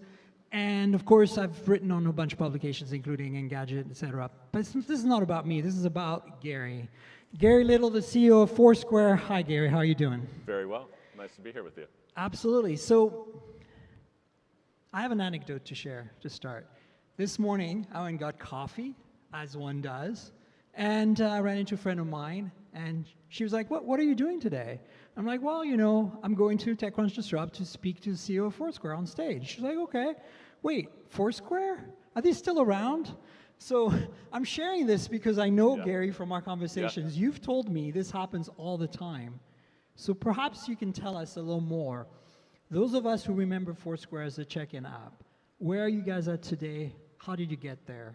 Yeah, great question. And yes, this does happen. It's been fun over the last couple of years to, in effect, reintroduce ourselves to the world in a lot of ways, because we started as this, rich social media network many years ago, but have now taken all that capability, right, and reimagined the world as a location and geospatial platform serving enterprises. And in a lot of ways, we've been somewhat noisy with acquisitions and things that we've done, but also in some ways very quiet as we've rebuilt the company and refocused on creating the location layer of the internet. So we're very much around, thriving and much different than we were before. And so it's very fun to hear these kinds of stories, because I love saying, yes, we actually are around. We're just different than what you remember. Yeah, I mean, you probably hear this all the time. So, I mean, do you tell them what you just told me? Or do you have like a elevator pitch, short version that you just kind of unleash on them real quick? I mean, it's the elevator pitch we use. I like to use, analogs, and it's really that we're building the location layer of the internet. And I remind people they actually use our technology a heck of a lot more than they understand today, right? When you tag tweets in Twitter, when you use Uber, you're using a layer of our technology that powers some of those experiences. And so we like to say 1 billion plus people a month use our technology, but aren't necessarily aware of it. And we're actually happy with that. We're moving to this, as I like to call it, the Lego building block capability of enterprise software, and enabling companies that have location needs, both from a technology infrastructure perspective, but also a data analytics perspective, really harness the power of location and put it into their infrastructure. Yeah, so do you want people to still know Foursquare as a check-in app? Is this an important part of your history, or do you kind of like, let's move on? You know, I actually, we talk about this a lot internally. I actually like that we have this very rich legacy. People have a familiarity with the brand. I think it also helps quite a lot when we talk to our customers. Our customers want Foursquare to win. And I think that's a very rare thing in business, very hard to get to that place where your customers are invested deeply in your success. And so part of that, undoubtedly, is the fact that many of the folks that look at our technology solutions or our data analytics solutions at one point, or even today, many people are still app users. We still have consumer apps in the universe, and people still are very passionate about them, even if that's not our core focus as a company. Yeah, I think this is something that, kind of warms my heart when I think about it back in the day when you started this out. So tell us a little more now, though, about what you're doing that differentiates you from the competition. Specifically, I kind of want to think of, to me, like the first thing that comes to mind is I do a lot of car tech reviews and EVs and stuff. And cars today is packed with technology and navigation aids. And with electric cars, you have to worry more about, charging infrastructure and the locations thereof. So points of interest, obviously, are critical as you're navigating through this road trip, as it were. Yeah, a lot of us can use our phones for this, but I feel that, if you're alone in your car as a driver, unless you're projecting your screen to the display with CarPlay or Android Auto, you really want the system in the car to have great POI experience, basically. And so I'm sure that a lot of you, partners are the car makers in some way, but also you probably have to deal with dynamics of POI. Things change in real time as you're mapping something else. So walk us through that. Yeah. What differentiates you, and what do people not know that's happening that's making it so awesome? Yeah, I think there's kind of two ways that we actually started talking about it in the first set of questions around realizing that Foursquare is still around in its consumer roots. And the reason I start there is, a lot of companies talk about flywheels that they create.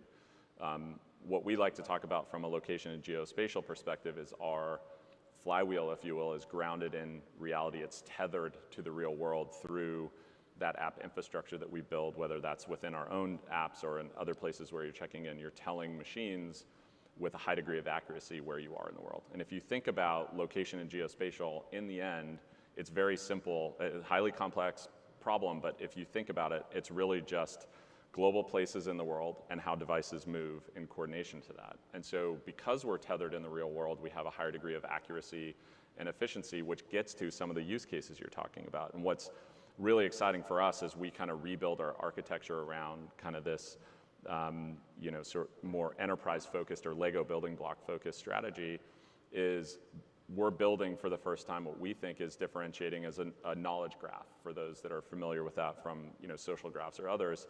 And what that allows you to do from a routing perspective or things like that, building these great experiences, is surface dynamic POI and what's important to you as you're driving. We were talking before about road trips that we've all done during COVID and things like that, and we've all had the experience. I know I did when I was driving and my wife had a phone open and we had the navigation on and trying to triangulate where we wanted to go. And part of that is because location's been a very static technology based on big global data sets. But cloud infrastructure, edge computing, all of these things are driving new capabilities that we think we can instrument for our customers. All sorts of really interesting use cases. Companies like Redfin who want their customers not only to search for a house, but understand what is the neighborhood. What is interesting about it? What are the POIs that you're going to care about? Not just the school, right, which is very familiar to people that use any real estate infrastructure, but what can you tell me about the neighborhood? Because I'm looking for this type of neighborhood, right? Not just a house on a block. Right, so this sounds like a lot of data-driven, essentially, you're building this massive amount of data that you can fetch through. So you can give me things like, if I buy this house, I can walk to the coffee shop in 4.5 minutes. Yeah. Stuff like that, right? Exactly right, and so it's us building those core data sets, but it's also enabling, as we like to say it, bring your own data, customers that have tremendous amounts of their own data that we can help enrich and be more dynamic. And what we see, particularly with the rise of platforms like Snowflake who are building, sort of these clean room technologies that can sit between customers, there's a high cadence now of being able to join data, do it in a privacy compliant and forward way, and unlock massive amounts of real-time intelligence into kind of the technology, the consumer technology, the routing and navigation, smart supply chain and logistics, autonomous AR, VR, all of these things where location and geospatial tech and data is actually a central part of the nerve center. I always remind people that location and geospatial have been around a long time, but it's been a feature of a lot of core technologies. But a lot of the things that are coming over the next 10, 20 years, it's a central nerve center of how that operating system works, whether that's an augmented reality experience on glasses or whatever. Those devices need to have some sense of where they are in the real world to function at a high level to provide that user value. And so we're building that platform infrastructure that allows companies to bring that into their technology, because most companies don't want to figure out all this complexity at the sort of location and geospatial layer. What they want to build is a great consumer experience or a great routing engine or a great supply chain and logistics network, right? And that's the focus that they have. So basically what you did is you initially built this set of data, this huge data set. You found ways of creating algorithms to extract valuable data from these data sets, and now you're making these algorithms available to others that might have their own data sets or might combine with your data set, and giving them basically the tools that they need to extract the best experience for their consumers, whether their consumers being other businesses or you and I in an EV or something, right? Absolutely. So if you think about the evolution that we talked about moving from a consumer company to an enterprise software company, but I think what's even more salient for us from a strategic perspective is we've gone from what I'll call a product-based company, i.e. we're going to package up all this stuff and send you back something that you use, a UI or some product experience, to building blocks that allow you to unlock this stuff. So we're breaking down even in our own technical architecture, right? We're going from big monoliths to data primitives that allow us to combine assets, both from an outside perspective, customers and so forth, with the right technology layer that allows it to bring to light a lot of these ideas that our customers have about how you can engage with a customer, right? It's pretty interesting coming out of COVID, where you've had this massive investment in digitization that brought a bunch of this stuff together. You used to have physical customers and digital customers. That was a pretty easy world to operate in. Now you just have customers, and you want to engage them digitally, physically, and otherwise. And we're providing that layer that allows companies to do that in all sorts of really interesting ways that allow them to, sell more coffee or sell more houses or whatever their core product feature More is. coffee, I'm on board for that. I don't know, I'm a big coffee fan. Anybody who listens to the podcast knows this. But give us an example. Like, I had that anecdote earlier when we started. Give me maybe the hypothetical anecdote of what a consumer experience would look like, maybe involving some brands that we're aware of that wouldn't operate without Foursquare right now. Yeah, I mean, I think I'll give you kind of two examples. One, how it can play out almost unknown to the end consumer, but really valuable to the overall platform. You think about mobility networks. One of the big things that they're always struggling with is literally simple things like toll costs, and that's toll costs when drivers don't have a passenger, right? So how do you dynamically create the optimal routing algorithm that allows you to service customer to customer to customer, but also reduce your cost when you don't have a paying passenger in the car? So those types of examples, we can help mobility companies reduce their overall cost in the network, which actually has a huge benefit to consumers, right? Because that passes through to the consumers. The other side is, you think about, pick a coffee company, with a lot of stores, maybe more than anyone knows. I'll say Starbucks, not working with them on this, but potentially could, in terms of how do you engage in a dense store network? How do you engage your customers to do simple things like remind you, Miriam, as you're walking in, you have a 2-for-1 coupon in your app, right? That simple nudge on the shoulder as you're stepping in, that consumer experience that's highly valued, is enabled by having these dynamic sets of data available at a queryable level in the app infrastructure that Starbucks builds for its customers. Those are the types of things that we can do. Or maybe if you are using Redfin, I don't know if they're one of your partners, but you could, as you're walking down the street, they could pop up something saying, hey, you were looking at this house. It's literally here. Yeah. Certainly those types of things, and also that creating that neighborhood knowledge graph. What's the what is the density of things you care about that can be surfaced in real time. If you're Redfin, what you want to know is, what's Miriam's interest beyond the scope of this, whatever, 3-bedroom house in this neighborhood? What else does Miriam care about, and how can I surface that so that the decisions that you make are more encompassing and actually lead to better outcomes for both the consumer and obviously the platform? I've been looking at my notes, and I want to talk about some of the new technologies you're working on, if you can share anything about it. Yeah. Like, where do you see that, things headed in general in your business? And, obviously that lets you keep your edge, but you feel that's going to really change the game for not just consumers, right, but the businesses that you're working with. I think there's a couple. I mean, we've been talking a bit about building a knowledge graph, a location-based knowledge graph, and that's something we think unlocks a lot of the use cases that we're talking about. But I'll talk about something we launched earlier this year.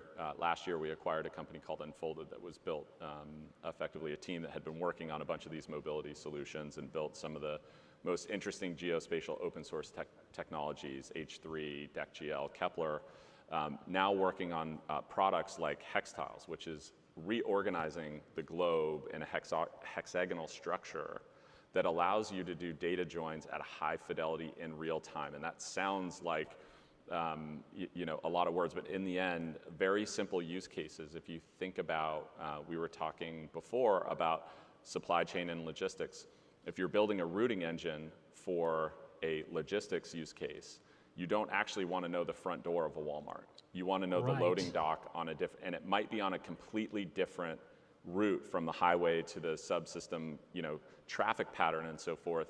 So by creating a hex structure that gets you to a 1-by-1 meter, this is the loading dock you're going to, accuracy, you're creating this. And if you talk to mobility companies, logistic companies, everyone's heard the term last mile. Last mile is where all the action is, because that's where any friction in that last mile creates downstream effects to a whole network. And so by reorganizing the world around a hexagonal structure, you're able to do routing and navigation better, you're able to do data analytics better and so forth. So that's something we're super excited about that we just launched in February, March timeframe.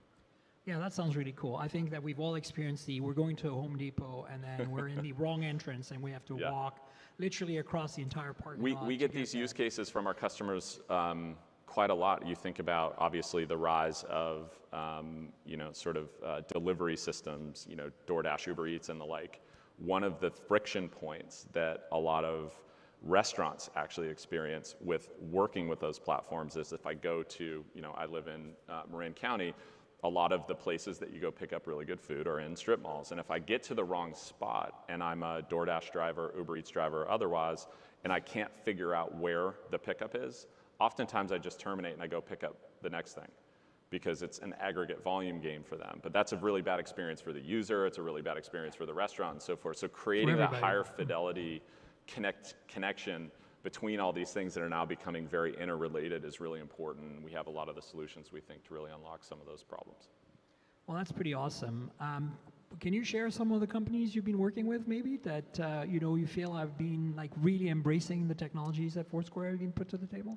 Yeah, I mean, we touched on, we do a lot of really interesting work with folks like Redfin. I think are doing some of the most interesting things in really providing their consumers a deeper understanding, again, of that home buying journey. It's not just, hey, this house with these features. It's, you ultimately get to a place, I think we've all had that experience in life where we move somewhere, we think it's going to be great, and then we don't like it for 13 different reasons that, we weren't considering when we were thinking of purchase or rent or whatever the case is.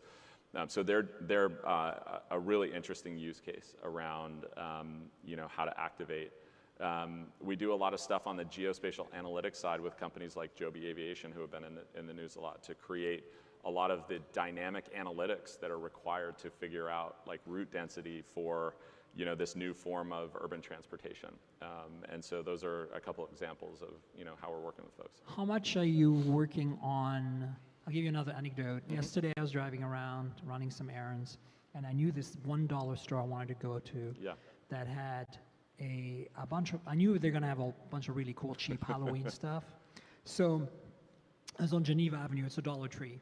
And, I couldn't remember where it was.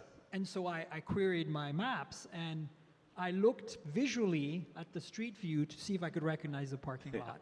So for me, this is kind of one of these kind of ultimate use cases where I think being able to query, the data set with the use of AI and say, I'm looking for a dollar store that has a very open parking lot at the corner of 2 streets, somewhere in the South San Francisco area that, maybe describe it slightly differently with another landmark and have it go nuts on that and give me a result rather than me doing it myself. Doing all the work. And that's what gets very exciting as we were talking before about using graph analytics as opposed to, good old-fashioned SQL queries, right? Because SQL queries are very static in a lot of ways. It's looking at kind of historical data sets and then extrapolating forward and building data science around that. Whereas a knowledge graph allows you to actually do some of these things in real time.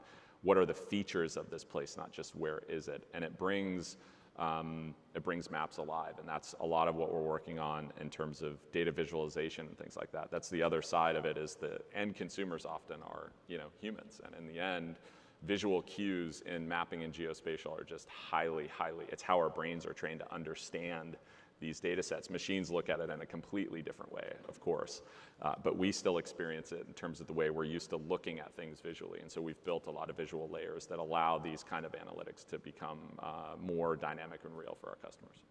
Yeah, that's awesome. This is one of the use cases that I'm running into all the time. I want somebody to fix that. Do you want to give us some final words as we wind down the talk? No, it's been really fun. I mean, I think the big takeaway for most, hopefully, is just the journey that we've been through from, starting our roots as a consumer company to now really focused on being that, location and geospatial platform that we've been talking about. So it's been super fun.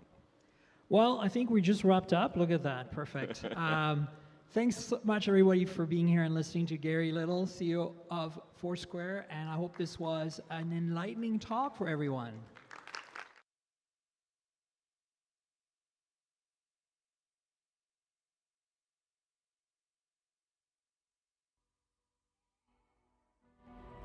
I think we have many difficult challenges that we are all facing. So what can you do about that using technology and changing our behaviors? The XDC was designed to help highlight companies solving for the world's toughest challenges. The United Nations Sustainable Development Goals gave us a fantastic framework. It's really a community that incorporates big companies, universities, venture capitalists to help these companies get to where they need to go a little bit faster. XTC is important because it is a way of organizing a vast number of great ideas and great entrepreneurs that can support each other and learn from each other and mentor. Startups can be very fast, very free in thinking that is very inspiring for the big companies, and therefore they bring a very nice facet to the entire game. When you have a diverse background, that is a power. So we want to bring diversity, inclusion through our footprint and being able to show examples of success, not just here, but across many geographic areas.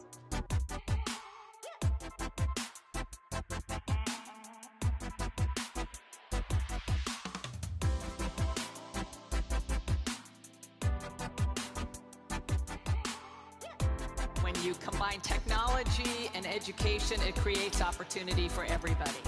Growing food changes lives. We're here to help people with nutrition security, mental health, exposing them to nature, and also opening their eyes to the volatility that comes from climate change. I am extraordinarily impressed with this program. The Extreme Tech Challenge is an outstanding program for entrepreneurs around the world, and I was incredibly impressed with the energy and passion and overall quality of the companies and entrepreneurs I had a chance to meet.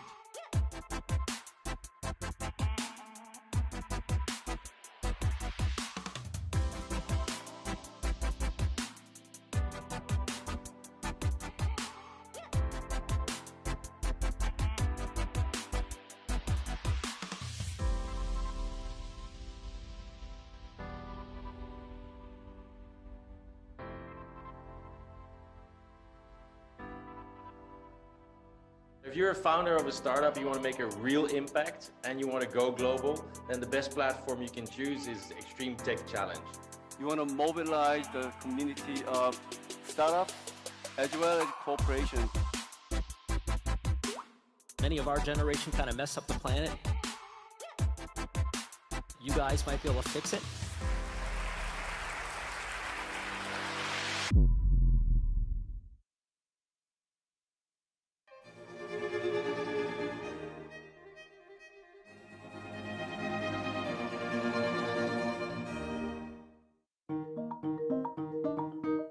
We've been able to take our data warehouse from 0 to 100. And a lot of that is thanks to pipeline as a service tools like Fivetran. I think Fivetran is one of the most important inventions in the modern data stack space. With Fivetran, it's super easy. You set it and suddenly information is there. It is just a tremendous time saver and a tremendous help to us.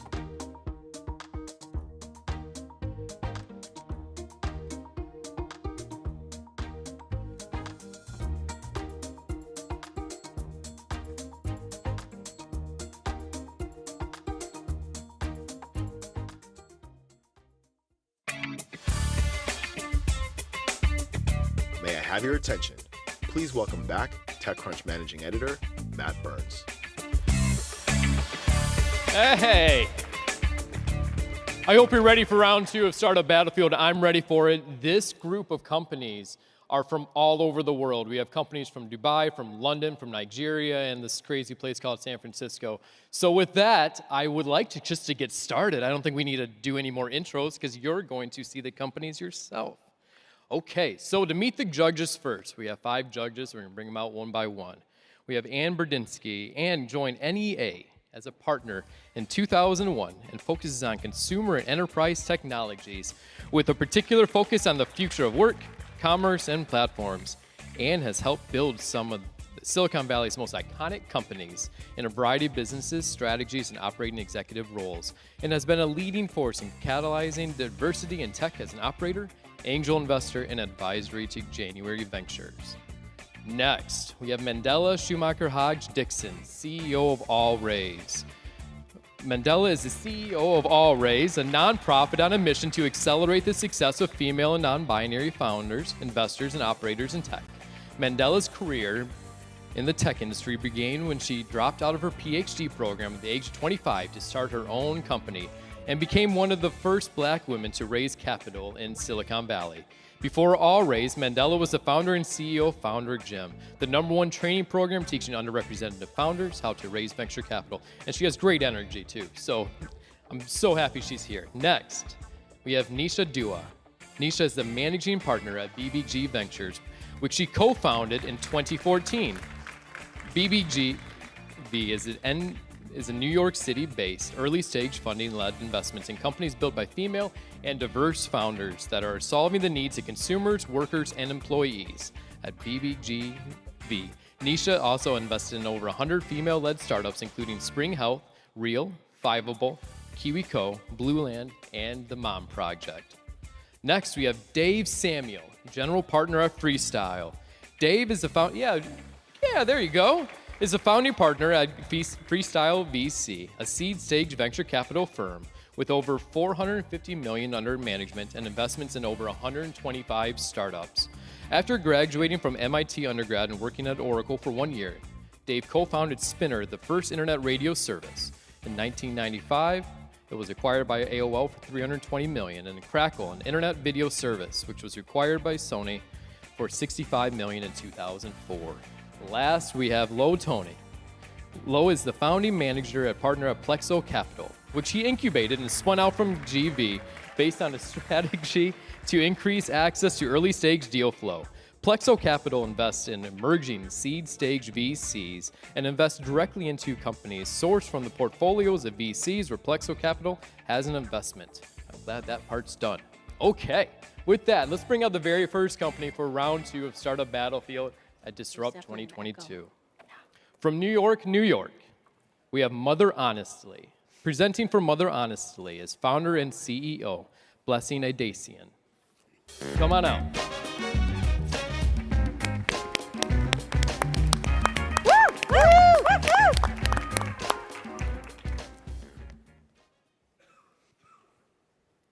This is Tayo.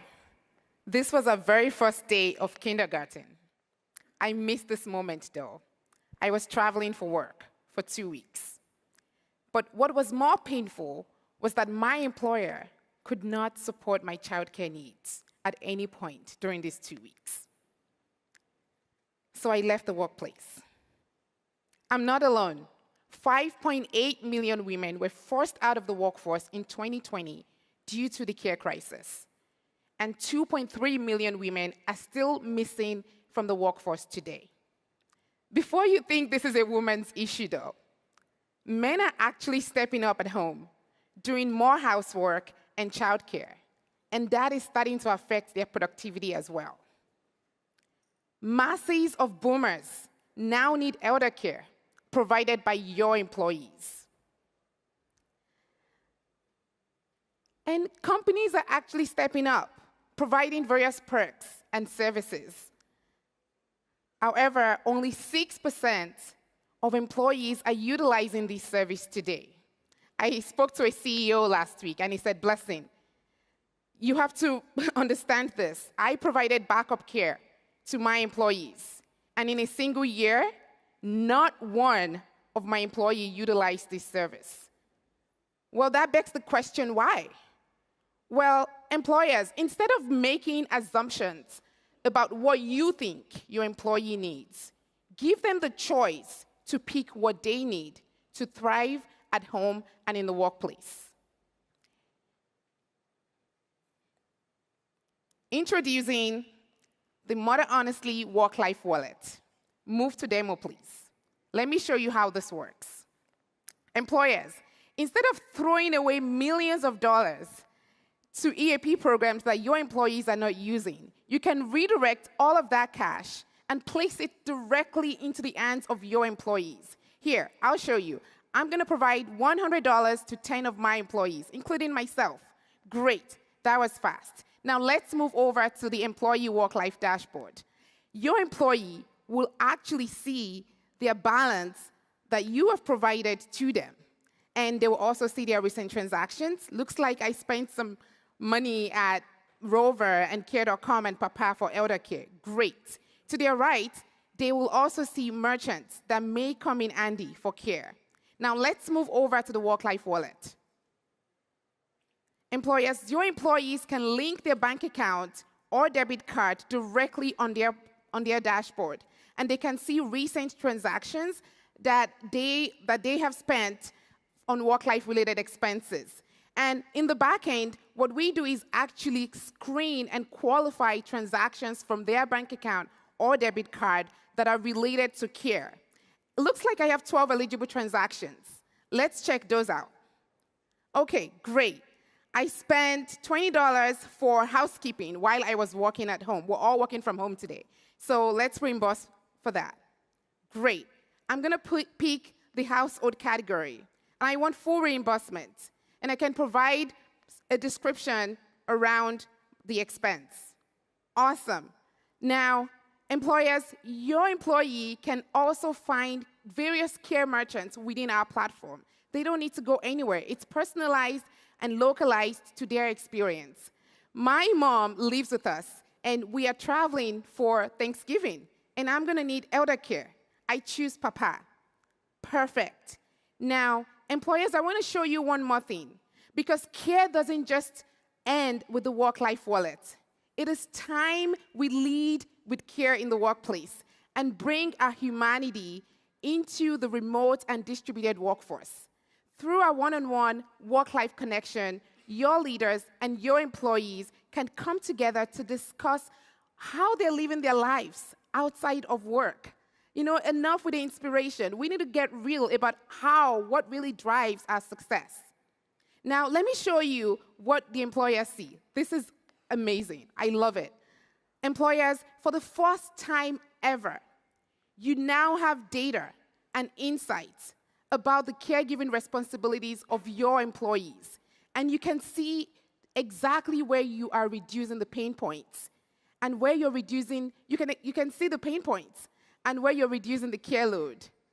I mean, you can also take a wider lens to see the various spectrum of care within your organizations, whether it's child care.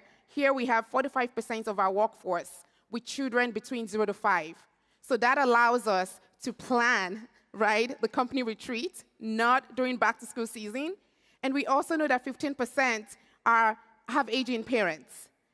And we can now see how much our employees are actually spending on care. Back to slides, please. Employers, you can now see how we're going to use, how your employees use various, their work-life expenses. And we want to replicate this for 160 million employees across the country. The care economy is $648 billion alone. Employers, the future of work is care. And now is the time to bring care into your workplace. Thank you. Wonderful. Give her a round of applause. Blessing, you didn't see this because you were so busy, but these judges were all leaning forward, and they were so involved in your demo. It was great to see. All right. Who wants to go first? Mandela. Yeah, sure. Great presentation. I am a mom of 2 kids under 3. I'm a CEO. I'm an employer. So much of what you are focused on and bringing the humanity into the workplace and serving the whole person really resonates with me in this season of my life. So thank you for your focus. My first question, and probably my only question, is how do you all vet the reimbursements and approve them? So many people are submitting things. Who is vetting, and what's the process? So on the back end, we have a catalog of various personal care, household care, various type of care, and various merchants. So when those transactions come in, we're able to very quickly filter if this is a work-life related expenses. So you can actually get that Gucci that you bought reimbursed. Ann? +1 to Mandela. I'm a mom, so love it. This problem needs to be solved. How do you help your customers, the employers, think about ROI, their return on this kind of employee spend, and keep them coming back and spending and supporting their employees? Absolutely. So a lot of time, employers they have no idea the percentage of employees that they have that have caregiving responsibilities. And they are not able to prevent care disruptions or even prevent a care crisis, for example. We also the formula crisis. I mean, how cool will it be if I could just go to the store, grab a formula with my work-life wallet? So the ROI is there, right? Immediately the employee actually utilized this. Again, remember where we started from, 6%. We only have 6% utilizing this. And so when people actually use it for care and you know exactly what they're using it for, you understand immediately the ROI and you can see the impact because your employee will show up at work knowing that they've been taken care of. Dave? We're a big fan of what we call the B to B to E, so business to business and then to employee. Can you talk just a little bit about, for the business target, what is, as you look out over the next year or two, what kind of businesses are you targeting, like SMB or 50 to 500, or what do you think the size is for where you're targeting? We're targeting a wide range of employees and of course, a wide range of businesses. For example, Meta provides childcare stipends to their employees. I think it's about $3,000. And not a lot of people actually submit receipts for reimbursements, for example, because they forget, they lose it, they're not sure if it's for this year or for last year. And so we're targeting companies like that. We already work with companies, for example, like Indeed, that have a remote and distributed workforce. Those are the kind of companies we're targeting. Thank you. Lo? Great presentation. Thanks for coming out and presenting to all these people. That takes a lot of, you have to be courageous to do that, so thanks for that. My question... Yeah, Lo, you might need to move the mic closer to your mouth. We want to hear you. Better? Oh, I don't think it's... there we go. Okay. I just said congrats. Thanks for coming out. Courageous to present to all these people and us. My question is around just the customer development process, and I'm just curious to know whether or not there was any insight that was gleaned in talking to the customers, the B customers, that provided this aha moment to say, oh my God, this is like changing the whole strategy, or wow, this really validates, like what was like some of the key insights that you were able to pull out? Absolutely. So we started out as a community, actually, and we reached about 1 million mothers in the United States alone. And those mothers literally dragged us to the employers. And we spoke to employers and we said, how can we support you? And they said, listen, we want you to actually help us beg our employees to utilize their employee assistance programs. And that was when we were like, okay, what's going on there? And we started doing the research, talking to moms, and they said, look, we want backup childcare, but it's not available in our area. And so the company actually provides this benefit, but I actually cannot utilize it. We spoke to men who said, well, I paid for gym services, but now I can't find my receipt, so I can't have it reimbursed.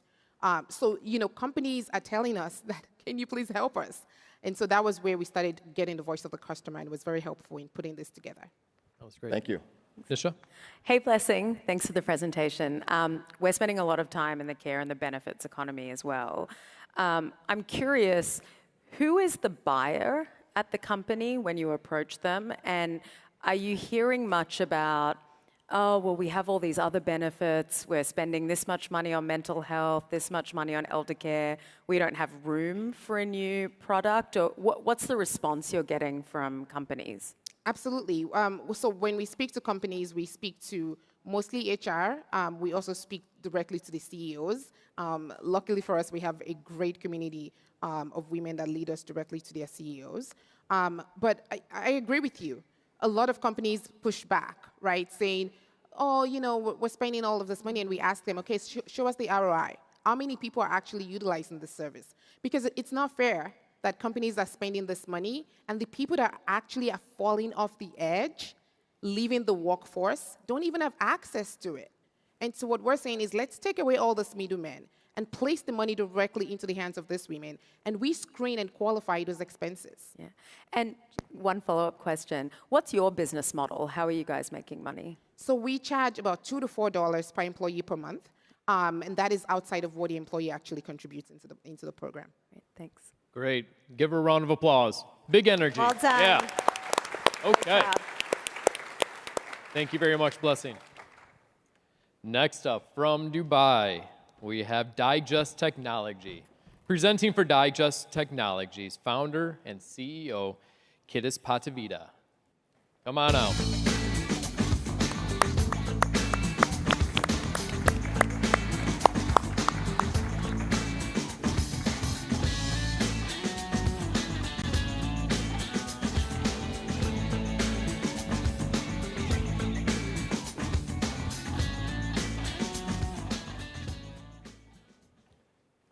A decrease of 50%. No, I'm not talking about my stock portfolio.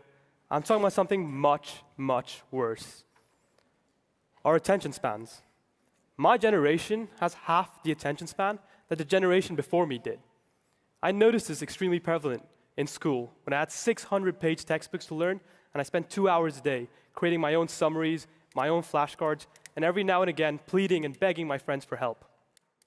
How do you convince a generation that spends 8 hours a day on Snapchat and TikTok to spend 2 hours a day on a textbook, especially when the competition for attention today is so fierce? Meaning that a book that looks like this to you feels like this to me. So I thought to myself,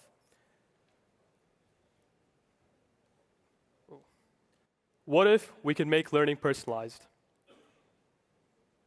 What if we could make learning addictive?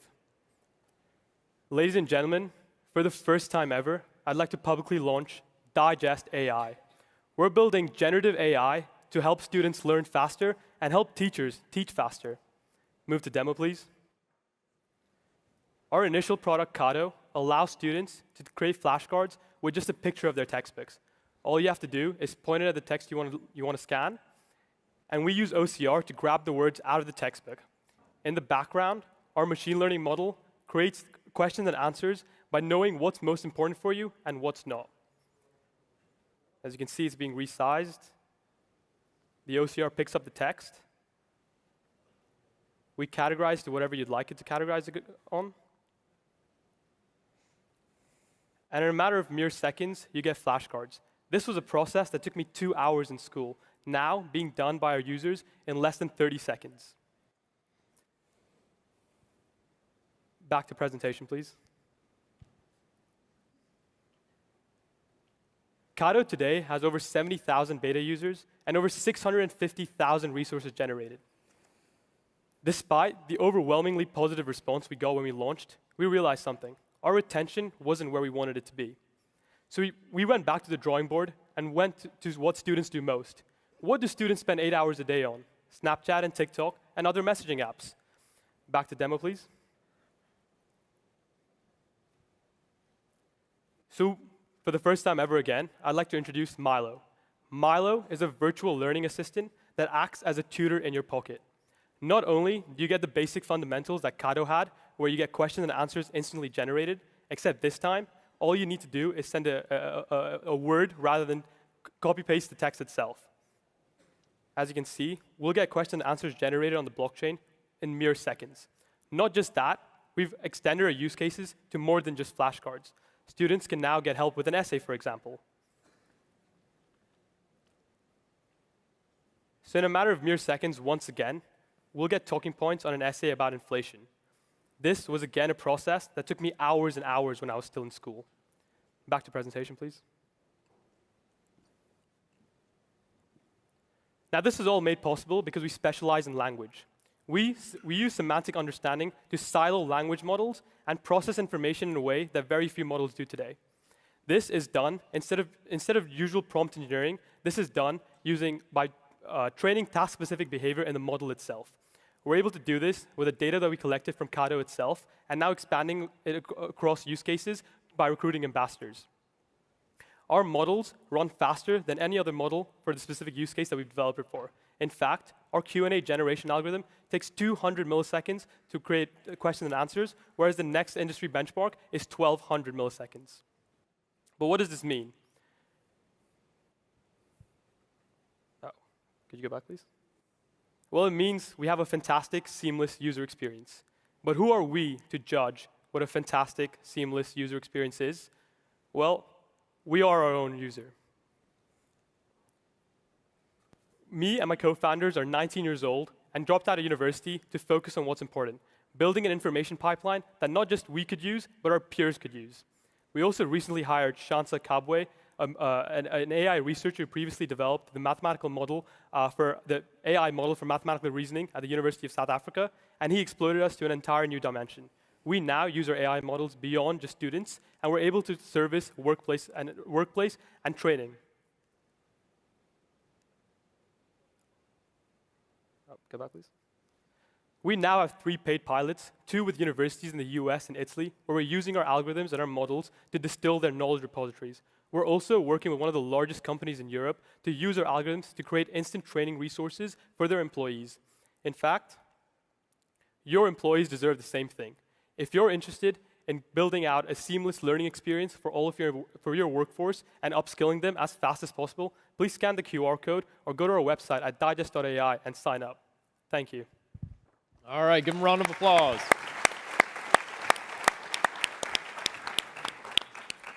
I make so many flashcards for my teenagers. I'm so excited about this. Okay, who's first? Anne?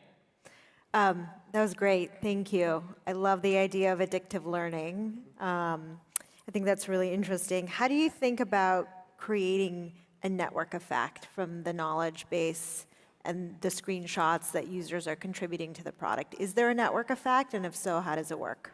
Yes, certainly there is a network effect. In fact, if I ask Milo for talking points in an essay again, my talking points would actually become better. What we're doing now is incorporating a positive feedback loop. That way we know what data is good and what data is bad, because the winner in generative AI is going to be the one with the best feedback loop. We're able to do this seamlessly because of the chat interface, where it feels like you're almost talking to the AI. So yes, that is something we think about, yeah. And is the knowledge base user-generated or AI-generated, or both? So initially, it's user-generated. We fine-tune the models on real user-based data, as well as textbooks and other educational materials out there. But then eventually, we're also planning on using the AI that once the AI is trained to a sufficient amount of extent, we're planning on using it to create our data pipeline as well. Thank you. Nisha? Thanks for the presentation. Love this arena. One of the hardest things we've observed in this space is that the promise of the idea is sometimes ahead of the execution of the idea. So you have 70,000 beta users. Can you share a little bit about some of your hero stats? Like, what has your churn been since you launched? Or maybe something like the number of flashcards per person, or daily actives or weekly actives. Tell us more about the traction. Yeah, so with Kado, we did get traction. Like I said, we have over 70,000 beta users, but Kado wasn't the best product we put out. What we noticed with retention and churn was it wasn't good. That's why with Milo, we've sort of addressed those concerns. The average user spent 7 minutes on Kado, and now they spend 45 minutes on Milo. So that's the sort of improvement we're seeing by moving from a graphical user interface to a chat interface and making students feel like they're almost talking to a tutor. I mean, that's our vision, is putting a tutor in everybody's pocket. Thanks. Dave? I have 5 teenagers that I manage in my household, and you are correct. It is a short attention span. Can you talk just a little bit about the competitive landscape? Are people upgrading from an existing service, or just tell me a little bit about players within the space? Right. So with education technology, and mostly with high school and universities, it's deeply fragmented. So students are using 6 to 12 platforms to get everything they need in the school year. Our goal with Milo is to make sure it's only one platform. So yes, with Kado, for example, students were switching over from platforms like Anki and Quizlet because the features that we had were paid in those platforms. In fact, they don't even have AI-generated flashcards to date, and we've been able to ship that in a matter of weeks. With Milo, our goal is to sort of consolidate every single use case that's relevant for a student and put it in one interface and let that be their lifelong learning co-pilot almost. Thank you. Oh. What's the distribution strategy look like? Yeah, so the distribution is purely organic. Like I said, we're students ourselves. So with Kado, we initially started by just giving it to our friends, and then they give it to their friends. Eventually, we started using TikTok, which ended up being a really good distribution channel for us, as well as ambassadors and campuses themselves. One of our ambassadors that was at Bocconi University, Gianluca and Tom, I'm just giving them a quick shout out. They went to their university, and we ended up selling our technology. I mean, we ended up working with them to use our technology to create resources for all of their first-year students within economics and management. So we're sort of seeing the student-centric growth, growth cycle being developed, where students are going to their schools and we're selling to the schools directly. So a little bit of a bottom up, and then the people say, hey, this looks pretty good. We should get a license across. How is the management of, like, one of the things that I've observed with EdTech, I don't think this is a blanket statement across the board when it comes to the customer, but it just feels like there are, like, I'm making up the numbers, 100 people that can say no and only one person that can say yes. Is that accurate, or give me some of your thoughts on the dynamics of the education industry? Yeah, I mean, I definitely would say it's almost accurate. I mean, I think education, and especially working with universities, is a little bit messy. But we've had success in doing it because we go to the professors directly. We're not looking at decision makers in the back office. We're looking at professors who have the burning need for it. They don't want to sit down and create resources for their students, but they want their students to do better. Our technology makes that possible with no extra effort on their end. So for us, we've seen a pretty high, I mean, we've only approached a small number of professors and universities, but we've seen a pretty high conversion rate where most universities do want to work with us, and that cycle has been pretty short. Awesome, thank you. Mandela? Yeah, I'm in the ed tech space. I have so many questions, but the question I want to focus on first is the content. Is there any content that is not ideal for what you're building? Yes, mathematical content. So because we're an NLP company, we don't do too well with numbers and math. But what we've also found when we did our user interviews and as students ourselves, we found that math was a subject area that was pretty well addressed by existing platforms. Photomath does a great job. There's other platforms that do similar tasks to Photomath. I think math is something that we do want to focus on later down in the roadmap. For now, our focus is on humanities-based subjects, subjects where language and text is pretty content-heavy. So history, geography, economics, these are all subjects that students either study as electives or they study compulsory during high school and beyond, and we're targeting those. And that helps us in focusing on the workplace as well later on. Quick follow-up. Lo alluded to the challenges of ed tech. You all are 19 years old. Congratulations. Why are you investing your time and talents here, of all the things you could be doing? I had the idea first when I was 14 years old. So this is something I've thought about since I was like a little boy. When I was 14, I had the idea. I made a pitch deck when I was doing a nano degree at the time. And every year since then, I've pretty much thought about what Digest could be. And I called it the same thing. It was called Digest even back then. I only got to working on it when COVID hit and I was at home all alone. And that's when I whipped up the first MVP, and I gave it to my friends. And I saw that the problem that I was facing wasn't one that was just for me. It was all my friends were facing the same problem. So this is something, a problem that I'm deeply passionate about because I've seen how it affects myself. But not just that, it affects the people around me as well. We're building a product that we're proud to recommend to our peers and that we're proud to use ourselves. Thanks. That's great. Thank you so much. Give them a round of applause.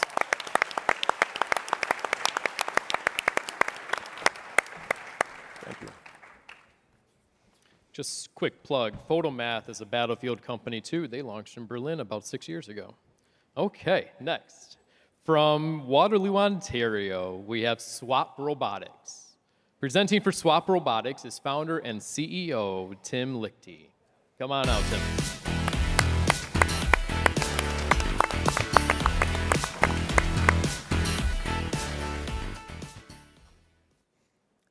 Hi, everybody. I'm Tim Lichty, co-founder and CEO of Swap Robotics. And our mission is to make outdoor work equipment 100% electric. The outdoor world needs to be maintained, but there are two main problems today. Legacy equipment is gasoline and diesel powered, and there's a long-term labor shortage. To help solve these problems, we started by creating 100% electric robots for sidewalk snow plowing, and it went well. In our second year of operation, we had 12 snow robots in operation in Canada. We charged several $1,000s per robot per month. In the summers, we were originally going to do grass cutting for sports fields, but we kept on hearing that these massive 1,000+ acre utility scale solar farms were a huge headache. When we looked deeper into the problem, we learned a few things. Today, solar energy is the cheapest form of new energy. And by 2040, the world's #1 power source is expected to be solar. And after a power plant is built, the biggest ongoing expense is actually cutting the vegetation and the grass on that site. When we looked at the technical perspective, we learned of a few challenges that are unique to cutting solar fields. Firstly, drivelines limit typical equipment operation. The equipment needs to cut underneath panels and around the I-beams. And you need a special cutting deck to cut the thick, long vegetation that exists on solar sites. A regular cutting deck just won't cut it.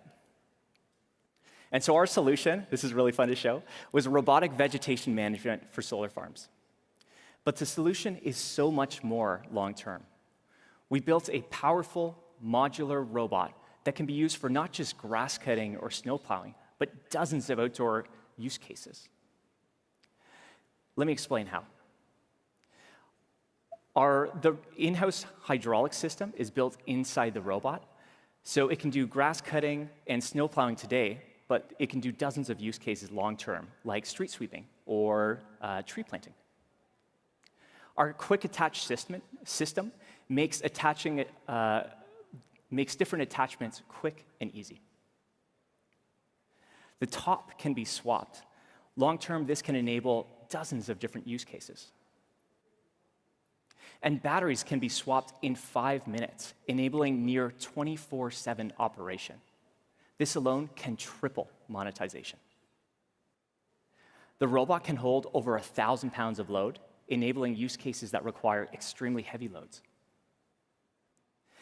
And getting back to solar cuts, we've developed the world's first 100% electric rough cut deck that is able to cut down extremely thick vegetation that's up to 2 inches in diameter. And Tony is going to hold up a rough cut blade and a finish cut blade just to show the difference in mass. The rough cut blade is about 10 times more mass. We also developed the world's first 100% electric offset grass cutting deck that is able to offset up to 6 feet to go underneath solar panels and around those I-beams. The solar world had never seen anything like this. We launched our product for solar cuts in mid-2022. And there was so much pent-up demand that within 60 days of launching, we had over $9 million in signed agreements. Not LOIs, signed agreements. So let's take a look at this robot. Going to the demo, you can see there are 6 emergency stop buttons. We have 360-degree cameras and other sensors. We have two-way audio, night lights, and even heated windshield wipers for snow operations. And cut back to the presentation, please. By the way, there's only one other company with a product in the market for solar cuts. We've gone up against them 3 times since launch, and we've won every single time. Our solution is just more robust. So I'm the CEO. I've grown 4 companies from $0 to 6 figures of revenue each. We have 4 co-founders, 3 of whom are University of Waterloo graduates. And we have industry experience in autonomy, mechanical, electrical, and software engineering. This is the perfect team for an industry with exponential growth. And in fact, the global solar vegetation cuts market is expected to reach $50 billion by 2040. When considering that we're building an outdoor robotics platform with dozens of use cases, the total addressable market on a 20-year perspective is north of $1 trillion. So it's attracting some attention. And today, we're thrilled to announce for the first time publicly that Solve Energy, USA's largest utility-scale solar builder, has invested in us as of last Friday. We also have investment from the largest solar vegetation cutter in Texas. So we started in snow, we graduated to solar cuts, and we're building an outdoor work robotics platform. Join us in making outdoor work equipment sustainable. We're Swap Robotics. Thank you.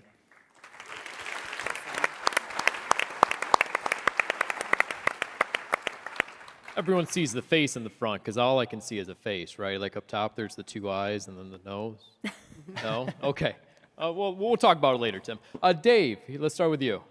First of all, wow. I mean, just amazing. It's so awesome to see entrepreneurs like your team build this.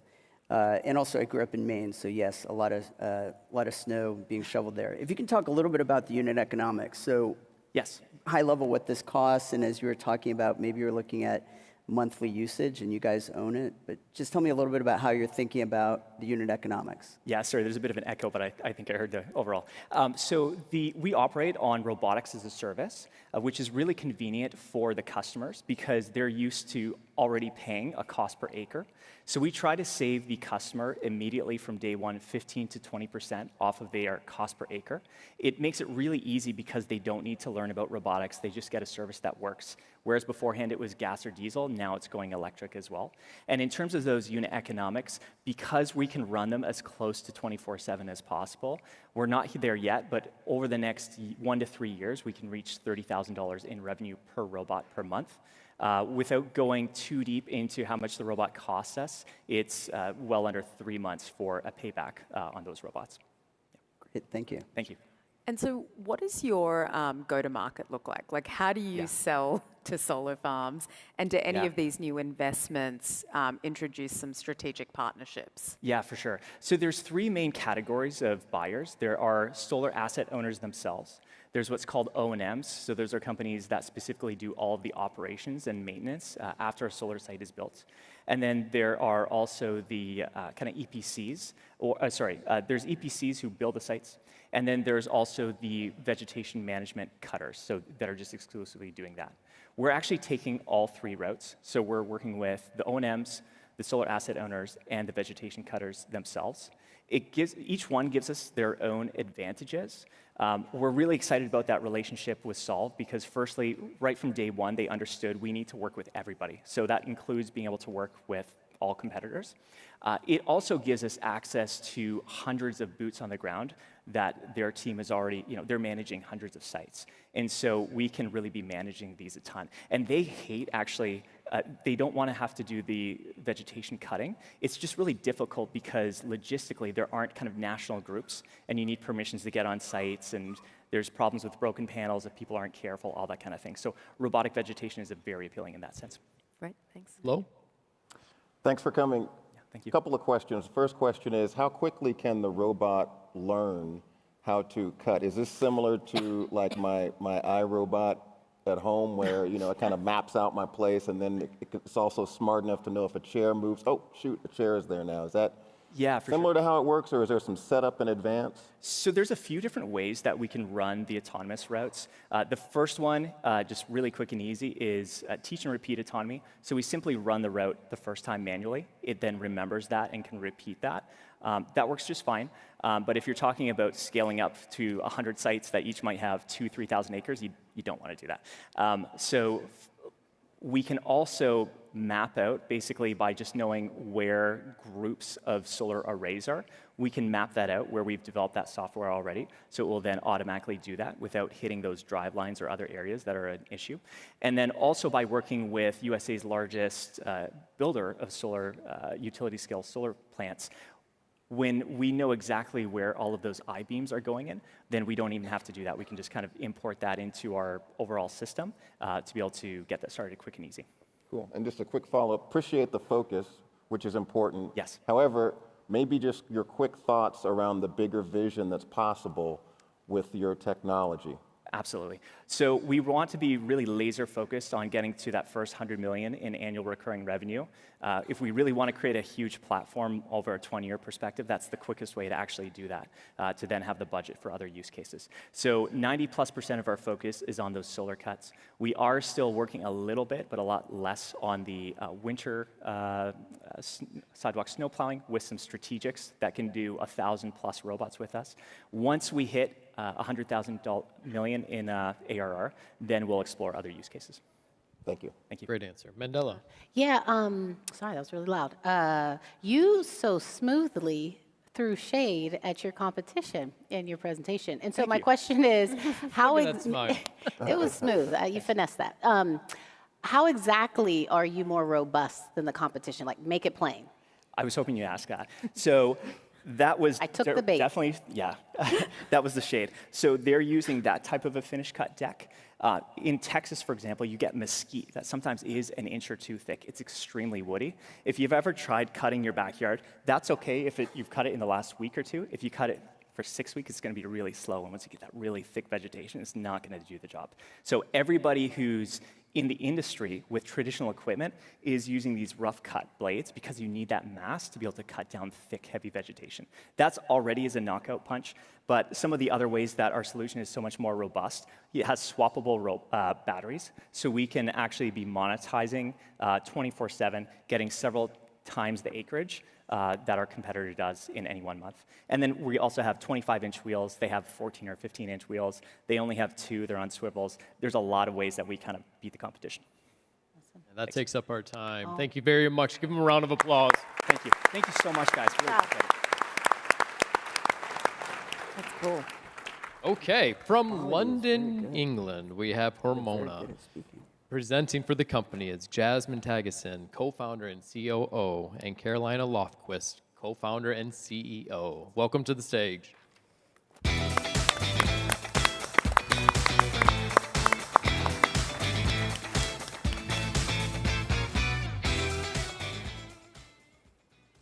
Hi, I'm Jasmine, one of the co-founders of Hormona, and we're here to revolutionize women's health. This is Carolina, my co-founder and dear childhood friend. She went from having been a professional athlete to barely be able to walk the stairs without losing her breath.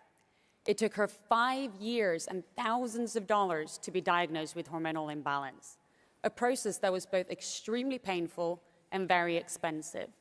And she's not alone.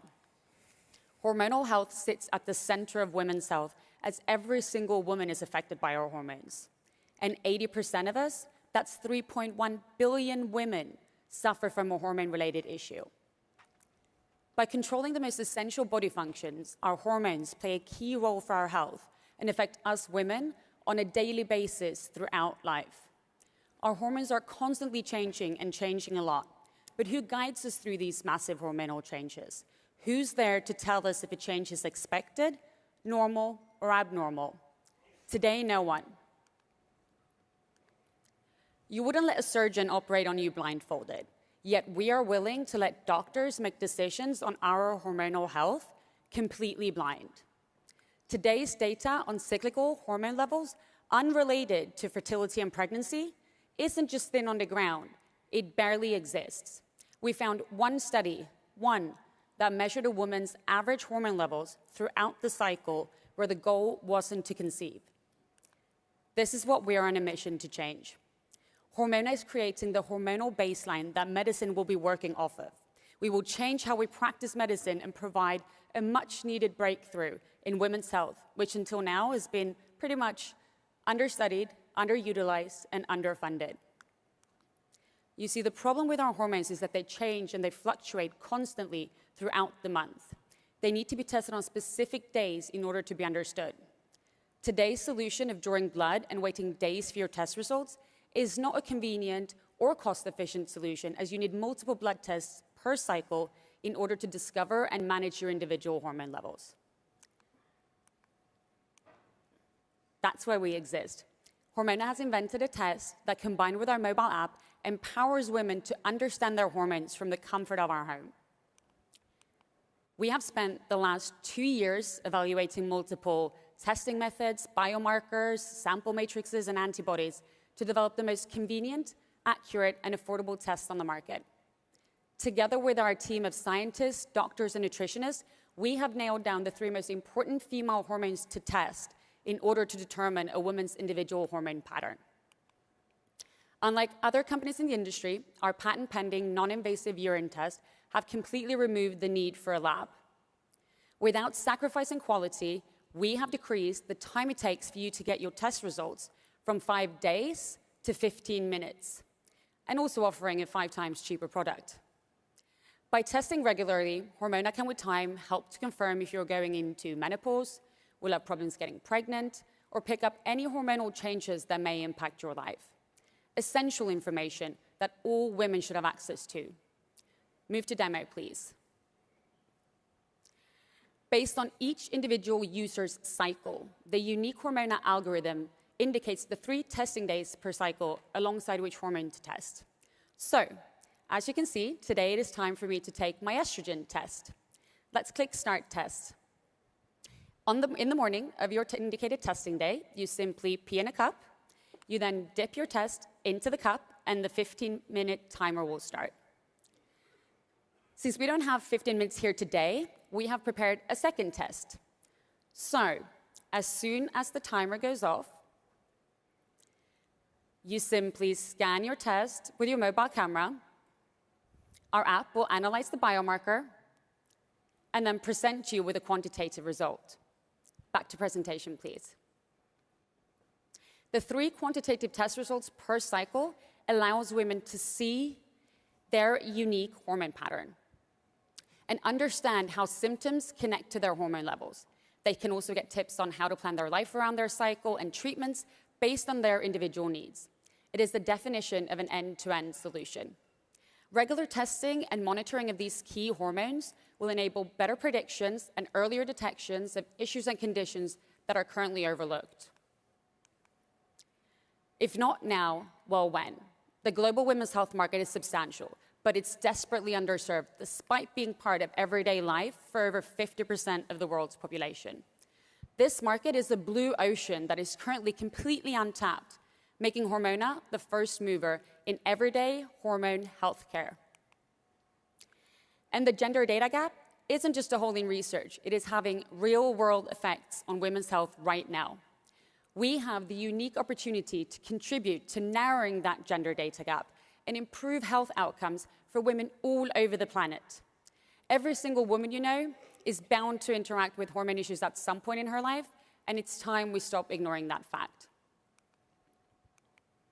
So, if you're a woman tired of not understanding your own body and the constant changes, take control by signing up to Hormona's beta right now. Feeling hormonal should be the start of a conversation, not the end. Thank you. Thank you very much.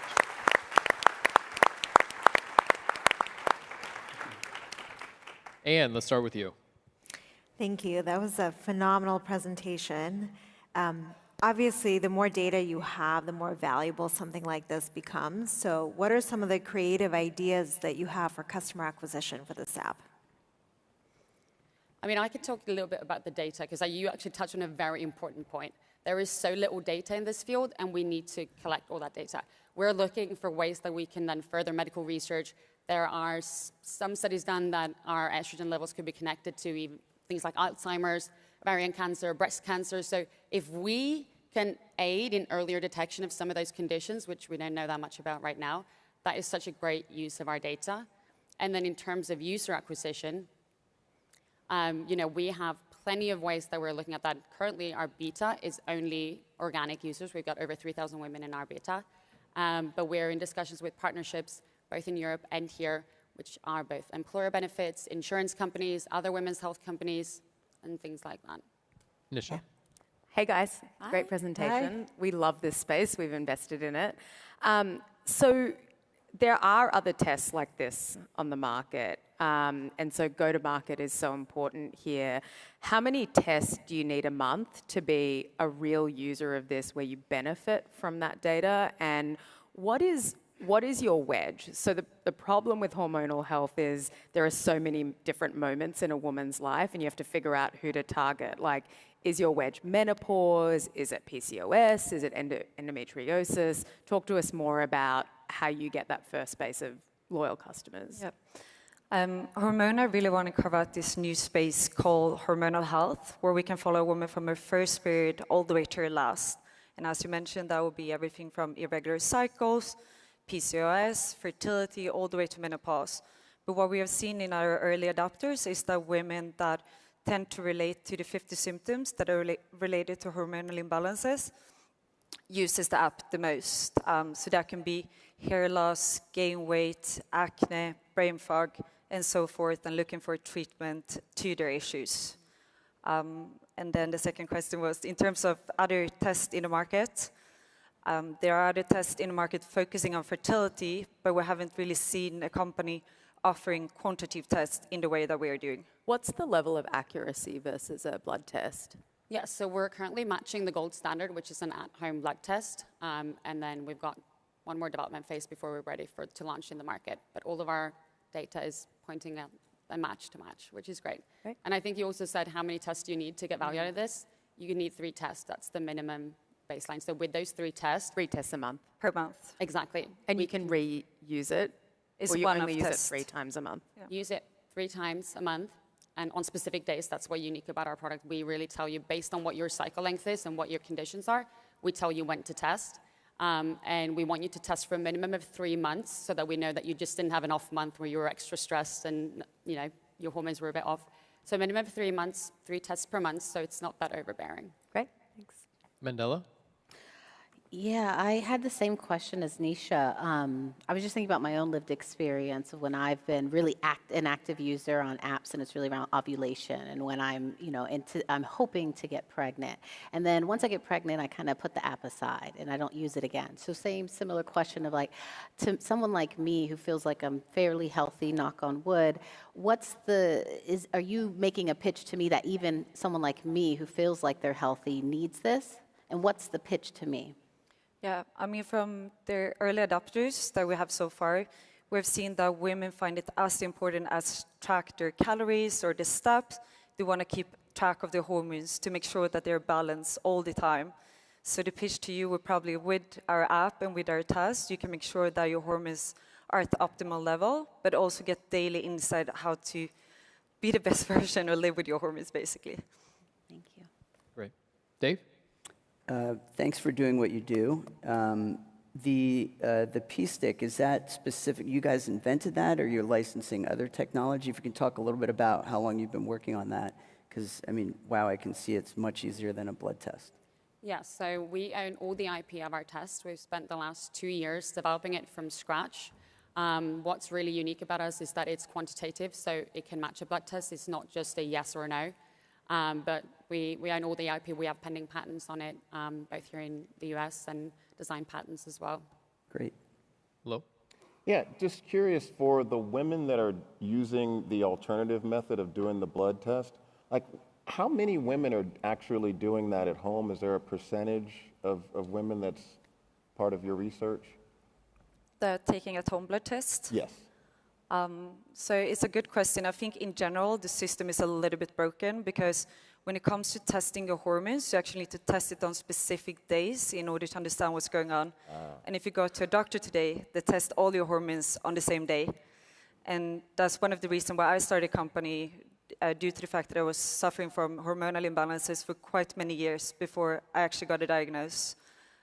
So I would say today's solutions doesn't really work when it comes to hormonal health. You actually, my follow-up question was touched upon because my next question was going to be, well then, where else are women doing it? And I would assume that there's some regular checkup, which is probably much further away than the cadence that's desired on your end to kind of provide the baseline and to identify anomalies quicker. Exactly. And I think, unfortunately, a lot of women feel dismissed by their doctors because you won't get these tests. Like, you do one set of tests and it looks fine, and then there is no more investigation. But because you didn't test it on the right day, it doesn't necessarily make sense. Got it. Thank you. Thank you. Thank you very much. Give them a round of applause. That was very good. Okay, we have one more company in this round, but we're going to be back tomorrow with 2 more rounds and 10 more companies. So, presenting from San Francisco, California, we have Stack. Presenting for Stack is Nikki Barnossi, founder and CEO, and Victoria and Lucy Yang. Come on out.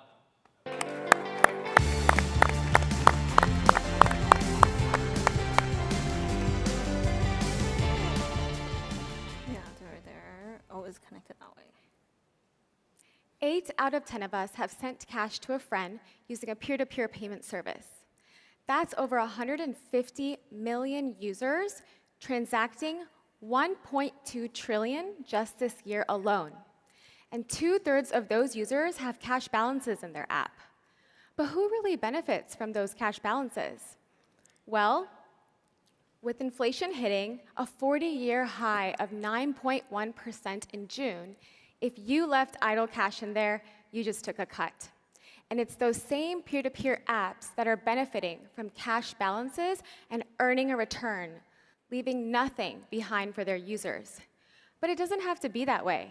Millennials, Gen Z, all of us want to earn and grow our wealth, but sometimes just lack the resources, time, or energy or resources to invest. So that's why we have built an alternative. What if your investment journey could start with something so simple as a peer-to-peer payback? Your roommate paying you back rent in Apple stock. Your burrito lunch date paying you back in Chipotle stock. What if peer-to-peer paybacks wasn't just a way to settle tabs, but was a way to actually build generational wealth? Coming from an investment background at KKR and McKinsey, I've had experience overseeing an $800 million portfolio. My co-founding team brings experience to the table from companies like Coinbase, Goldman Sachs, and even the White House. Introducing Stacks, the first peer-to-peer payment designed to generate wealth with every single transaction. Please move to demo. So I went out to dinner with Lucy in the Marina District last night, and we got this delicious pasta. And she covered the bill, so I want to pay her back. I go into her profile page, and I hit Pay or Request. I can enter an amount and a description, and I hit Pay. Now here, her top 5 favorite stocks pop up, and I can choose whatever I want to pay her in. So let's go ahead and choose Tesla, and hit Next. Confirm, and it's as easy as that. I just contributed to her long-term wealth goals just by going out to dinner with her. I can also request stock in the same manner. So I go to Lucy's page, I hit a dollar amount, I put in a comment, and I hit request. And in that same way, my top 5 favorite stocks pop up, and I can choose what I'd like to get paid in. Please move back to deck. Before, sending stock was extremely difficult. The sender paid taxes, filled out paperwork, there were high fees, and tons of delays. It wasn't for the everyday investor, and there was so many friction points.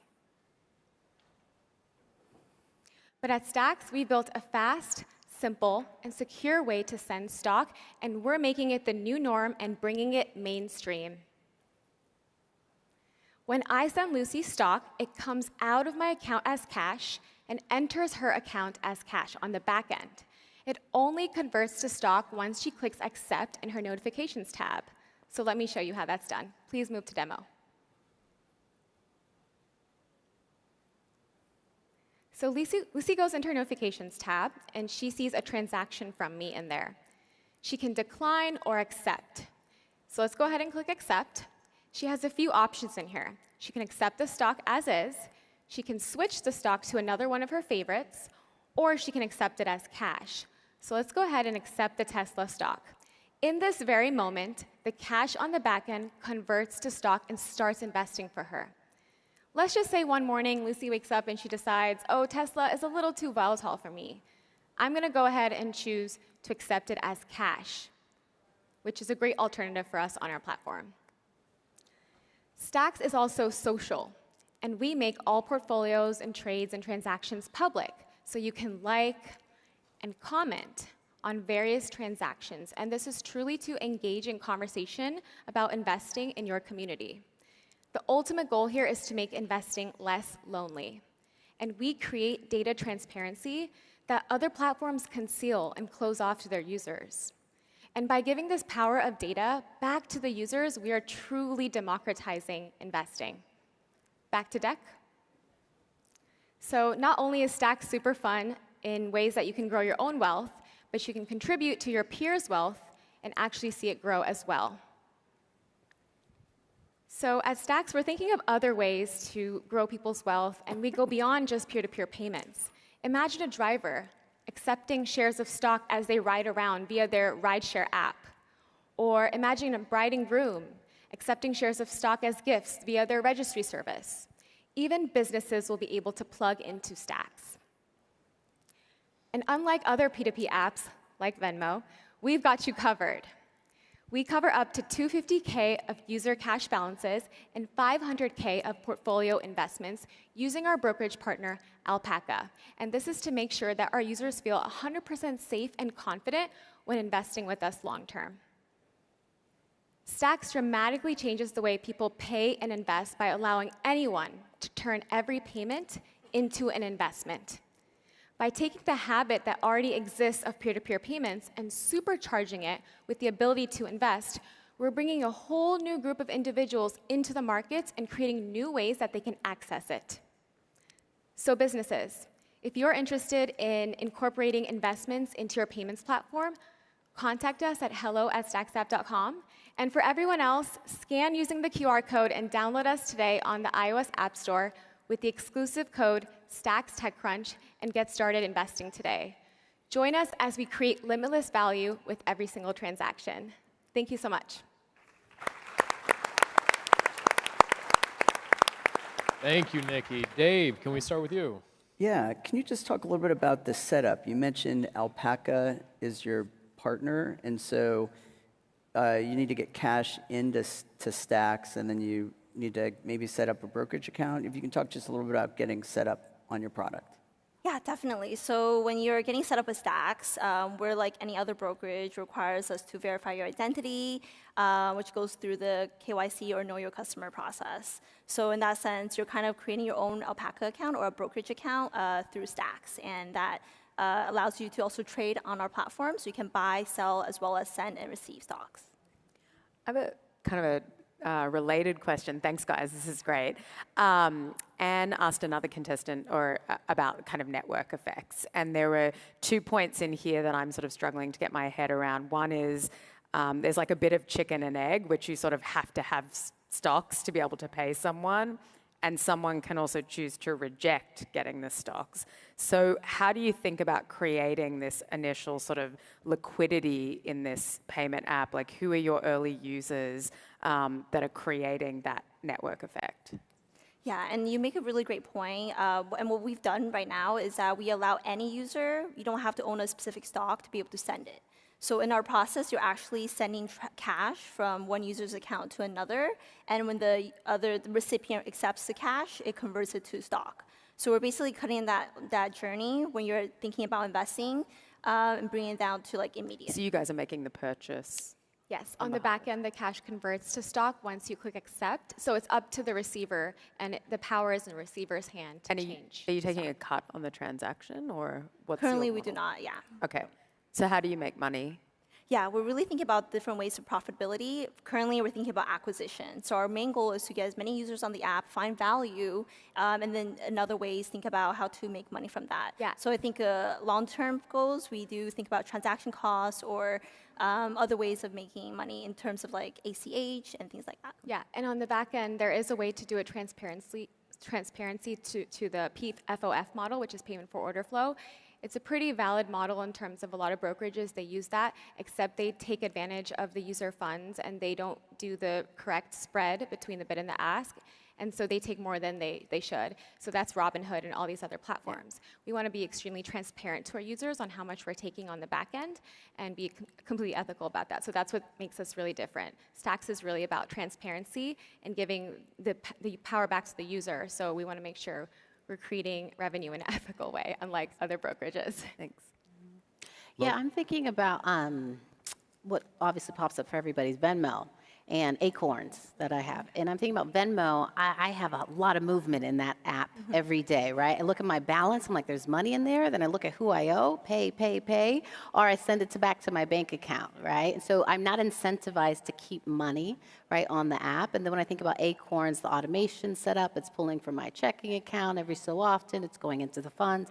So what do you anticipate is going to be the user behavior on this app, given what people are already used to when it comes to holding stock and not just, anyway, you get the question.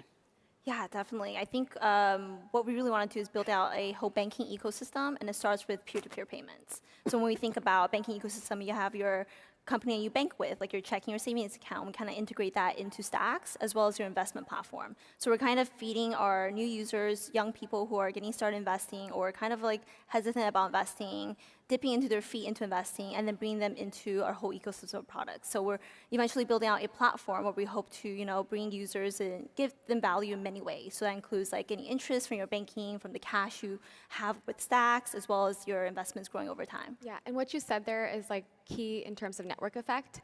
What we bring to the table is very different in terms of other brokerage platforms in terms of the social component. So we see a lot of user engagement in the social side of things and how they like to contribute to their friends' wealth or comment or like or engage in community conversations. Great. Lo? Yeah, very clever, interesting. Couple of questions. The first question is just at a high level, what's your policy on data? Who owns it? Who's it shared with? And then is it Alpaca? Is that the, are they, second question, are they purely back office without any customer-facing activity?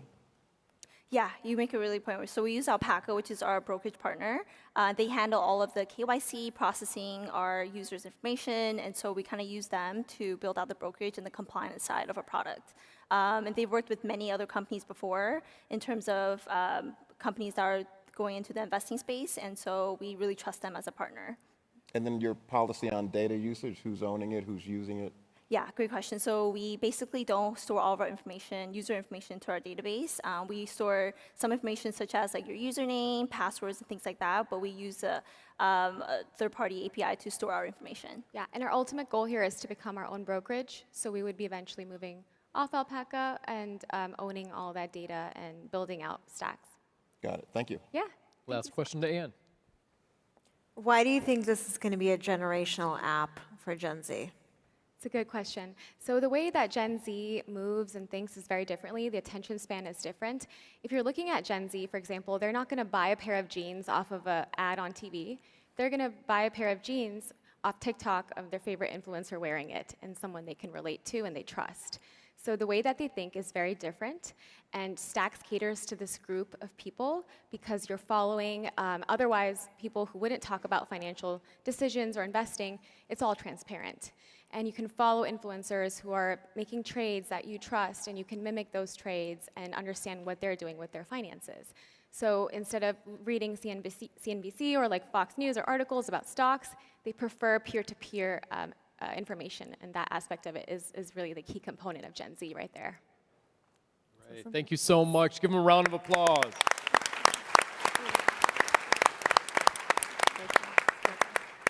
Well, that concludes the second round of Startup Battlefield. You have 20-minute networking break, and we're going to be right back here at 4:05 promptly with the conversation with Chief, followed up by Activision. Thank you very much. We'll see you tomorrow. The world is rapidly electrifying, and as a result, millions of things we use in business and life are becoming electrified too. And all these devices need motors. ECM PCB Stator Technology is a US-based startup that sits at the forefront of electric motor innovation. ECM's software platform, PrintStator, enables engineers to rapidly design, model, and prototype optimized printed circuit board stator motors. Electric motors with a printed circuit board stator are smaller, more efficient, 70% lighter, and use up to 80% less raw materials. ECM creates perfect fit PCB stator motors for multiple applications. These include robotics, e-mobility, consumer electronics, and UAVs. This allows you to design an electric motor around your system instead of designing your system around a motor. Join us at PCBstator.com to design your own custom motor with PrintStator. Jeremy Legg, Chief Technology Officer, AT&T, Edna Martinson, co-founder Bottle Learning, and Clarence Tan, co-founder Bottle Learning. Come on, everybody. It's an in-person conference. I mean, let's get a little extra applause. We're actually together. Good. It's good to see everybody. It's like real live people, like at a conference. I haven't been to one in so long. Well, welcome. Good to see you guys. Yeah. I wanted to talk a little bit about our relationship with Bottle, but before I get into all that, I'm going to do a 2 or 3 minute tech spiel, and then we can get into the good stuff, which are you two. As you probably heard in the opening, we are deploying 5G all across the country, C-band spectrum and low-band spectrum all across about 70,000 cell towers across the United States. And this is a generational technology shift, as you probably saw with 2G, 3G, 4G. These come around about every 10 to 15 years. And what they do is reshuffle the deck of cards associated with how people access the internet, how they think about building applications, how they use compute, where they use compute, storage, et cetera. The thing about, if you think about the generations of this, right, 2G sort of brought messaging, 3G brought voice, 4G really brought video, and 5G is really going to be about services. And so some of those services are things that Bottle is taking advantage of, but there are sets of services that are coming as this gets deployed across the country. And so the cool stuff inside of 5G is really going to begin to happen this coming year. And a lot of the things that you've probably read about and wondered why they're not there. And that is because of something in Techland that's called a standalone 5G core. And what a standalone 5G core means in English is that that's a routing engine for 5G. And this is, creating the ability to have services that didn't exist in 4G and 4G and 3G. So let me give you an example of that. In the automobile industry, how many of you have a connected car? You might got Wi-Fi connected cars, right? Yep.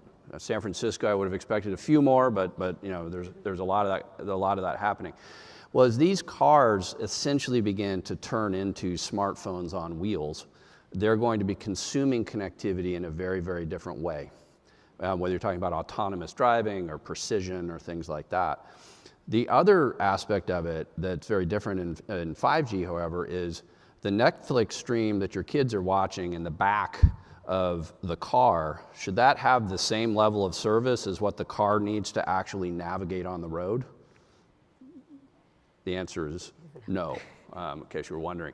So the aspects of 5G that are so different is that it enables you to actually operate one set of spectrum, one set of services and custom networking services to the actual operation of the car, as well as a different set of networking services that actually operate the video that you might be consuming on your phone, and all that has to happen at the same time. You can't do that in 4G, as an example. So there's a lot of these things that are coming. Other aspects of this, and I want to jump into Bottle here, is AR and VR and where compute sits in the network around AR and VR. And so there's a lot of this stuff that's going to be deployed in different ways than it has in the past. So let me just throw out a couple of stats. In 5G consumption, just on the phones that you have today, without these advanced services that I was talking about, consumption's gone up about 2x, right? Just in terms of the amount of data that you're consuming on your 5G phone versus your 4G phone. As you begin to think about how this is going to evolve over time, whether it's a 5G network or it's a Wi-Fi connected network, you're going to see consumption patterns that increase 5x, we estimate, over the next 3 to 5 years. So think about in the home, as an example, a whole entire family, depends on how you do your division here, 800 gigs going to 2,000 gigs over that period of time. And you're going to see greater levels of consumption that begin to occur on wireless. So all of these things are now really changing the way people begin to think about how they're going to build and deploy applications. In this particular case, it's AR and VR. In other cases, it might be the auto industry, the healthcare industry. Lots of folks are going to begin to use this in a very, very different way. We work with really big companies, and we work with startups. And that's why we're here today to talk to one of the startups that we're working with that's beginning to take advantage of some of these capabilities across the AT&T network. So welcome. Good to see you guys. Yeah. Maybe you can tell a little bit about the bottle story, because I did my AT&T spiel, so let's get into the really cool stuff. Yeah, of course. And just a little bit of background information before I jump into bottle. So Edna and I were actually married co-founders. And so we met at church 2016. We both loved the gaming space and the education space in that intersection. She slid into my DMs, and then we actually worked out really well together. My background has been in gaming and education, and her background has been in growth hacking and marketing. And we worked on some gaming projects together, some smaller gaming projects. And we love the space. We saw the power that games can make in the education space. But we saw a huge opportunity in the gap between what kids were playing on a day-to-day basis versus what they were using in the classrooms.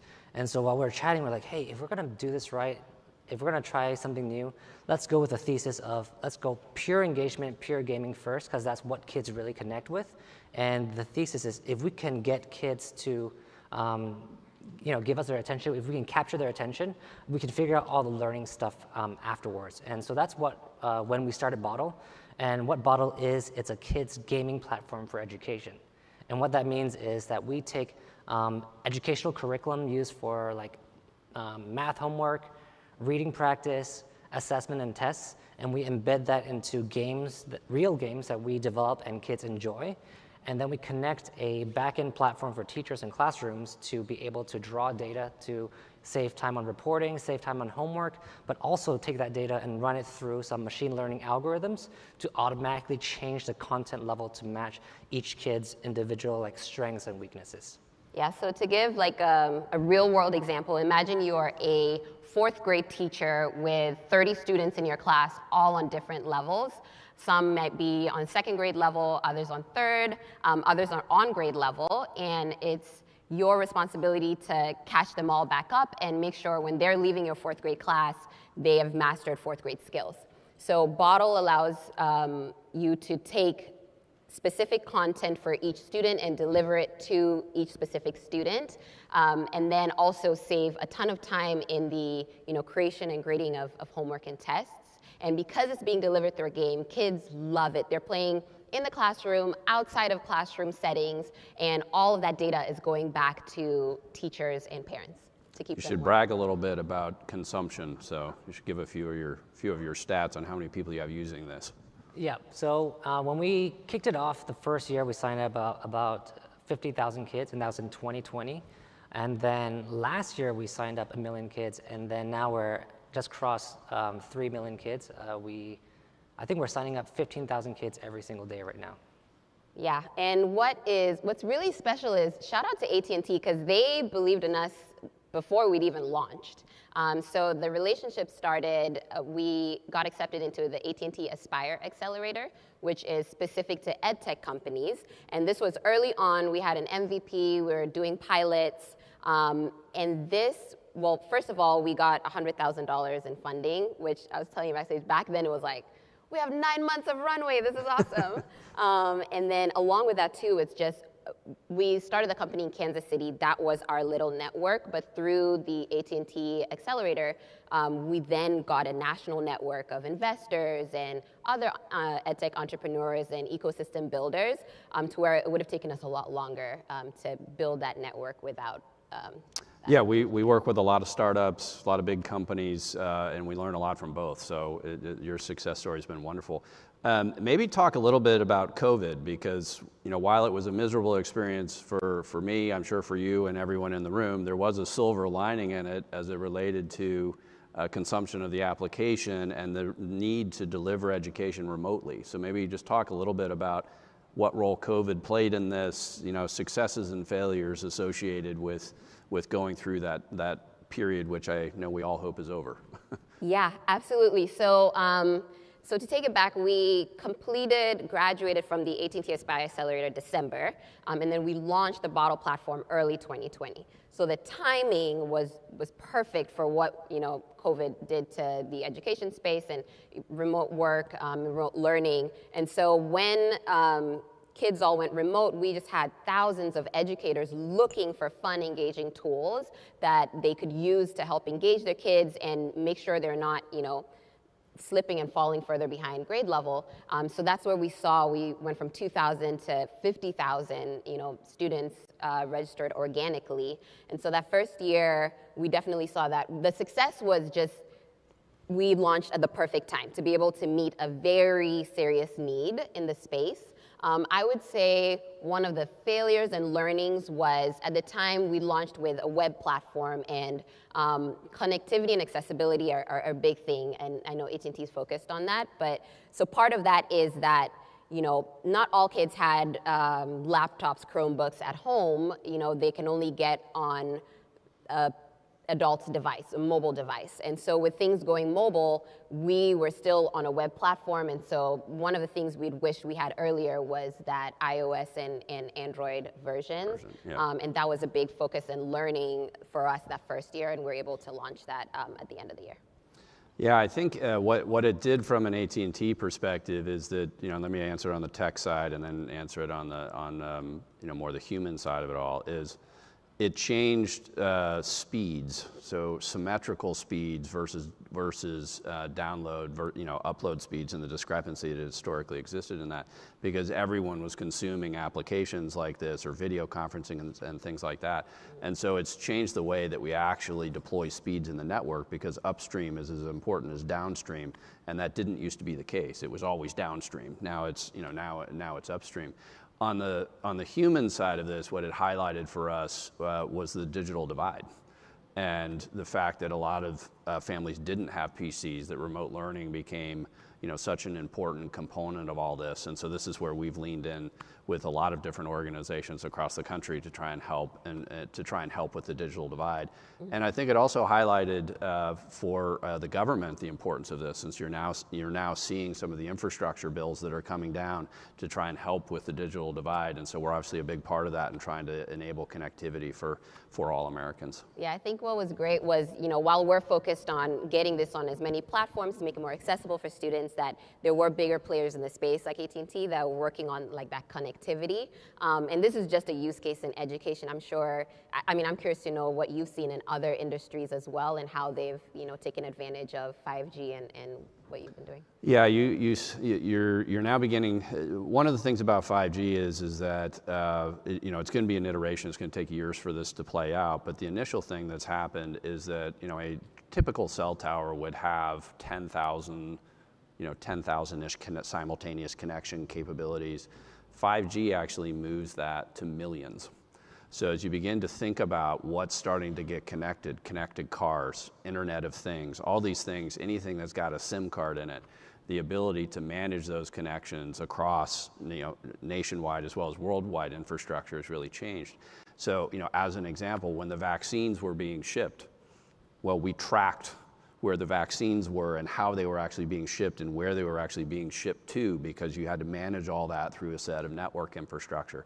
So, whether it's the public sector and things that they did or things that are happening in the private sector, in the automobile industry as another example, it's really beginning to change the way that people build software. But let's get in a little tech geeky here because we're talking about software. So talk about a little bit more on the AI and ML aspects of Bottle. And this is the piece that I'm really looking at as I look out into the future, because where that technology is deployed in the network is likely going to change as you get into edge versus central compute. And so 5G is going to begin to enable a lot of those things. I know it had a big impact on Bottle usage, so maybe talk a little bit about that. Yeah, of course. So I think kind of circling back to what we had chatted before, for us, having very heavy gaming into our product is a very, very key and important part of what we're trying to do. And from how does that apply in education? There's two aspects, right? One, obviously, we're running a lot of connections and pulling a lot of data to analyze how players are using the product, but more from an impact and school standpoint, right? What's very important for us to build, let's say, a machine learning model that can identify how kids are growing or identify weaknesses, is whether or not they're giving us enough student responses, and also whether or not that student response is what you call clean or accurate, right? So for example, if I was a math platform that was kind of okay, maybe a little bit boring, me as a student, I might not be likely to answer questions correctly. If I bump into something hard, I'll just guess, get the question wrong. So even though I'm drawing a lot of data, data is not accurate when it comes to analyzing how kids are learning. But now when you're delivering those questions, those learning content through games, kids have every incentive to get that question right? If I don't get this question right, I don't get to beat Jeremy and school him in the classroom and boast to my friends, or I don't get to defeat this boss and things like that, to where now kids are trying so much harder and using every single learning tool to get the question right. And then when that data goes back to be analyzed, we can be more liberal with the way we're analyzing data, because we trust that it's going to be a lot more accurate. And for us, doing that on a consistent basis requires a lot of data, a lot of compute. I think when we first launched in 2020, our AWS cost was $1,800, and now for us recently hit to a point where it was close to 30. It's a lot, y'all. Yeah. Yeah. So consumption went way up, not just the number of users, but just the way, the typical. Because we're collecting so much data. Yeah, no, that's an amazing thing. Yeah, and this is where, as we watch it as a networking company, that's really kind of fascinating, because how you think about deploying these kinds of technologies in edge locations versus, say, an AWS East or West, or a Microsoft Azure location, it's going to change over time. Whether it's in education or in the auto space or it's in healthcare, what's going to be local, what's going to be at an edge, what's going to be all the way back in a central compute and cloud, and where you put these different types of technologies is going to change. It's going to put a twist on on-prem versus cloud. It's going to be device, edge, and cloud, and that's what's now beginning to happen, and it's going to have some big impacts. I know there's a lot of startups out here, so maybe you guys have been very successful in building up Bottle, getting funding, going into accelerators, getting lots of users. I mean, it's a great story, and you have a new 6-month-old, which is an even better story. So applause for them. But give a little advice to the startups out there that are a little bit further behind you, and things that they should be doing. What are the lessons learned from your startup experience? I can start off on that one. One I would say is, as you're building, build towards the future of your space. I think starting early on, we could have said, okay, let's just build a 2D game. It'll be much easier to, get it out to market. But we were intentional about building in the 3D space, because we knew the future of education is going into that AR, VR space. And now because of that, we're able to have this collaboration with AT&T, to where their AR capabilities in Bottle through AT&T 5G devices, which is awesome. A second thing is, I would say, just you're never too small to start the relationship. You know, like we hadn't even launched when the AT&T relationship started. If we had felt like, oh, we're just not at the space to get into this accelerator, let's not even apply, like we would have missed out on, you know, we wouldn't be sitting here maybe. Right, right. So that would be mine. I don't know if you have anything else to add to that. Yeah, I think initially, kind of like what Edna said, I was the one who was kind of telling Edna, hey, we're too small to partner with AT&T. Like, how do we even, like, are they even going to care? But then Edna was very adamant in terms of like, hey, you know what? I'm sure AT&T has these goals. We can help experiment on some of these goals. You know, 5G is about like, there's that AR component, there's that network component that's, you know, very key for multiplayer games. We are planning on doing a multiplayer game. Let's just reach out and say, hey, you know, would this work? And so through that process, in like 5 months, we launched this like pet battle collecting, like Candy Crush mixed with Pokemon game. And then we pushed it together in like 5 months, launched it 1 week before schools closed. And in that just 1 week, our DAU went from like 80,000, daily active users went from 80,000 to over 140,000 within that 1 week time frame. And our average session length jumped from 19 minutes, which was already very high in the education space, jumped to 28 minutes. So almost 50% increase. And now we've been steadily keeping and maintaining that high of a day average session length. So just, you know, finding out what goals, you know, the corporations and organizations have and just pitching it. Yeah, I'm curious to know from like a large organization standpoint, you know, what advice you would have for startups looking for collaborations like these. Yeah, I think what I would say is the telecommunications industry hasn't done as good of a job in courting startups and helping them work with us. And the public cloud providers, you know, have done a really good job of that. You know, whether it's the Amazons or the Googles or the Microsoft Azures. We have to make working with us as simple as getting compute and storage is, you know, through a public cloud provider. So what we're now beginning to do is open up our network and make it accessible to developers directly through AT&T, but also through the cloud portals themselves, right? How many engineers are out there? Got a crowd of engineers. What's it like trying to provision a network service through a public cloud? Right? It's not the easiest thing in the world to do. So what we're going to begin to do is embed these services into the public clouds themselves so that you can begin to leverage these things, whether it's security services or different kinds of 5G or even wireline capabilities directly into the network. So it's embedded network technology. And so we want to go to where the developers are rather than trying to get all the developers to come to AT&T. So we were trying to work with the ecosystem in a different way. I know we're out of time. We're probably about to get the hook, but thanks so much for coming. Thanks everybody for listening. Really appreciate it.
it.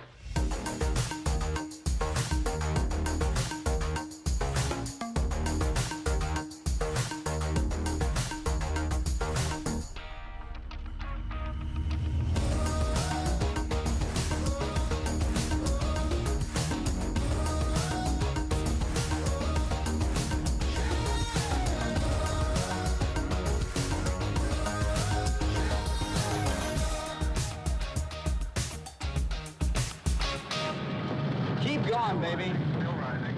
Recorders on. Keep going. Product requires PMF. PMF requires users. Users have requests. Sometimes they have issues. And when they don't get resolved, users are gone. And so is PMF. So how do you know if your customers are being heard and their conversations, interactions, and voices are connected to your developers' work? And your product and customers are always in sync and a fit for each other. All machine-driven, all real-time, all connected. Product, work, customer. DevRev. Bringing dev and rev together.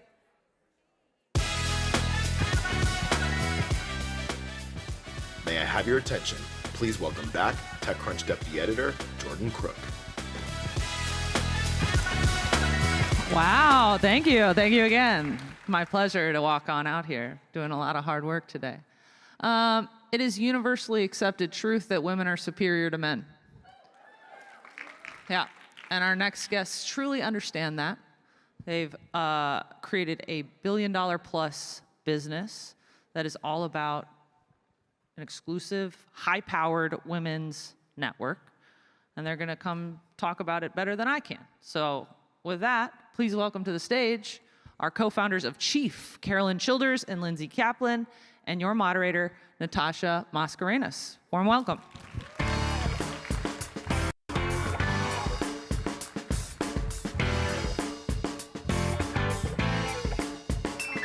Okay, I feel like we need to be on stage in order to get water here, so feel free to take a sip. We made it. Thank you all for coming, and thank you guys for being here. Thanks for having us. We're excited for the discussion. Oh my God. Well, I mean, first off, you survived 2022, or 2021.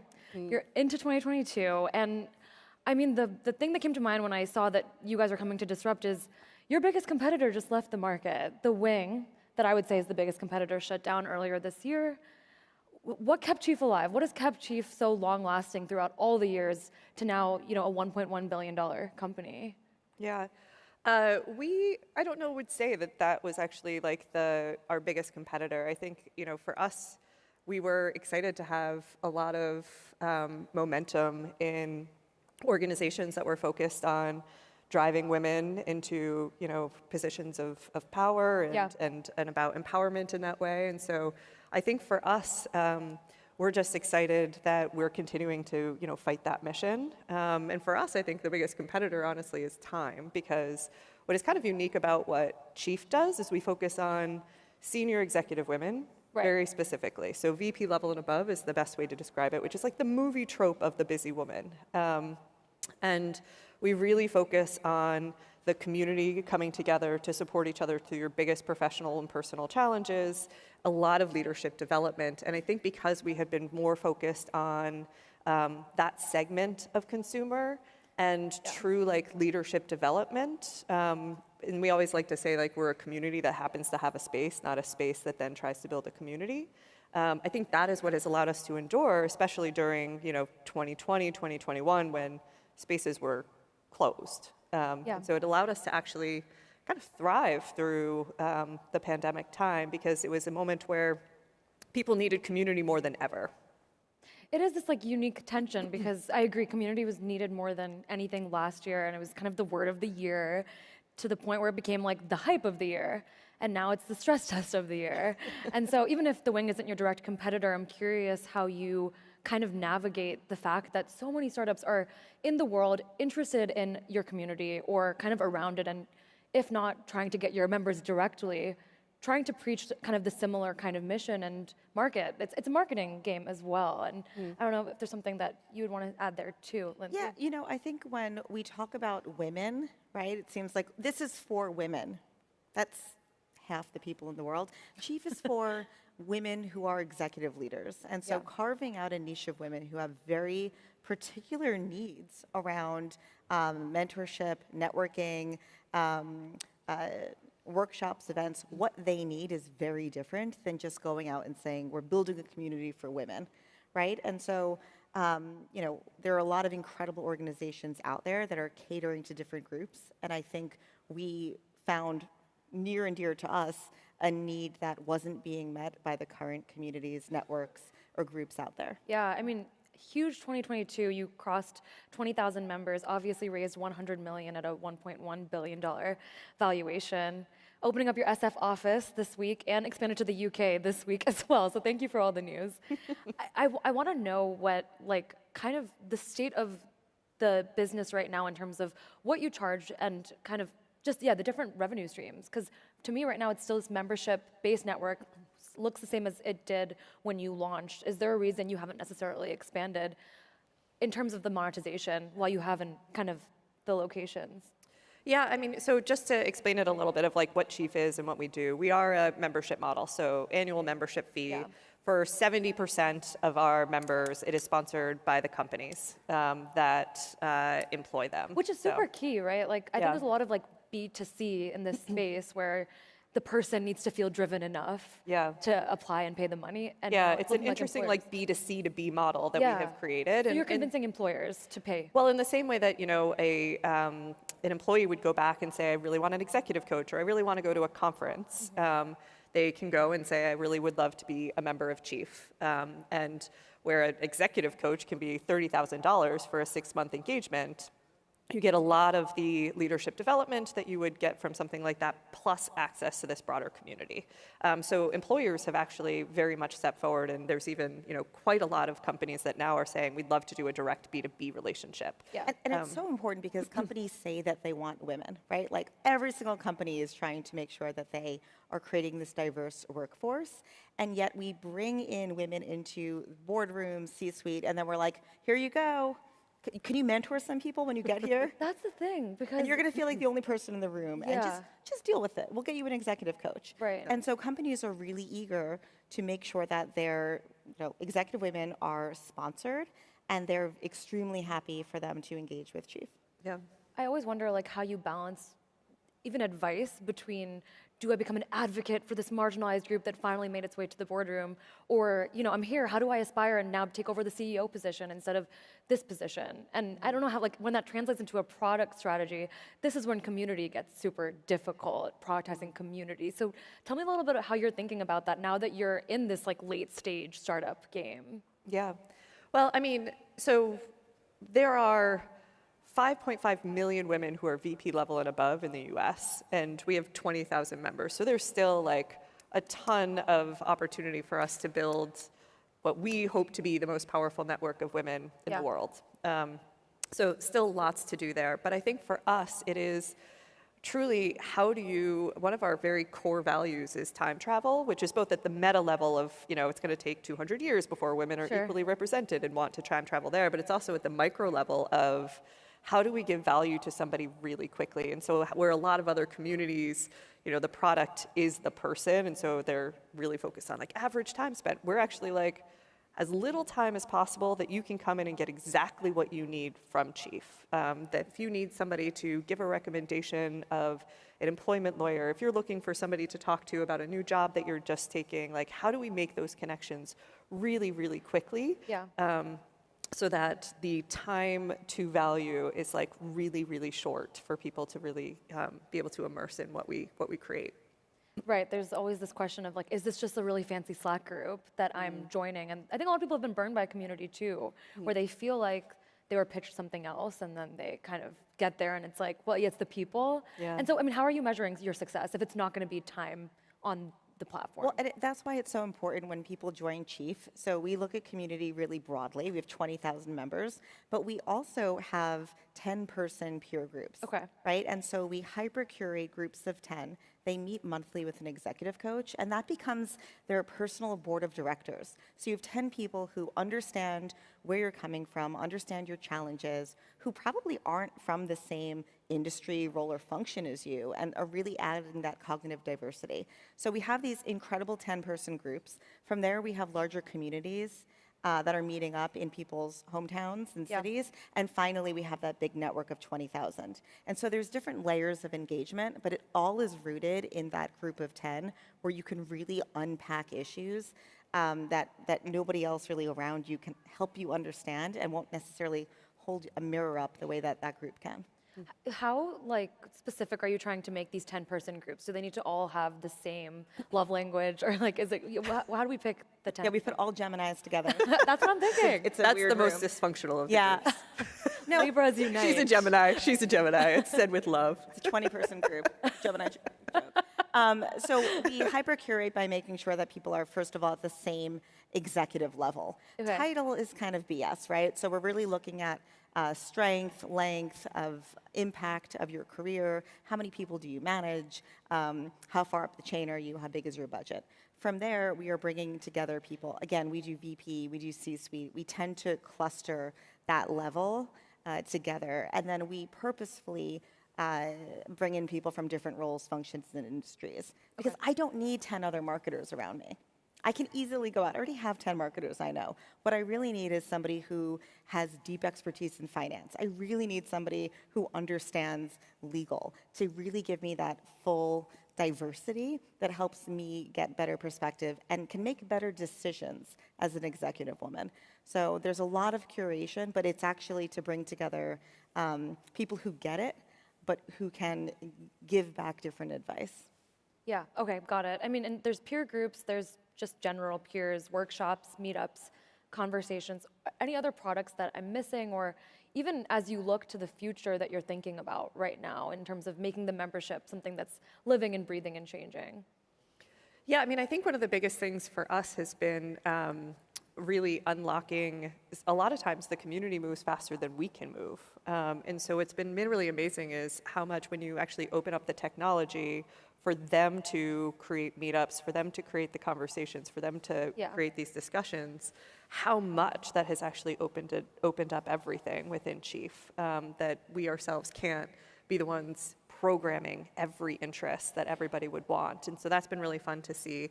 I'd say the last thing, which you mentioned, we are opening up a clubhouse here in SF on Thursday is our official opening. So we do actually have some physical spaces as well.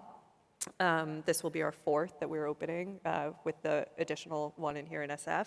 And I think a big part of that is that we just recognize what the world is and continues to evolve from and to.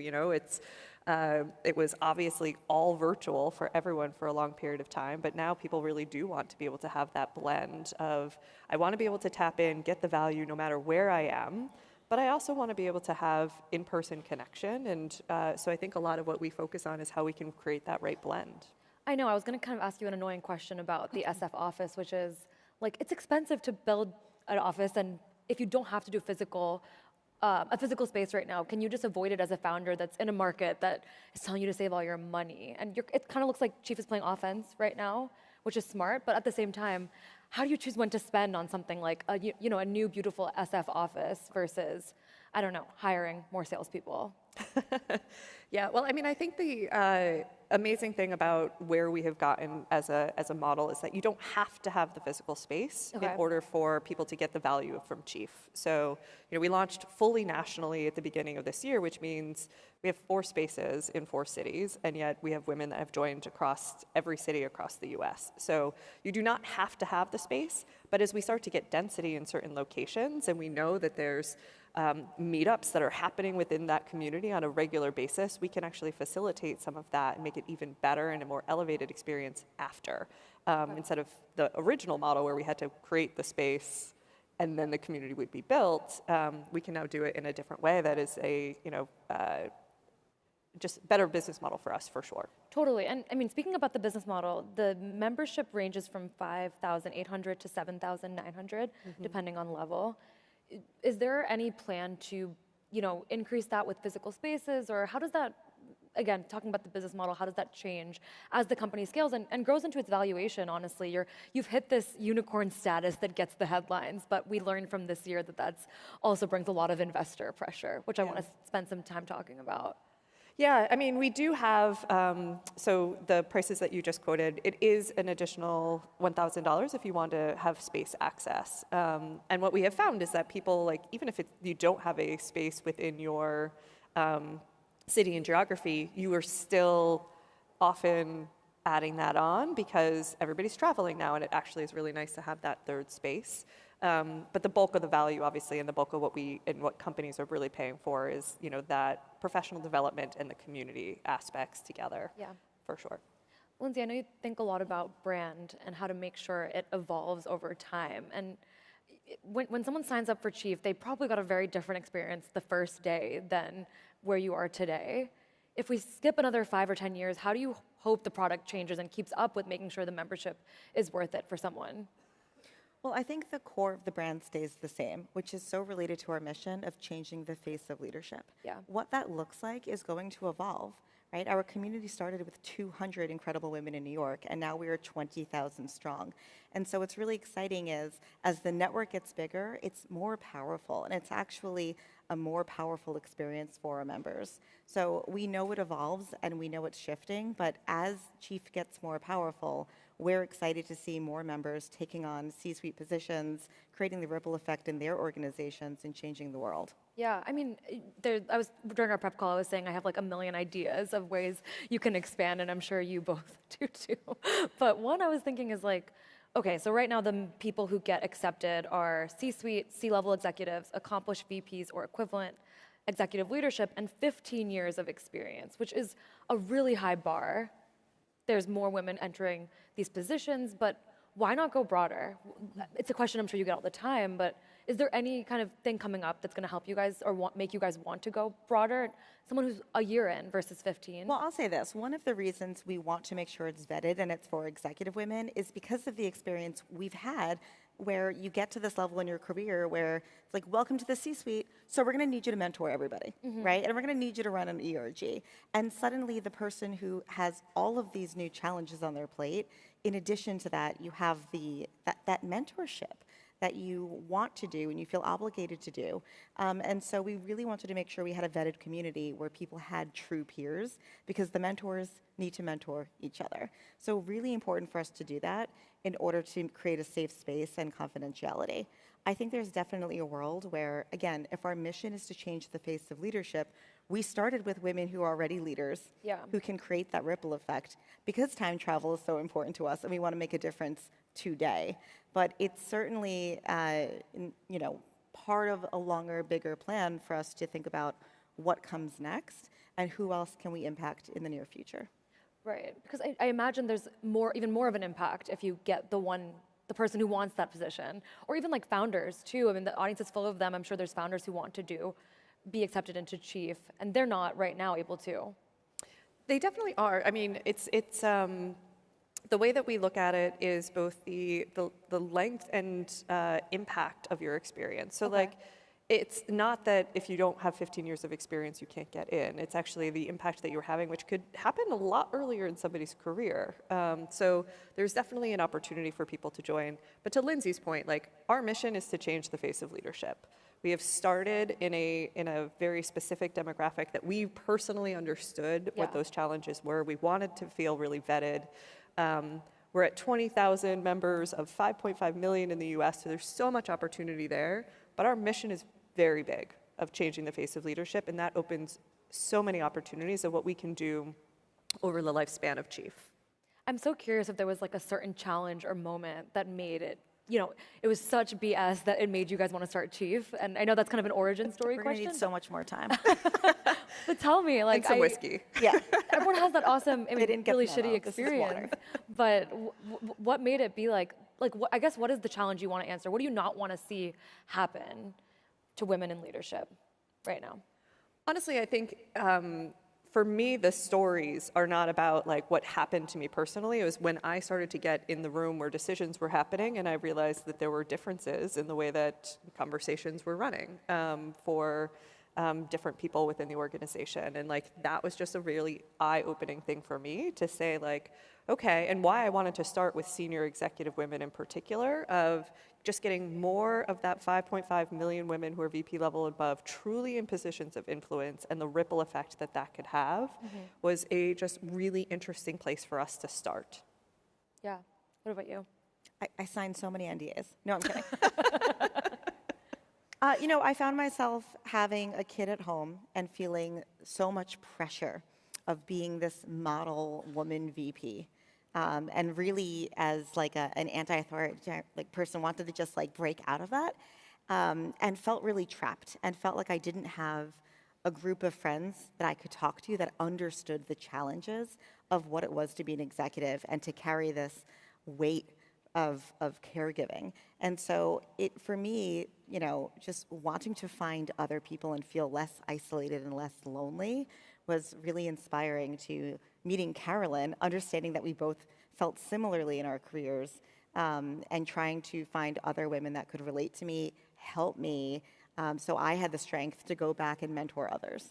Yeah, and it obviously was a personal place for us.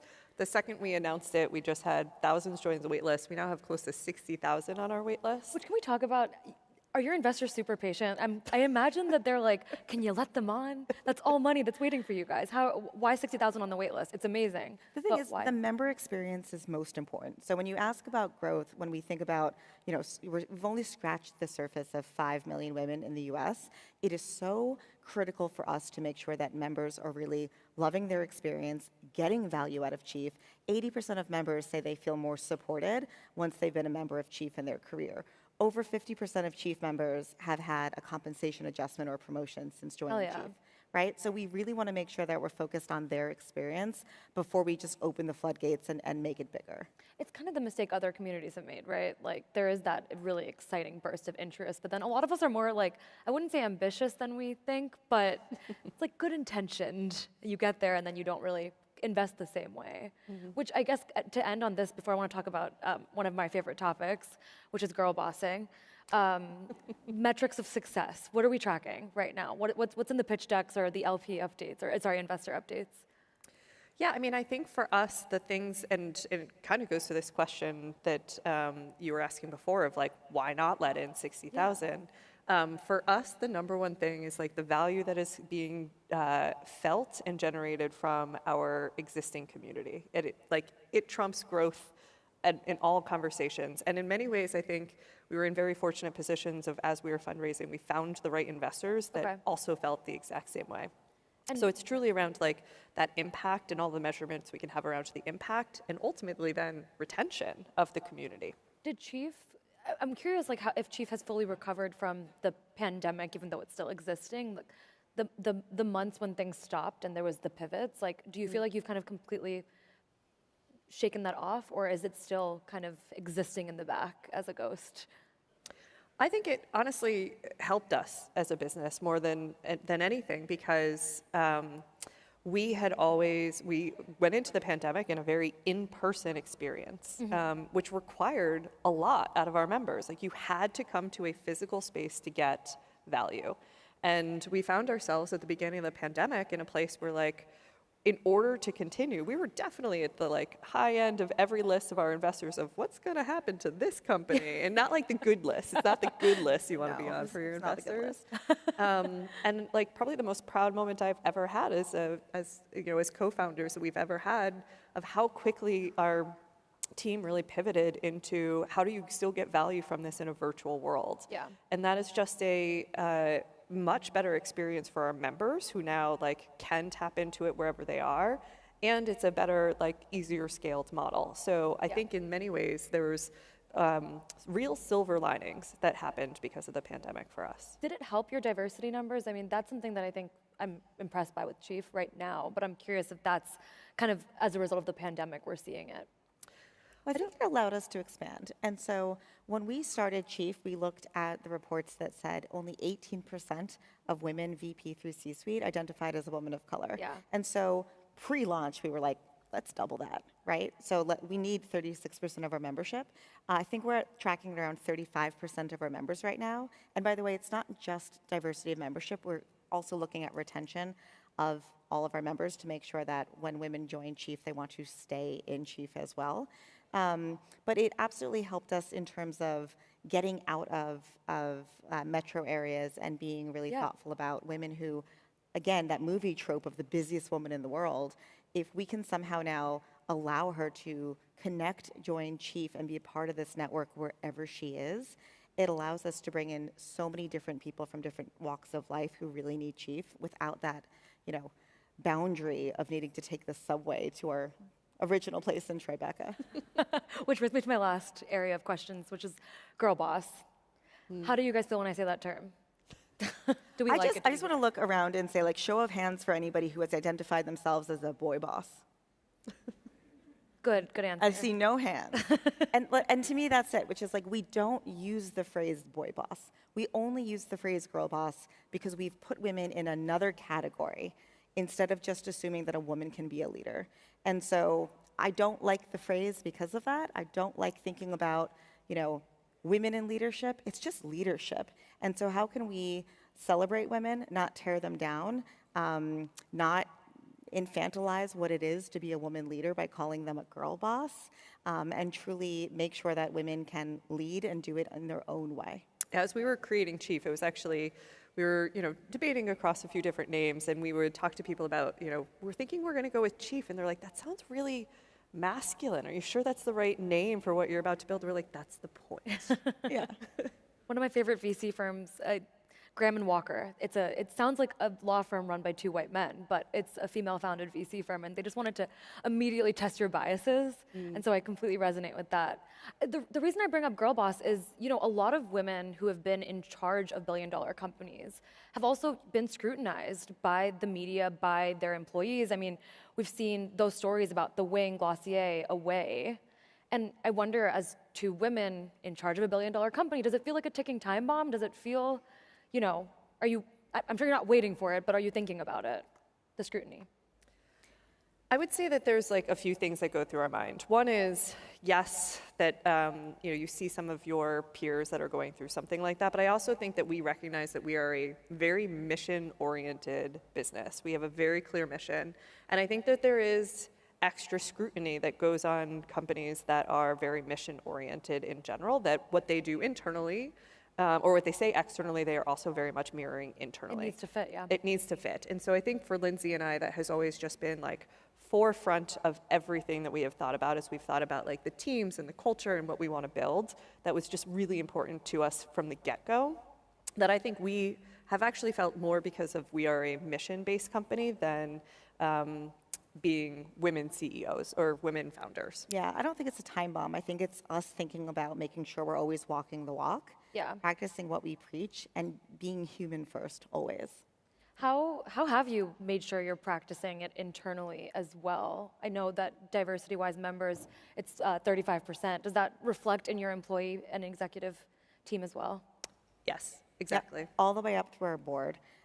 We have an incredible team that we are always supporting in terms of investing in ERGs. We just hired an incredible VP of Impact and Inclusion to not just support inclusion internally, but also how are we impacting the world? So when we raised our last round of funding, we committed $1 million annually to make sure that we can commit funds to nonprofits, charities, organizations that align with our mission that maybe we day-to-day can't always tackle. And so we're excited to have somebody who's not just thoughtful about DEI internally, but what does that look like in the world, and how can we put our money where our mouth is? But I think it's also important for us, and that we're never going to be perfect, and I think that is a thing that we've gone on our own entrepreneurial journey of you do feel that pressure of you're a mission-oriented business, you're trying to do right, but nobody is going to be perfect all of the time, and I think that's been really important for us culturally to make sure that our team feels as well is that you can have moments of failure and learning, and then that's okay. And my biggest hope is that, as we have seen some articles of takedowns that have happened, it has felt like those moments of imperfection are not as not as condoned in certain demographics. And I think it's important for us not to get caught up in that either. Yeah, I mean, it's a more realistic time to be a unicorn, which feels healthier for the moment. Yeah. Thank you both so much for this conversation. This was awesome, and I hope everyone else enjoys the rest of Disrupt. We'll see you backstage. We'll get dinner, drinks, all the things. Awesome. Thank Appreciate you. guys.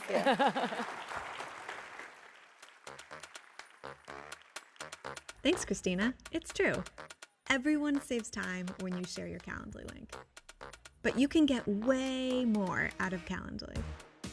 Get more time back by automating reminders, follow-ups, make more valuable connections by screening website visitors. Distribute more meetings evenly among your available team members. Get more out of the tools you already use. Deliver more consistent customer experiences. Focus more on the meetings and less on the email ping pong. Lock down your tech stack with more enterprise-grade security features. More automation, more time back. More demos, more deals. More meetings, more revenue. More than just a scheduling tool. Over 50,000 of the world's leading organizations save time and make more money with Calendly. Here she comes. All right. We're down to our last session of the day. I hope you guys have had a good one. I have. And I'm super duper excited because I'm actually going to moderate this one. It's one of my favorite games, Call of Duty. Any Call of Duty players in here? Okay, I've beat both of you at some point. Yeah. Okay, so please welcome our guest, who is the General Manager of Call of Duty for Activision Blizzard, Johanna Ferries. How are you? Hi. Thanks. Okay. I saw hands go up. We have some COD players in the house. Yeah, some hands went up. Do you think you've beat them? Definitely not. Casual player. Not my favorite. Casual COD player. Okay. That's where we differ. But we're going to exchange gamer tags, I think. Yes, let's do it. Yeah. You're like, never. I'm never hanging out with you again. We're a week away from the new game. You and I have both talked about like being in listening mode. Yep. And I'm just curious, what does that actually look like? And what changes from the time that, you don't have to tell me what, but if anything, does anything change from the moment of trailer and beta to next week? Tremendous amount changes. I mean, that's the whole point of a beta, right? And we talk about that a lot. We have to be sincere if we're going to put the beta out there. We need to be ready to be in hyper listening mode. I talk about hyper listening a ton, especially as GM. Just the body language around let's be receptive to what people are loving. Let's be receptive to what people maybe are not loving. But it's been going on almost 2 years now of really thinking about how do we partner with the community and not just say, hey, this is it, let's let it fly. And if you like it, great. And if you don't, too bad. It's been the complete inverse in many ways. So I think our community, especially for those who were participating in the beta, and we're super proud of how many millions of people were pouring into that and then giving us their feedback across channel, I think they're going to be pleased from tweaks, from, hey, they really listened here. And we had an incredible event with 200 plus of the biggest streamers and influencers in all of gaming live with us in LA prior to the beta. They had a lot of feedback for us. We had great conversations with them, and I know that our studios are taking it to heart. Yeah, I think that's really great. I think it has to be difficult, though, because like you said, you've been building the game for 2 years, and the beta was last month, right? Yeah. So, like, what is that like for the team to be back there making those tweaks on something that is basically baked, you know? Yeah, to an extent. You know, you're rounding third at that point, but there's still always going to be opportunities to tweak here or there, and even post-launch. I think that segues into, you know, how much gaming as an industry, but even Call of Duty as a platform has changed. We are a live operation 24/7, 365 now. And in many ways, where we start isn't necessarily where the live seasons ends or even the chapter of seasons ends. And so we're always going to be thinking about, okay, what else do we do? How do we make a pivot? What do we chase? You know, if there's something that's really going to pop off the screen. And so, you know, there's new innovation that I think Modern Warfare 2 in particular is bringing as first evers to the franchise that we're really excited about. Warzone 2.0 on the heels of that, full reset for our Warzone community coming in November, right? So it's just a huge fall for us, and we're going to be ready to to pour gasoline on the things that work and make the tweaks that we need on the things that don't work. Yeah. I mean, you said 24/7, 365. For those in the audience that don't understand that, it's actually much bigger than that, right? Because you have Call of Duty Mobile, you have Warzone, you have Modern Warfare 2 coming out, Vanguard Current, and like 2 or 3 more titles from the past that are still being supported. Yep. And then you have Xbox, PlayStation, PC. Mobile. Yeah. You have competitive players, you have casual players, Yep. you have pro players and streamers.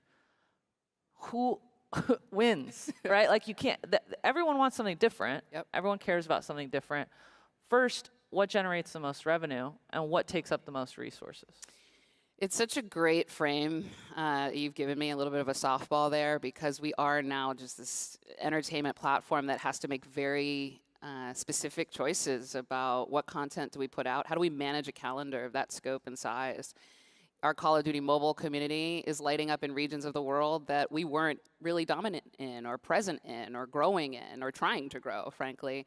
But to your point, I know you play a lot of Vanguard. I know you watch a lot of CDL. There's also times where we have to think about, where we not hit the mark as big as we wanted to, or how do we launch a new sports league in the name of Call of Duty that's super emerging. And we have a lot of pivots that we have to make very quickly, almost like a startup within a broader franchise that's been established for almost 2 decades. And so, I think that's both the blessing of working on a brand and a franchise of this scope and stature is that there's never a dull moment. There's always something new that we can be pushing on the edges of.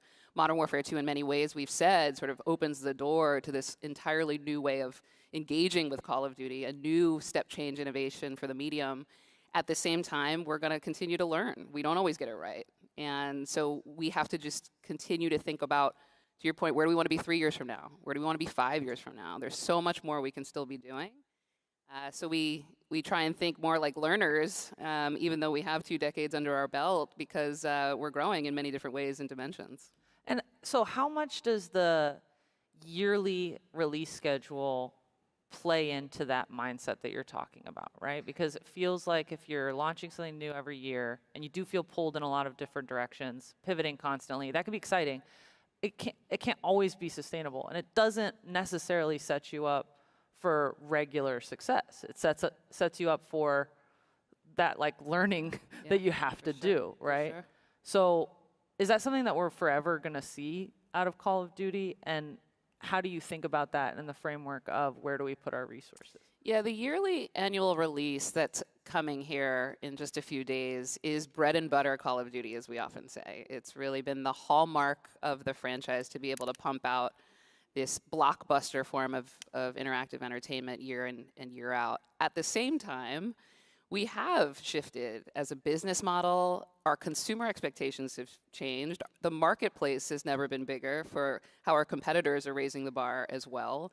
So it can't just be a reliance on, this premium content, even though it is in many ways an unbelievable experience.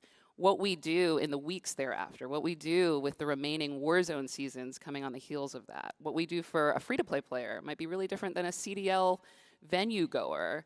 And it might be very different, again, from a Call of Duty mobile experience. It was really cool, for example, to not only talk about, on the eve of Modern Warfare 2's beta last month, how much fans should be excited about the yearly release upcoming, but also to talk about Warzone coming to mobile. I mean, in terms of a growth strategy, there's nothing bigger in terms of the growth of mobile in gaming, especially in the West. Mm-hmm. Warzone was a step change funnel driver for us in many ways 3 years ago. And here we go again, thinking about how do we merge the best BR experience you could possibly have with the biggest growth vector in gaming under the banner of Call of Duty. So it's very exciting to see what happens in the coming months with just mobile alone. Yeah. I don't want your job. I appreciate you mentioning my softball. I want credit for it because I want to ask about, speaking of the yearly release schedule, the idea of crunch time in gaming, I think we're all really familiar with. And Raven Software, the QA department, obviously tried to unionize. It was one of the first successful unions in gaming, I think. And I'm just wondering if you feel like that's a wave of something to come industry-wide. I certainly can't speak with any confidence to predicting the future. Yeah. I can say, this is a reflection on the need for continued dialogue and being open to feedback. It's about striving to create the best possible workplace experiences that you can for every single person who is a part of that workplace experience, right? And so I think this will be an ongoing dialogue, as it should be. And I know that we have great systems in place, and we always have the opportunity to make them even better. And they only get better with that feedback loop, with that dialogue and partnership with everybody who makes up the organization. Yeah.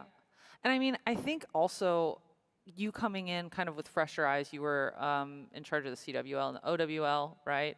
And now you're the head of all of Call of Duty. I can give some feedback as someone who's played since Black Ops 3. Yeah. I've made some of my closest friends playing Call of Duty.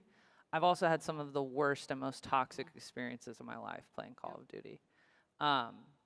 And when I go to report, I can't even report some of the voice chat stuff. And I think that has been a real struggle for me. And I'm just wondering, as you come in and you think about the community that's there, we've got a lot of young guys, we've got a lot of kind of testosterone in that community. Yeah. Where do you want to take it, and what are you going to do with that? I'm actually really glad you're raising it, because this is also part of always being in feedback, listening, learning, where can we continually improve mode. I can relate professionally to what you've just said. I can relate personally to what you've just said as a player. And it's something that's near and dear to my heart, and I know it's near and dear to many people's heart on behalf of the franchise. I'm happy to say, especially since the time that I've been in the chair, we've really raised the bar in terms of paying attention to what does an anti-tax strategy need to look like? What does creating fair play environments, safe play environments look like? We just released, for example, and it started in the beta, a first ever franchise-wide code of conduct, which may sound like table stakes, and in many ways probably is. Yeah.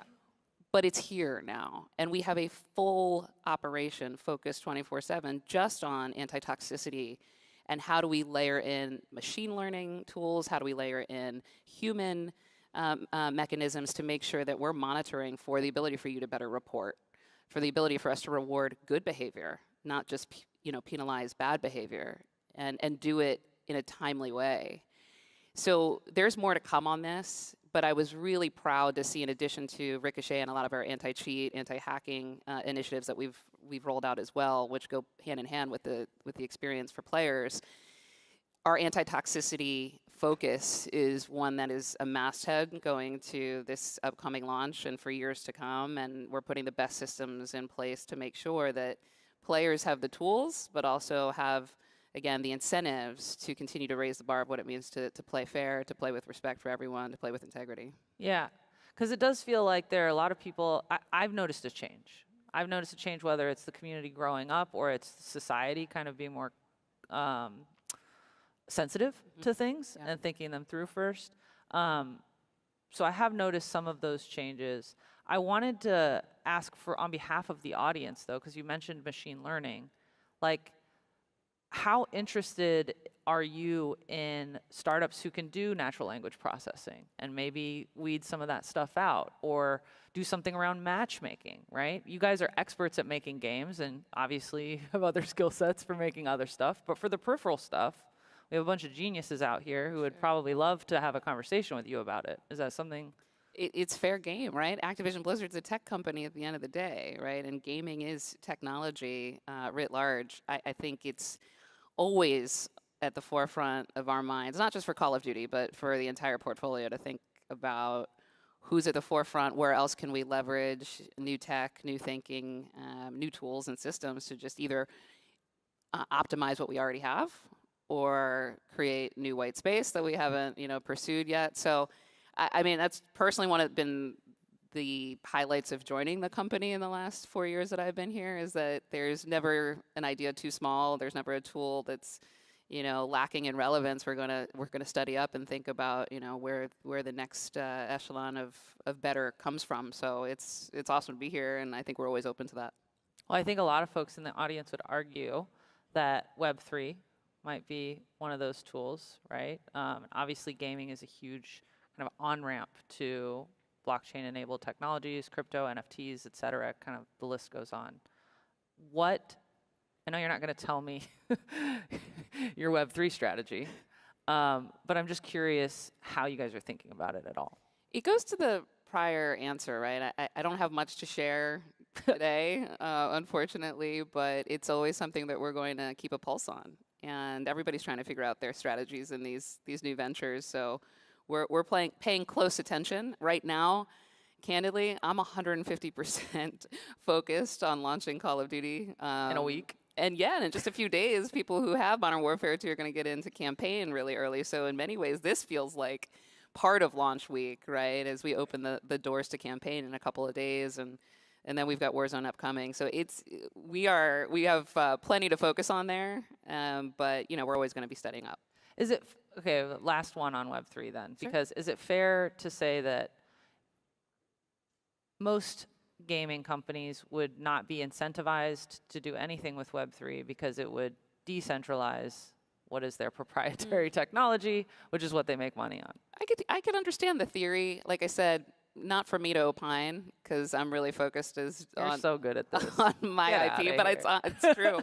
But like I said, a lot of my colleagues, are thinking about it. And one thing I give Activision a lot of credit for is our rigor, right? I mean, really thoughtful about what's out there, what are the trends, who's doing what, and where do we fit into that equation. So it's not for lack of discussion, but right now it's pump out the best game IP and player experiences you can, because that is our bread and butter, and we have so much coming that we're really excited about. Yeah. So we've talked a little bit about the culture of the community. I have to ask, 5 days ago there was news about another sexual harassment lawsuit. And with fresh eyes at the company, how do you describe the culture? Well, I can only speak from my own personal experience, right? And like I said, this is a culture in many ways where I feel we are always better off when there's dialogue and when there's thought partnership across every aspect of the company. It's been, I came from the world of traditional sports. Yeah. And the NFL, and everything about it in many ways was this huge jump out of the nest into the unknown in many ways. I always loved Call of Duty, I always loved gaming. That wasn't new to me, but a new infrastructure, a new culture. But it's a culture that I've experienced, again, personally, to be extremely collaborative, extremely entrepreneurial, extremely humble in many ways about, okay, how do we continue to get better, right? And I think the last several years in particular have put a spotlight on that desire, I think, collectively to just say, what's good is good, how do we make it better and best? And we certainly want to represent the best possible place for people to work. So what do you want, maybe it's premature to ask this question, but for yourself as COD GM, new era, new game, what do you want to be like kind of the superlative of Johanna and your impact on the game? What is the legacy? It's such an interesting question. Only a handful of people have actually asked me that before. I try not to think too much about legacy. I really am a very in the present moment type of person and leader. I often have said, and I think my colleagues hopefully and my team would attest to it, I'm really focused on creating the highest performing teams globally in the entire industry. And if we are that, if we embody that, especially when no one's looking, in fact, right? And you just bring it consistently as we show up as people who are subject matter experts, as we think about, what does best in class really look like, and the tenacity that people bring to that, and the collaboration, again, support for one another, then the results will follow.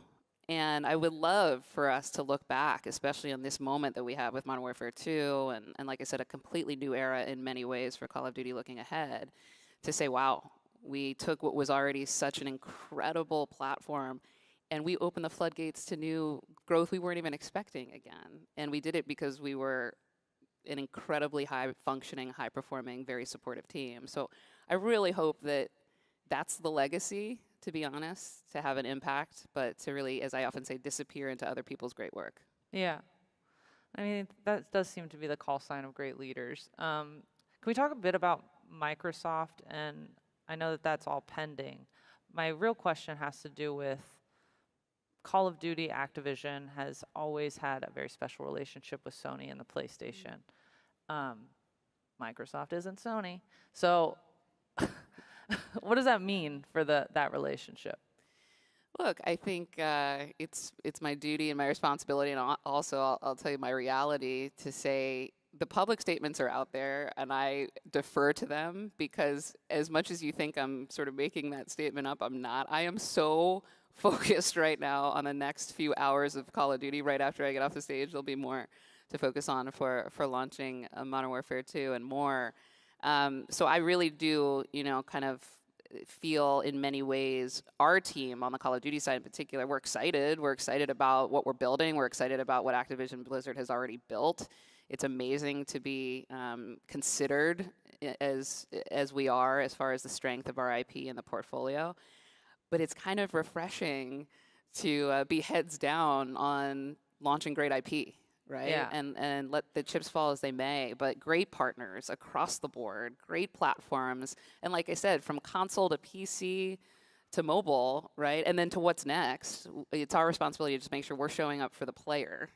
And we're listening to that player. We're moving with the player's expectations. If we do that, everything else will fall into place. So as a player, I'm so obsessed with the CDL, and I know you come from the esports. Yeah, here I am. Go Scump. You come from NFL and then esports and now GM. So how much of a priority is not necessarily viewership of the CDL or the CDL making the game what they want it to be, but the growth stream that they provide, right? Yeah, it's obviously near and dear to my heart. It's the whole reason I joined the company to begin with. I think, as we talked about backstage, this is about how do you balance the need for consistency. These are the most elite players in their craft, and a lot of times if you ran the numbers, the odds of being Scump compared to the odds of being even LeBron James, when you think about the size of the community that he has to be better than, right, it's astonishing, right? So the rate of excellence that these players have as pros is bananas. So it is incumbent that we as a franchise support their elite play, and we provide a consistent way in which year after year, season after season, they sort of understand how they can continue to manifest that. At the same time, back to your point on growth, I think it's been such a fascinating ride, even in the first 3 seasons, to think about how do we create new brands that weren't on the map before we launched the CDL, right? And how do we think about competitive balance and parity, which is so important that we make sure that every one of our 12 franchises has a right to win, that any given moment, if you tune into a major, it may or may not be who you think it's going to be at the end of the day. And we saw that in season 3, and I expect more of that parity coming through in future seasons. We just announced, for example, as well, that the start of this upcoming season is going to be closer to Modern Warfare 2's launch than it's ever been historically. This is good news. Great news. This is about, taking the feedback and really doing what we think is going to be great, not only for the players, but also for the viewer and the fan who's hungry to get in and hungry to start to see how these teams rock with the new IP. So I'm as bullish as ever because it's my baby in many ways. But look, I wouldn't have left the NFL if I didn't think that esports writ large isn't primed for huge growth over the next several years and decades. And I think the Call of Duty League is well positioned. Yeah, and I think it's interesting, too, because it seems to me like a lot of the pro organizations are investing a lot of resources in not just how much they can win, but, we're talking about 17, 18, 19-year-old guys. I mean, there are a couple oldies. We got Scump. But, for the most part, they're young guys who are role models. And giving them opportunities to grow and mature to be great role models. 100%. And I think that that's been really, really fun to watch. We've got just a couple minutes left. Okay. I want to talk about your favorite things from the new game. Okay. Your favorite new features. Mm-hmm. And I need you to give me your least favorite new feature. Oh, geez. Infinity Ward would not be happy with me. I know. If I answered that I mean, at 1, you got to give them feedback. They're in hyper listening mode. Well, I'm very excited for third person. Yeah, I know you're a not. 3P. I know you're not. 3P. I get it. But for somebody as casual as myself, I tend to camp. I like seeing my skins from third person. I don't know. It's just, I'm comfortable from that angle, and I'm really pleased to see that we're giving players more options to play that way. I love the maps. I think the maps are going to be I think great. the maps are cool too. They're pretty colorful. They're great. My least favorite, I can't. You gotta go with it. I gotta you draw know the what party the answer line. is. I gotta draw the party line there. And I'm stoked for campaign. I'm a single player girl too, so. I like the campaign. What about you? Red dot. I know, I hear you. There are a lot of people who feel some consternation about the red dots. If you're missing the context in the audience, for 1 billion years, as long as it's been around basically, when your opponent is shooting at you, there's a red dot on the mini-map so you know where they are. And Johanna took my red dots away. It was not me. I think you're going to be in for a treat, though. Oh, okay. I'm not going to try to get overly emotionally attached to that. Thank you. Thank you. Johanna. I It was appreciate really, it. really fun talking to you. Thanks so and much. the game comes out. You want to plug? Next week. Buy it now. You can get in early, as early as this week. But next week, October 28th, we're super excited. Cool. Thank you. Thank you.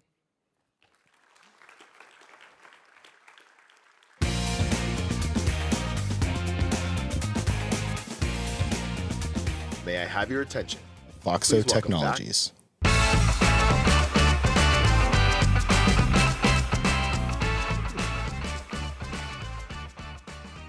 Good afternoon. Thank you. Find my place here. It's great to be here at TechCrunch today. My name is John Sabas, CEO, founder of Foxo Technologies. We're getting ahead of ourselves on this. Can we go back a slide? Thank you. Like I said, it's great to be here today. Erin Sharoni, our Chief Product Officer, was supposed to be here, but due to COVID, she gave me the opportunity to present, and I'm happy to be here talking about Foxo and longevity science. So here we go. We'll kick this off with a quiz. What do China's first emperor, 16th century French nobles, and Queen Elizabeth II all have in common? The answer is on the slide. It's, of course, longevity. For China's emperor, it was a quest for longevity that drove him to issue executive orders to find potions that would give him eternal life. For France's medieval nobles, it was drinking liquid gold with the belief that it would extend eternal life. Could we go back, please? Thank you. And for Queen Elizabeth, it was 70 years of healthy, productive service. 70 years of longevity. Yet, as so far as kings and queens, nobles, emperors go, they all operate on the same playing field as us in one critical way. We all have a limited lifespan, and none of us knows exactly how long we have to live.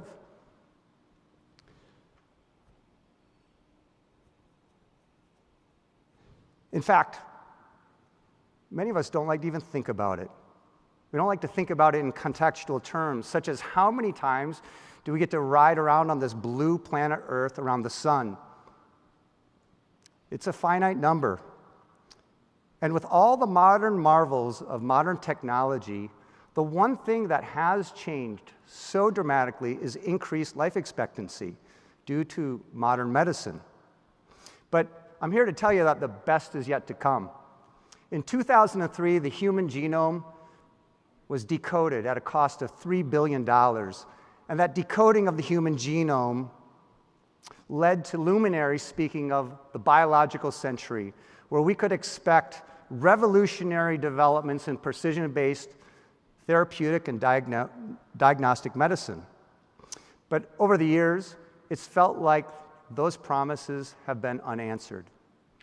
And in many ways, it just doesn't feel like they've delivered. My message to you today is this time it's different. Today, right now, there's a dramatic increase in the progress and understanding of human longevity science and how it impacts our life and health span. So why is longevity science accelerating right now? The answer is simple. It's low-cost DNA sequencing technology coupled with artificial intelligence and machine learning. These two technology platforms are fundamentally advancing our understanding of how we live and why we age. And it's with these scientific advances comes an opportunity to reframe your company, your product, and your brand towards a longevity economy. This is an opportunity that exists for everyone, for every organization, no matter the brand, the industry, or the sector.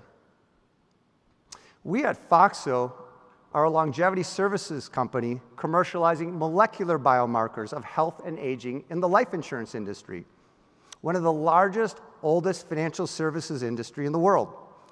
Remarkably, this well-resourced industry that actually builds and sells financial products around predicting how long we live seems to have lost its way in what some might call a renaissance in longevity science. We see this clearly in the numbers. Household ownership in the United States of life insurance has dropped from a historical 80% to an all-time low of 50%. This has resulted in what's called a $25 trillion insurance protection gap. So why the disconnect? What went wrong? At its core, we believe the industry lost their relevancy with modern consumers. Surprisingly, it might be that the fact that we have an increased life expectancy, that we no longer feel relevant to deal with products and services that are related to our own mortality. This phenomena is known as mortality saliency. And when we think about our own mortality, we tend to put things off. COVID-19 provided us with some very interesting insights on this. When mortality went up, so did life insurance sales, big time. But COVID-19 also taught us that healthy aging and healthy longevity is critical to surviving the threats as we age from virus or disease.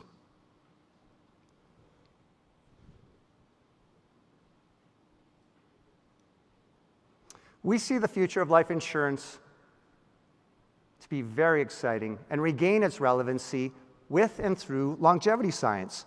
At Foxo, we want to change the conversation in life insurance from death protection to life preservation, and from death benefits for heirs to benefits that help keep you alive and healthy. We believe that advances in longevity science can help us all live each and every one of our days to its fullest potential, and that life insurance powered by longevity science is a perfect way to deliver this. This is a new type of insurance. It's life insurance designed to keep you alive. And at Foxo, we're commercializing a particular area of longevity science known as epigenetic science. Epigenetic science is a revolutionary scientific field that has only recently come into its own. The science of epigenetics refers to the study of our epigenome, and epi refers to an area above the human genome. And unlike our DNA, which is inherited from our parents and fixed at birth, our epigenome is a dynamic biological mechanism that drives our gene expression throughout our entire lifetime. Think for a minute how our genes express if we exercise, eat healthy, sleep 7 hours, or are exposed to positive, healthy stimuli. All of these factors drive gene expression through chemical modifications known as DNA methylation. DNA methylation changes over time and impacts our health and wellness. There are a lot of analogies to help explain the relationship between genetics and epigenetics. I like to think of DNA as sheet music, and our bodies are the instruments through which we can influence and shape the sound of that music. Epigenetics is already able to tell us so much about our own biology, but the potential of epigenetics to tell us more is just beginning. Perhaps one of the most exciting discoveries in longevity science is the epigenetic clock. We all know people age at different rates. Have you attended your high school class reunion yet? the 10-year, the 20-year, or the 30-year reunion? Do some people look older? It's because they are, biologically speaking. And that's because the epigenetic clock is impacting that rate of aging. Today, epigenetic clocks are becoming the de facto standard on how we measure the rate at which we're aging. While scientists have known that we're all aging at different rates, just how to measure these different rates has been a source of dispute. That is until now.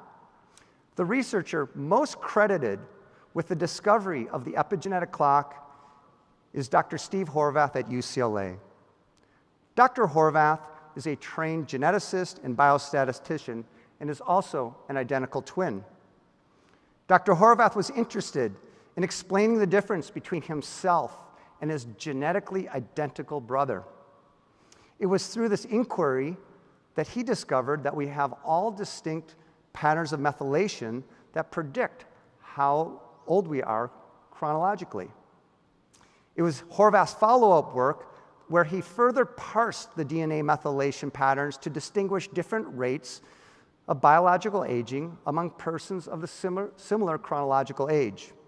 And from that work, his research continued to connect epigenetic aging to behavior, disease, and mortality.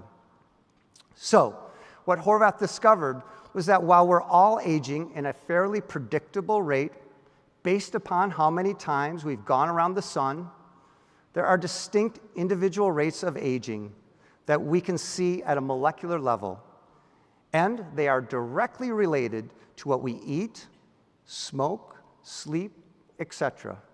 You get the idea.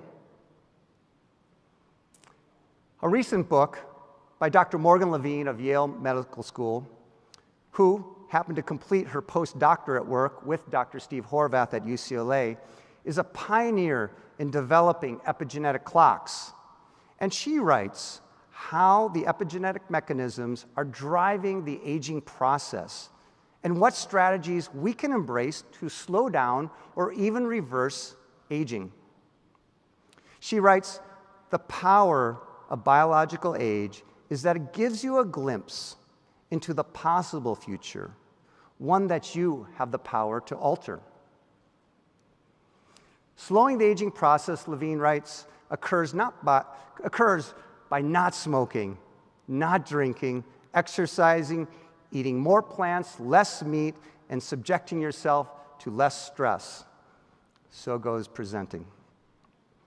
According to Dr. Levine, if we are able to slow our aging process down by 7 years, by the time we celebrate our 70th birthday, if we're biologically aged 63, we will have reduced our risk of disease by 50%.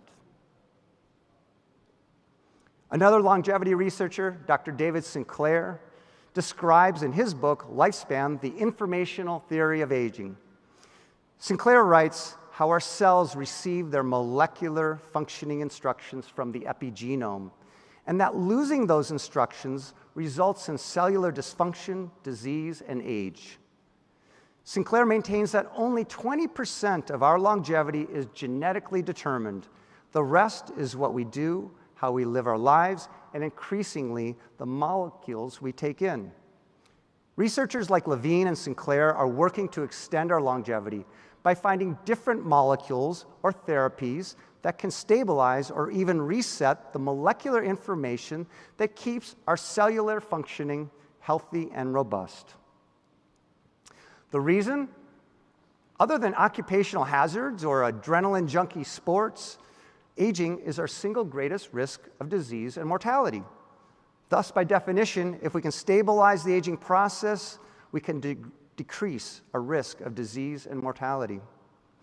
At Foxo, we built a longevity report that centers on the epigenetic clock. We've licensed Dr. Steve Horvath's technology exclusively for the life insurance industry, but we're taking his research further. We've added additional epigenetic measures to help inform us on other key biological systems, such as cardiovascular, metabolic, or inflammatory health. Our longevity report also includes an indulgence score. To be sure, we cover smoking and drinking because they have such a pronounced impact on patterns of DNA methylation. To support this work, the team at Foxo is working with Harvard on their Physicians' Health Study. With Harvard, we have completed the epigenetic profiles on over 11,300 participants in a longitudinal study whose blood was taken 15 years ago, exploring how epigenetics can further predict our future health, aging, and mortality is exciting and potentially powerful science. But Foxo, the longevity report, is just the beginning of something bigger, which is the opportunity to apply these molecular measures of health and aging to modernize the mortality underwriting process for a global industry. Traditional life insurance underwriting relies on clinical measures obtained from invasive blood and urine specimens. The clinical measures are obtained from these specimens to identify our risks of cardiovascular disease, diabetes, and other age-related illnesses. This is a horrible customer underwriting journey involving a paramedical collecting a specimen. It creates tremendous sales friction, and it's a significant barrier for people wanting to purchase life insurance. Think about having to ask someone to be stuck with a needle before they can buy your product or service. It's no wonder the industry has lost sales and so much market share. Foxo's answer to this invasive and arcane process is a spit tube. That's it. Spit, send it in, receive a complete mortality profile in the form of a longevity report, and along with it, a fully underwritten life insurance policy designed for your particular mortality profile. This customer journey allows you to take control of your life, stay healthier, live longer, go back to building your legacy, and knowing that you've financially protected your family. This is how Foxo is disrupting the life insurance industry with longevity science. The benefits for extended longevity are huge, not only for individuals and companies, but for our community and economy. Think of the obvious economic benefit a life insurance company would receive if all of their customers lived 1, 2, 3, or 4 years longer, and how that economic benefit could and would spill over into the greater community and economy. It's right there. It's right under our nose.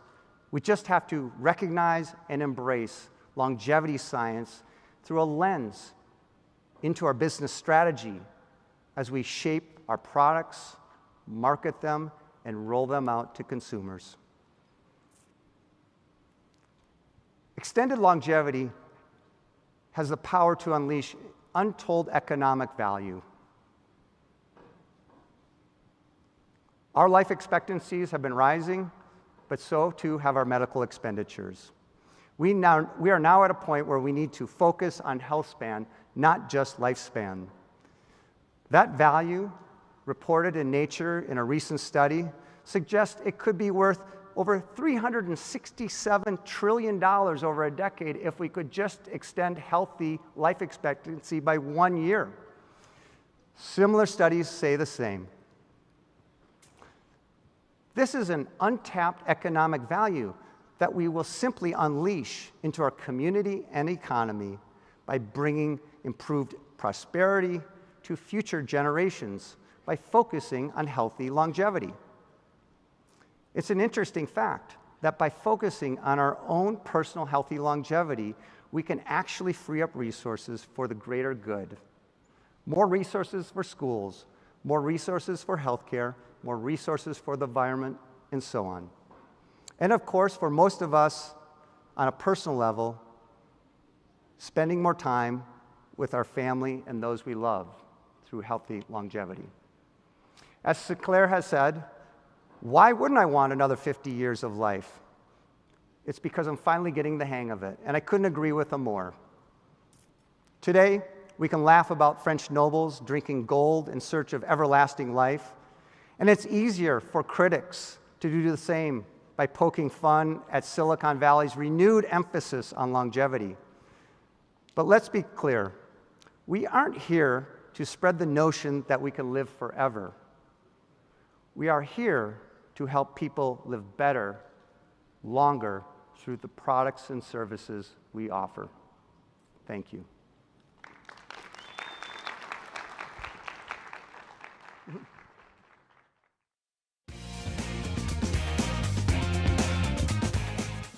May I have your attention?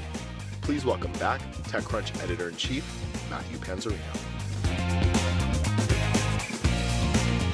Hello again, everyone. You know, we had such a fantastic opening day with tons of amazing content. I'm really glad you stuck around. Tomorrow, we start a little early with special guest Kevin Hart, and he's followed up right away by Serena Williams. So we're looking forward to those two. And then right after that, we have the founder of Rivian, and Rivian has brought their SUV, and you'll be able to see that right here on our stage. We kick off with Kevin Hart tomorrow morning at 9:25 a.m. on the live stream. We'll see you then.